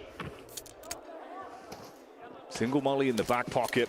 They come for the run up through the stairwell. He's got some area denial. Shotgun for close range too to respond with when push comes to shove. Doc C looking for the reposition over the top with the movement. Not quite making it happen though there. Stun grenades in. It's a good molly on the window. Marv's around the side, but it's not meant to be with a strong spray there. Laying down the bullets and Marv's got nowhere to run to. R8 is now out. And we'll have no more games to play. I think light frustration there as well. Shots onto the loot crate at the end, so you can see losing that one player, it could come back to upset them. Showing a bit of the emotion. Marv looked relatively amped in the spot as well though, man. So there's always a chance it could have been even worse. The fact they at least put a lid on it, reset from that for now. They're going to have to play a very clean game from this point forward and hope that the other squads above begin to struggle. Alter Ego right now in the front of Thunder Talks. Mormon up against Silence from Intense Game. The vehicles run away from them, but the point does not. It's back in the vehicle. For Alter Ego, they're in front of Thunder Talks right now. Again, it's 4 elims. We talked about it. It's 4 players on Thunder Talks, Jackie. They could clean it out right here, right now. And unless there's one of the biggest gains we've seen on Miramar, they're not likely to get overlapped. But with that circle, there's a chance for Alter Ego to wrap back and just have a bigger game. A nice and easy approach to it. Gamax down towards the southeast side, one of the only teams in position to make that happen. Power coming in from the west, but a big migration from tons of teams. Intense Game looking for a little bit more over towards Kinotrope. Ozzy Sands decide to get out of there, but it's Alpha 7 taking damage. Rosemary picking up Mafioso. He's able to get himself back into cover as well. Took a hit from the sideline with Carrillo trying to assist the squad. Frustrated off the back of losing his brother in arms. Oh, you don't want to be up against this man though. Alpha's been on point. What a wraparound. Leo knows that he can't sit around here for too long. In comes the sprays, he tries to get away. No wheel getting taken out just yet. Leo remains unpopped here. That could have been 1 extra point. Pull them up to 110.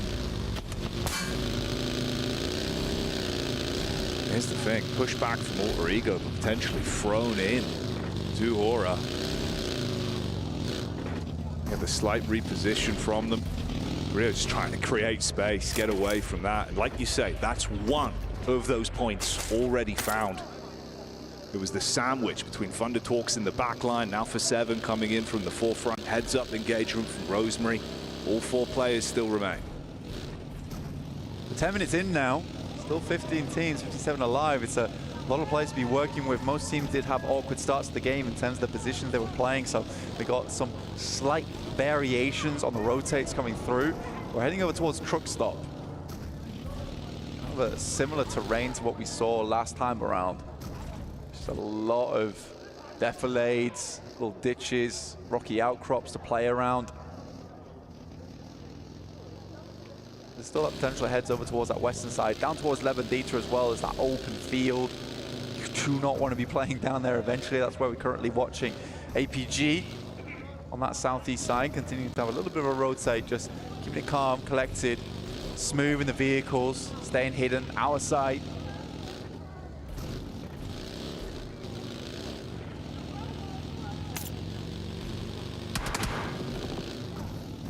Ida taking a little bit of chip damage from the sideline there as they make their move up towards Alpha 7. AX just behind, and of course that last duo just coming in over the ridge side. It's a reposition with Nongshim Red Force coming down. Eder's not safe by any means, right? Look where they are on the map as well. Alpha 7 to their right, Nongshim Red Force off towards their left. They got AX in front of them, so Eder's got to make a quick wraparound. They could head over towards Graveyard quite comfortably, especially with this circle heading over towards the west, the east, and then coming back over towards that western side. Eder can be quite confident that a lot of teams have sent further out towards that east, and this western portion of the zone could be open. So they've got to make that quick rotate now. AX is also feeling the burn.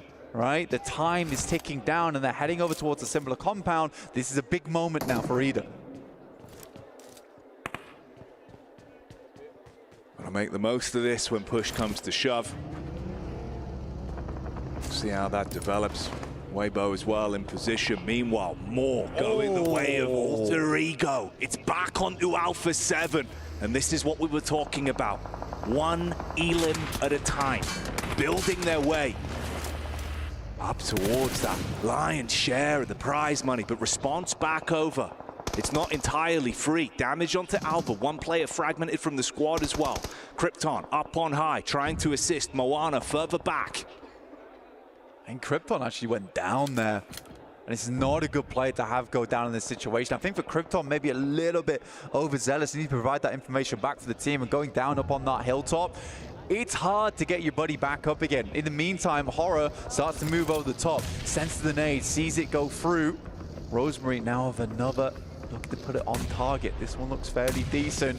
Does half damage, gonna look to do the rest of the work with the DBS, and that's it. 3 elims. Tucks himself back in, looks to stay alive. Rosemary surviving for now, a critical position. They know how big this could be. They've almost completed the task they set out for inside of this lobby in the final game, Blank. See if they can finish the mission. Come home victorious. It might be a little bit of a lackluster game from them, but they've done what they needed to do. Yesterday was an absolute banger. Alva's finally gonna try and rock up over towards Krypton, but he's finding it fairly difficult.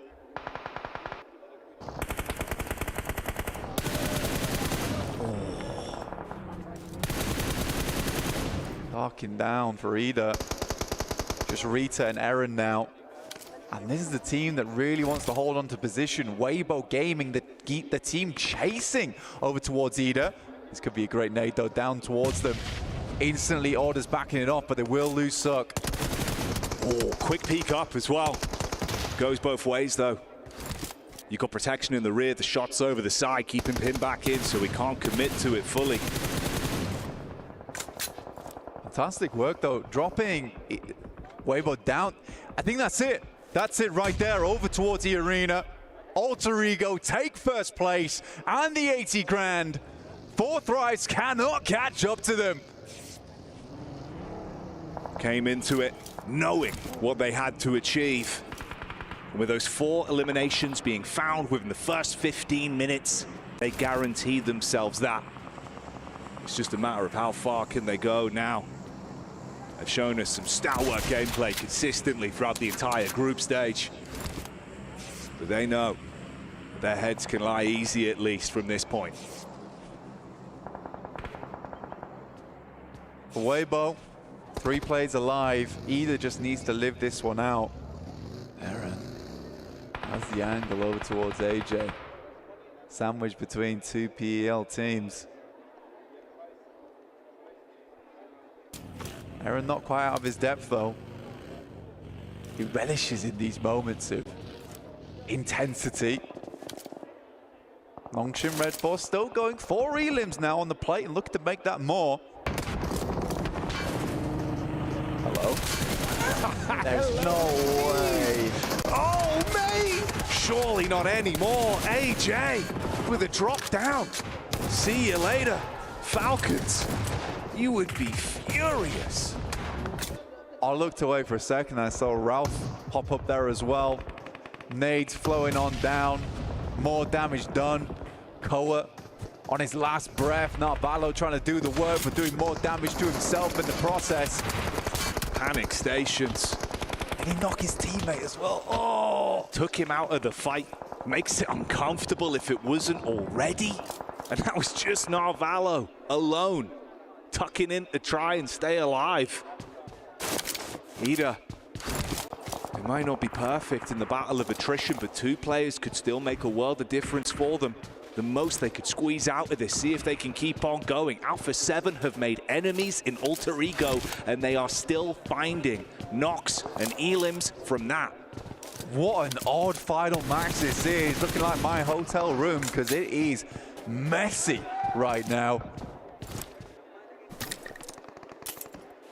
Falcons with just Narvalo up, still kicking. Rita having a wander. Jumps off to the side. Now they have information on. Aaron's going to look to back him up. Back behind safe, solid concrete.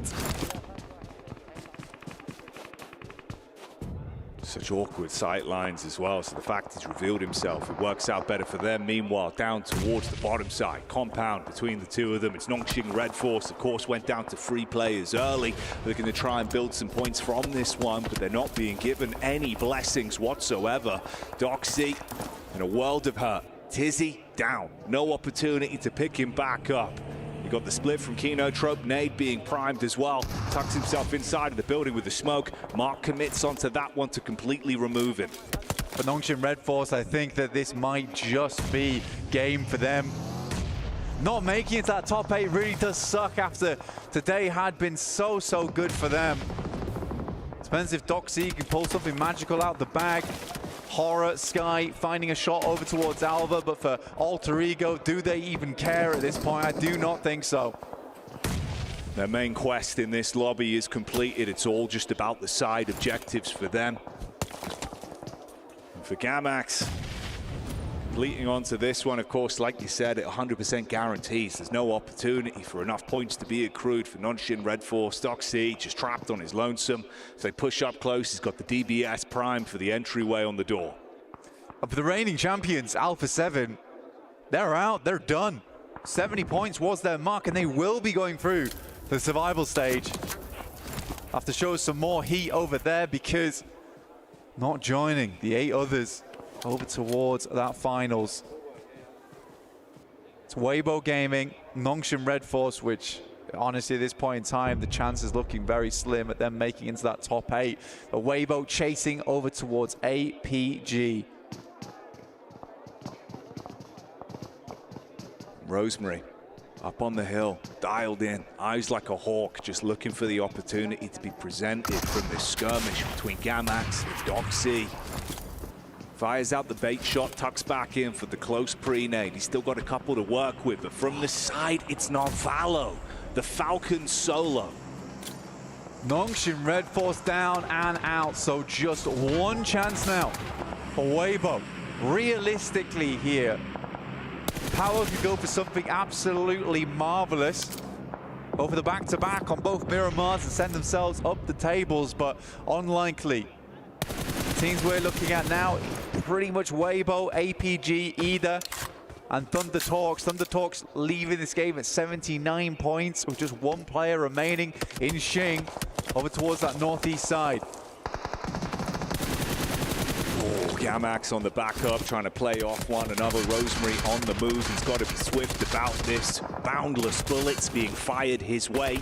Somehow still dodging from them, being able to stay alive. Heart pounding. He's down. APG versus Power. This is a big one. Power looking to cut them short here. Open up a path up towards the top 8 already. One down in the front lines. Yol's able to find easy. They are not making this one easy. For Power, and Gamax again constantly chiming in on these important engagements. Yeah, there's no breaks. Everyone just throwing themselves into the fight right now, making it uncomfortable for these teams. Oh man, bullets from the side. Top gets the shot onto Ragnar. Power, if they wanted an opportunity, it is getting ripped away from them. And of course, who else but Alpha? They're the ones to commit to it. Good work from Zol. Top assists as well. Squad still alive. A huge moment for them. Power going down. They don't have the opportunity for that back-to-back. They tried to take it to the Alphas. It was not meant to be. And it is now coming down to it. Just one realistic slot available. Weibo in a marvelous position. Central, 3 players, 33Z, he, Order, all looking to head through to that finals. Stamp their ticket alongside with Thunder Talks would be a massive result for the region.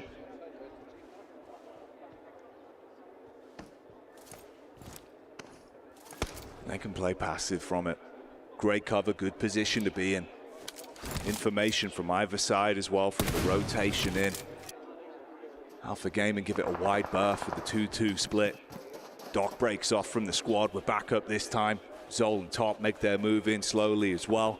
Scouting out on this one. APG continue to move up. The journey's not done yet, and they know it. Either might be behind them in the rankings, but those 2 players, they're cemented in. I don't want to leave this game too early. Alva, Moana, still pushing through. They lost Rosemary in the midst of it all.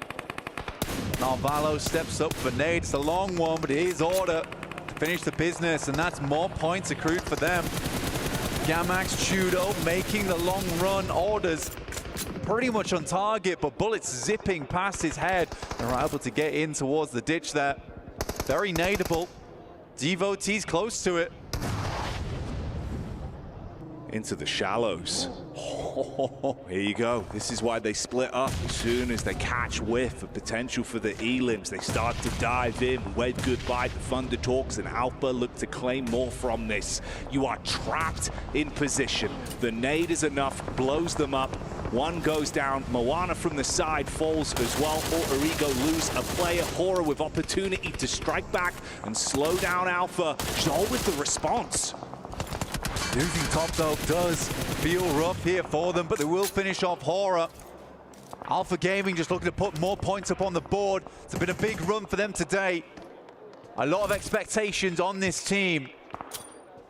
Quite literally a mythical roster, this one.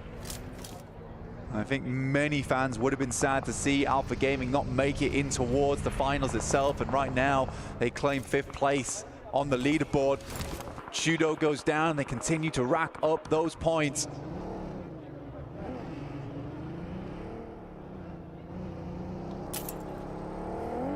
For Weibo, they continue to sit pretty.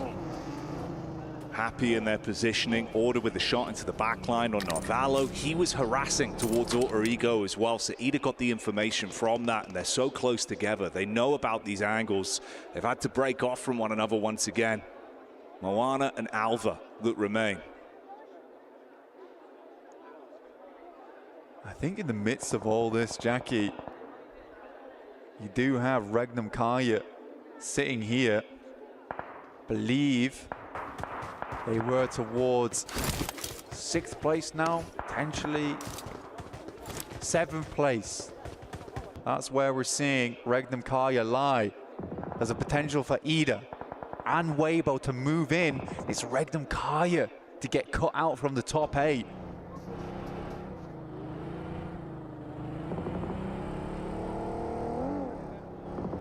For Gamax, of course, hunkered down for so long, no real room to move. It's the split from AX that would find them on the push-up. Everyone taking their time, knowing the points are pivotal. It's 2 points for Ida. That's all they need. They need 2 more points here. Eren standing up versus Alter Ego, has the nade in hand. They can just get over Regnum Kaya. It would secure them in their position. Moana goes down. Rita will find him. They're up to 3 now. They just want to hit that 7th place. And then even if Weibo does get this massive game, Ida is still in. An up-and-coming Turkish team taking out one of the Turkish Titans will be a storyline and a half. They're looking good for it right now. Smart plays, but look at this, the dive in, intense game, looking to turn up the heat, but the response back is critically clean. Instantly engages with the shotgun from the side, down 2. You got the nades running in from the top. 1. He just needs to get it on target, and that's enough. That should push them over into 7th. There it is. Anita just about make it. They hung on over towards the concrete and the girders. And they were solid as steel in that position for such a long time as just a 2. Doc steps out a little bit too far, and Order will lay down the gavel. This is his courtroom, and he is claiming respect again and again with the stabs in the back. He has been so smooth. The aim on point, the gun skill being shown. Quick setup off the info from his team as well. They get the read back over. It's the late push up from the solo from Gamax, trapped in position. Nades from either side. Just a couple more points here for them. 33Z will find Arthur, dropping up to 5 elims. I think they've made it on placement points alone. I think that is Regnum Kaya now out. 9th place. Weibo making it in off the back of this. A real fortification in both mind and spirit to get through. Join Thunder Talks in that finals. What a result for PEL. An intense game. They thought they were going to crash in, rip away the dreams from Ida. It did not go that way. They were the Sandman on that one, and you're put to sleep from the sidelines of AX. Living on borrowed time in this one, but from the setup and consistency we have seen, it's Weibo that are looking to close it. Order has been popping off. Last 2 squads remain, 3 on either side. I mean, Weibo will get a good chunk of change off the back of this one as well. If they can finish this out, it will be a nice result for the special invite and AX as well if they're able to finish off with a chicken dinner. And again, we talked about this team starting slow on day 1, coming into day 3 and feeling a little bit sluggish as well. Finishing off on a chicken dinner will reignite that team. Give them the motivation, that little bit of inspiration to play on in that survivals. Find success. You got to take it into your own hands now, though. Show us what you're made of. Ooh! Nitro down into the back line. The blow on Order hits heavy. Ordnance in front of him as well as he's trying to reposition on the knock. You're able to peek in from the side, convert onto that one fully. So the pressure starting to build now for Weibo. AX in a good spot on the push-up. 33Z, he up to the plate. Devotee on this sideline. This off angle has been absolutely sublime. Running out of bullets. The resources running low. S12K in the hand, just spraying it at range and makes it happen. The shells hit eventually, but he is down. And somebody's got to stand up. Got the wrap in from the side as well. 33Z, last man in a position to try and snatch this away and take it home for Weibo off the back of what's been a big game from them, but it's a 1v2. Would need to be a clutch. No opportunity to play off. He's out of position, tuck in behind the car. Bullets around the corner. He gets one. The DBS rattles off on the edge. He's trying to straight into this as well. The drop down below the car. He's ready for it on the peak, and it's enough to steal it. Arian able to get that game going from the end, and AX will finish it off with a chicken dinner. Going into survival stage, feeling strong, but Weibo don't care at all. A wondrous result. Get themselves into the top 8, they're happy. AX is happy. Ida striking off the Turkish Titans in Regnum Kaya and bringing them down to the survival stage. It's Alpha 7. Not able to go through, but more importantly, it is Alter Ego. A ridiculous fare. You're going into that one thinking the difference of a few eliminations, 80 grand on the line for it. They make it work. Not a full start. A great set of games every time we saw them on the stage, and the lobby standings just continued to shift throughout the entire flow of that one. So close in the groupings going into it. But as the dust settles, we know how things are looking. The squad's going to survival, and the teams that get a watch on, waiting, knowing they've achieved victory for themselves. Join us for the breakdown after this. As Blank and Jackie were saying, Alpha 7's not going to be making it straight to Grand Finals. They're going to be going to Survival Stage. Alter Ego, Neptura. What a performance by this team. Not the exact same of what we saw out of their day one, but doing just enough to make sure they were able to get and jump up to that first place. I mean, I think we all wanted to see them double the points, get 160 and do all that, but they didn't need to. They had that first day. Now they were able to just keep it consistent, keep it quieter, but keep that consistency going, get enough points on the board, and they still top the leaderboard. Maybe, probably, right? So it looks like they've done very well for themselves. They're going straight to finals. I think this has probably been the biggest performance from any of the teams we've had today, this in the group stage. I mean, let's take a look at this. We got to give some props there to AXTMG, the special invite team, getting their first win. It is going to be a bit of a confidence boost. Keep in mind, though, that team is going to be going towards the survival stage. They got 18 points, but I'm going to be looking at Weibo Gaming. Was that enough for them to actually secure a spot in the top 8? Non-Sim Red Force as well with 7 points. Alpha Gaming there with those 9 points. We don't know what that top 8 going to the grand finals are going to be looking like, Max. Yeah, Nongshim getting 7 points, Ida getting 5. I do think that it's going to be quite close to our top 8 from earlier. We might have just a little bit of a push with WBG in particular because Thunder Talk did not get a lot done this match. Unfortunately, you see only getting themselves 4 eliminations at the bottom. Yeah, Alpha 7, bro. Bro, I got very personal. Bro. I'm very surprised. Like, I'm going to be completely honest.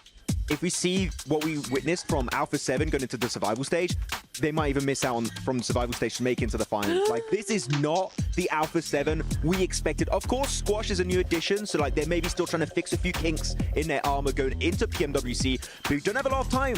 Only 2 days worth of action going into survival stage. Alpha 7 need to fix it. You got 1 break day tomorrow. You better be on the ball coming into the next stage. And it's interesting to even think that, right? Because after day 1, with the way that this team was performing, we were not expecting them to come out on day 2 and only get a 15-point day. That is just absolutely ridiculous when it comes down to the defending champions. And for some of the other teams, for APG, I'm keeping that in mind. I'm hoping that they did enough there to go to the grand finals, but we need to start seeing them get the docketing. You need to fix that before we even go to grand finals. Every single time we saw this team being together, wonders happen. But before we even talk about more of the APG, I want to see what that top 8 is looking like. I want to see who's going to be going to the grand finals. We know Alter Ego's there. ESPORTS, Thunder Talk, Team Secret, Alpha Gaming is also going to get in there. Weibo Gaming, DRX, Sport Thrives Esports, and Alter Ego. Max, Neptura. A lot of teams got pushed out. I want to see how close it is, actually. Hang on. 3rd and 4th, tied. 5th and 6th, tied. 7th and 8th, tied. All with what, 6-point difference? Wait, do we have a tie on 83 points with 9th place? Now that would be wild. Rough. We'll see who's going to be down there. DRX maintaining a 3rd place. Oh, Regnum Karya, 81 points. Nongshim, even with the 2 wins today, didn't do enough. It was just not enough. They slowed down way too much after those 2 wins, Nep. They did. Those last 2 games just weren't really in the cards for them. I saw them playing well. They were trying to play the exact same way, but I think maybe they were trying to play an Erangel on a Miramar where all the other teams had a specific Miramar strategy. That's kind of what it felt like to me. So yeah, you definitely had that thing where they just kind of slowed down. Max, another team that was able to get 2 wins today, Power Esports. You were wondering earlier, is that going to be enough? Is it a little bit too late? That turns out to be the case. Yeah, they didn't make it. Quite unfortunate for them. I mean, very good step up. I especially like their 3-1 splits they were doing on Miramar and their 1 chicken dinner a little bit earlier on in the day. That was very well executed for them, so hopefully they can maintain that kind of composure in the matches going into the survival stage. So the last page here. Now, these are the teams we need to see a big step up going into survival, and one team we just need to highlight. It has to be Team Falcons. What has happened with this team? Like, I'm sure that PMSL Europe is a different caliber of play, but they played so much better over there, and here the synergy just looks null and void. I just don't see them playing together. They're split. They get picked off 1 by 1 by 1. The pushes 2 by 2 are 2. Team Falcons, this is the lowest I think I could have ever expected to see them, and even then I am shocked beyond belief that they're that low. I mean, I think I had them squarely in my predictions for top 8, so It does make sense. They've had such a good year so far, but to see them not do that and like, okay, they're like, well, we wouldn't mind playing survival, this, that, and the other. And I'm like, okay, well, it's good that you don't because you're now going to be playing it. But yeah, I think it was a shock. I just don't know. It kind of felt like something happened that broke kind of the momentum, the mindset that they had, and it kind of fell apart from there, playing very split. The synergies kind of cracked in some way that is easily repairable, but just maybe not so close to, you know, the next game. What do you think that was, though? If we were to speculate. I know. Oh, they wanted to play survival stage.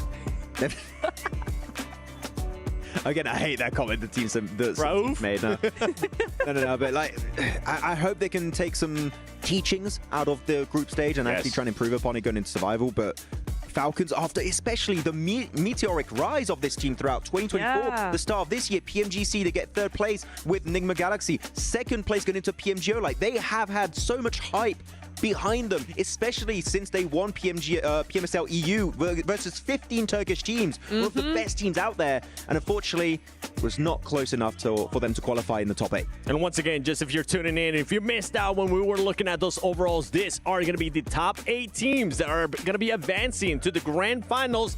They're just going to be sitting pretty, watching what's going to be happening in survival stage, taking up all those notes. What is it, Max? I do want to say one very big surprise out of the Turkish teams. No Regnum Karya, no Fireflux. We get Ida, the underdog team out of Turkey. That is a big surprise. I do have to give big props to Eren in particular. This guy played with Zeus back in PMGC.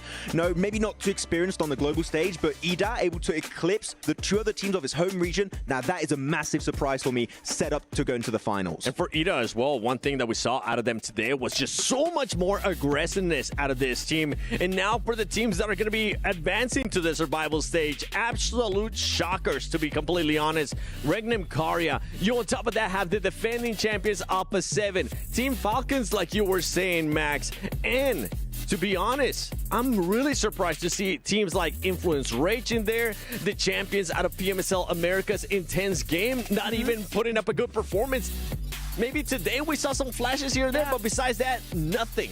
I'm really surprised that Intense Game were not placed higher than they were, because they have been very consistent today. You saw some really nice splits, some really nice control on the side, you know, one side of zone, something like that. And they're constantly in that top 8, top 7 position. But to only get 45 points, it does show you that you need to be consistent on both days, because one day just is not going to cut it. It came down to the first day. They were just non-existent whatsoever. Kind of along the lines there of what was happening with Power. We saw those teams going to survival stage, Max. We saw the teams also going to grand finals. Out of everything that we've seen, I know you gave me some already that surprised you and whatnot. The team secret surprised you at all, being in the top 8, moving on to grand finals, because they were actually, they were such a secretive team. They were so quiet. It was enough to make it to the finals. So, like, big props. They played using the rule sets and turning them into their favor, which is a very smart strat. You know, you secure your spot early on. GG, well played. Now, I'm going to be completely blunt. That is not going to cut it if you want to be champions here at PMWC. If you want to be podium, on the podium, it's not going to be enough, right? We need to see this team be more than silent. We need to see this team reach the late game, having 3, 4 players alive, holding strong positions, looking to defend, looking to breach. I want to see more proactiveness out of Team Secret, because, again, it was enough, but for the finals, it will definitely not be enough for the next stage. Yeah, for the finals, there's going to be a massive step up when we talk about just gameplay overall, strategies, rotations, even the gunfights. I'm hoping that we get to see some maybe of Sook explosive bow as we take a look here at the Kirilla top plays for the final day of group stages. We started off with Nanshim. I mean, Nanshim just gave us so much hope there in Neptura throughout the day, and then just fell down slow. Yeah, it's another classic case of day 1 didn't do well, and you need to be consistent on both days. They had a really good day today. If they had backed that up with a day 1 that was similar, not as going all out, right? They don't have to win twice in day 1. They just need to maybe have a consistent top 5, top 6 position day 1. Back that up with 2 wins on day 2. They're looking golden, but as it was, they were so silent in day 1. It just did not help whatsoever. Continuing to talk about teams that did a step up in regards from day 1, they weren't really that impressive. On day 2, they were a little bit more impressive. E-Arena, I feel like, was one of those teams. We started to see a little bit more out of them. We started to see them being even more aggressive as well. And I feel like, Max, I don't know if you agree with me on this or not, but this current lobby, it definitely rewards aggressiveness. for sure. Like, if you are a passive team, unless you're Team Secret, you are going to be struggling. That's like the one issue is Team Secret, but otherwise you're going to be struggling quite heavily. It might be enough to make it in top 8, but if you want to go the entire way, if you want to make history here at PMWC 2025, you are going to want to be both passive when needed and aggressive when the circle requires you to do so. So I think a lot of teams are going to try and add to their kind of their gameplay strats handbook in terms of what they can try and achieve and pull off in these games. I feel like yesterday we had a pretty obvious Sony Hero of the Day, the MVP. So far today, I honestly don't know. Before we show it, we got to take some guesses. Make sure you guys let us know in the comments below who you think this Sony Hero of the Day is going to be. I'm going to go with you first, Nat. Oh, of course you did when my mind's gone blank. I'm going to say it's probably somebody in... Oh, God, I don't actually know. Max, who you got? Binny. Okay. Oh, Binny, really? Okay, that makes sense. That makes sense. You know what? I'm going to go Rosemary again. Oh. Makes sense too, actually. That's not a bad pick. Okay, all right. What about you, Seven? Yeah, 7. I kind of want to see somebody from APG. I feel like Somebody who? It's going to be Seal. I was really impressed with the way he was able to play today, the way that he was able to get angles as well. So you know what? Stop teasing us. Show us who is it going to be. Oh, Rosemary, 15 eliminations, 3,600 damage. That's what you like to see. Consistency. It's awesome. Yeah, that is really nice to see. I thought it might be him because we did see 5 elims in one, like halfway through one of the games. I thought, nah, this guy's got to be MVP again, right? Some really good stuff, and it just goes to show you how much work they were really doing, even though they didn't really get any wins. It's going to come down to that consistency. Rosemary, you were able to do it 2 days in a row. Now you get a chance to sit down, relax, go back to the drawing board. We didn't get that 5,000 damage. We got close to it though, Max. But same elims, right? Like, you got 15 yesterday? I think he ended up getting 18, if I'm not mistaken. Was it 18? Okay, but like still close despite getting less damage. Yeah. He's still very impactful, still able to back up the results. And we said it right, it's been a long time since we've had an SEA MVP. The fact that he becomes the hero of the day twice in a row for the group stage is very impressive. It's been a while too since we got an MVP back-to-back. I feel like it has been a minute, especially when we talk about group stages, when we talk about global events. I can't think of one right away, so it's good to see that the consistency is there for Rosemary. Now they got to continue. No, it can't just be Rosemary. It has to be the whole squad. That's how we've been saying. We're going to have to wait it out a little bit to see them again. Indonesia, I know you're happy that you currently have a team that's performing. We got to talk even more about those teams that are going to be going over to that survival stage. And Rosemary, I mean, continuing with the honor domination role. And this is for players that got 3 or more eliminations in a match. He was able to do that 3 times. I think yesterday he was able to do it 4 times, Nat. Yep, that is entirely correct. It was 4 times yesterday. So very, very similar results coming in from Rosemary. Similar performance there. Your prediction of Binny actually wasn't far off. Binny's not on this list, but 2 of his teammates are. Hey, Binny, Tizzy, I misspoke. I meant Tizzy. Sure. Erin's up there. I talked about him. He's going to be the standout newcomer of Turkey. I know he's been doing really good. The order, be careful, Paraboy. He's coming for that MVP status. I knew where you were going with that one, Seven. Order. He's chasing down history here because we did chat about it. Yes. If WBG win this, I would have to agree and say that Order's the new PUBG Mobile Esports GOAT. I think it would be for sure a good statement he would make here by winning PMWC. 100%, and it's good to see for Weibo Gaming that currently one of their top fraggers is starting to perform leading up to the grand finals. You want to be able to see Order put up the numbers. He's going to be able to do just that. Now, out of the teams that ended up qualifying, I kind of want to put you in the spot a little bit here, Max. Which one do you think it's going to be a breakout player going into the grand finals? A breakout player. We have already seen some teams end up surprising us. I think for 4 Thrives, just to remind you, even though they weren't here, Naki has been really good. We always talk about Vlog, we always talk about T24, what IQ is able to do as well, but Naki being able to have that clutch factor for the squad, that's one that's really outstanding to me. I was going to say Noki. I just thought I knew. Yeah, so yeah. My boy. Noki. I'm taking Noki. How about you? I got to say Alva. You know what? Yes. Yes. You know what? Alva from Alter Ego. Oh, true. Yeah. I stand. Are you vibing with him? I'm vibing. Are you big time with vibing? Alva. Yeah. Yeah. We're standing and vibing. He raised up the lobby. The vibes. Really good. The vibes are good. Kalaris You know what is else? loving this. You know what else is good? Don't forget that from July 25th to July 27, and August 1st to the 3rd, log into Summon Airdrops and collect 2025 airdrop vouchers to enter prize draws for official merchandise, smartphones, BD partner rewards, permanent in-game items, and more.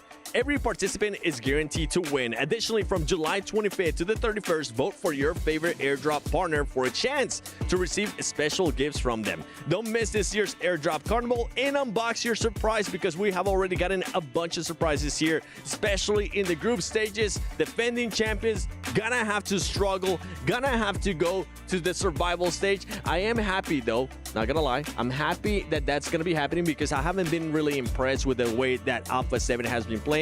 Even going all the way back to PMSL Americas, one thing that this team was able to do, they barely qualified to PMWC. It came down to that last game. It's not a really good precedent, is it, though? Really? I mean, barely qualified to get here in the first place. Barely just about not quite make it to top 8 for finals. And now you're looking at, survival stage. I mean, I think everybody has kind of decided they're going to be a shoo-in, right, for finals based on survival stage, based on the way the other teams have been playing. However, we saw big step-ups from teams like EA. We saw big step-ups from teams like Nongshim as well. So those teams who are also going into the survival stage, I'm kind of like, A7, I mean, at least today, those teams outperformed them by a lot.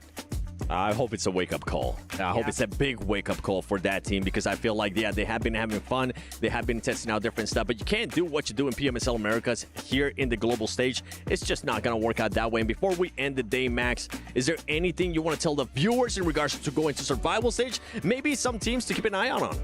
You need to get ready, because what we just witnessed from teams such as Alter Ego, Four Thrives, DRX, like, they are going to play in a very similar fashion going into the finals. You need to be able to match, if not exceed, those kind of plays that were pulled off by those teams. So you better get back to work, because otherwise, guess what? You're not making it to the finals, and you're definitely not going to be taking home that trophy. A big step up for some of these teams, especially the teams that are towards the bottom of Neptura. Yeah, I'm looking at a lot of those teams that are down there. I mean, you've got G-Maxes down there. We haven't seen hardly anything from them. They are going to the survival stage. If they want another chance at those finals, then they really need to put in a lot of work, because we've, over 2 days, have not seen anything from them. There's a lot of teams that we could say the same thing about. So definitely there's got to be some research going in there. Something's got to change. Yeah, and we both agree Falcons is like the outlier. Falcons. Please, Falcons.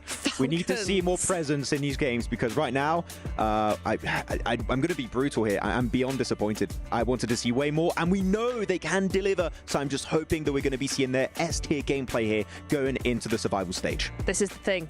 I was promised a new jersey from Falcons, because I have the one when they were with Enigma Galaxy. I've been promised one, now they're with Falcons.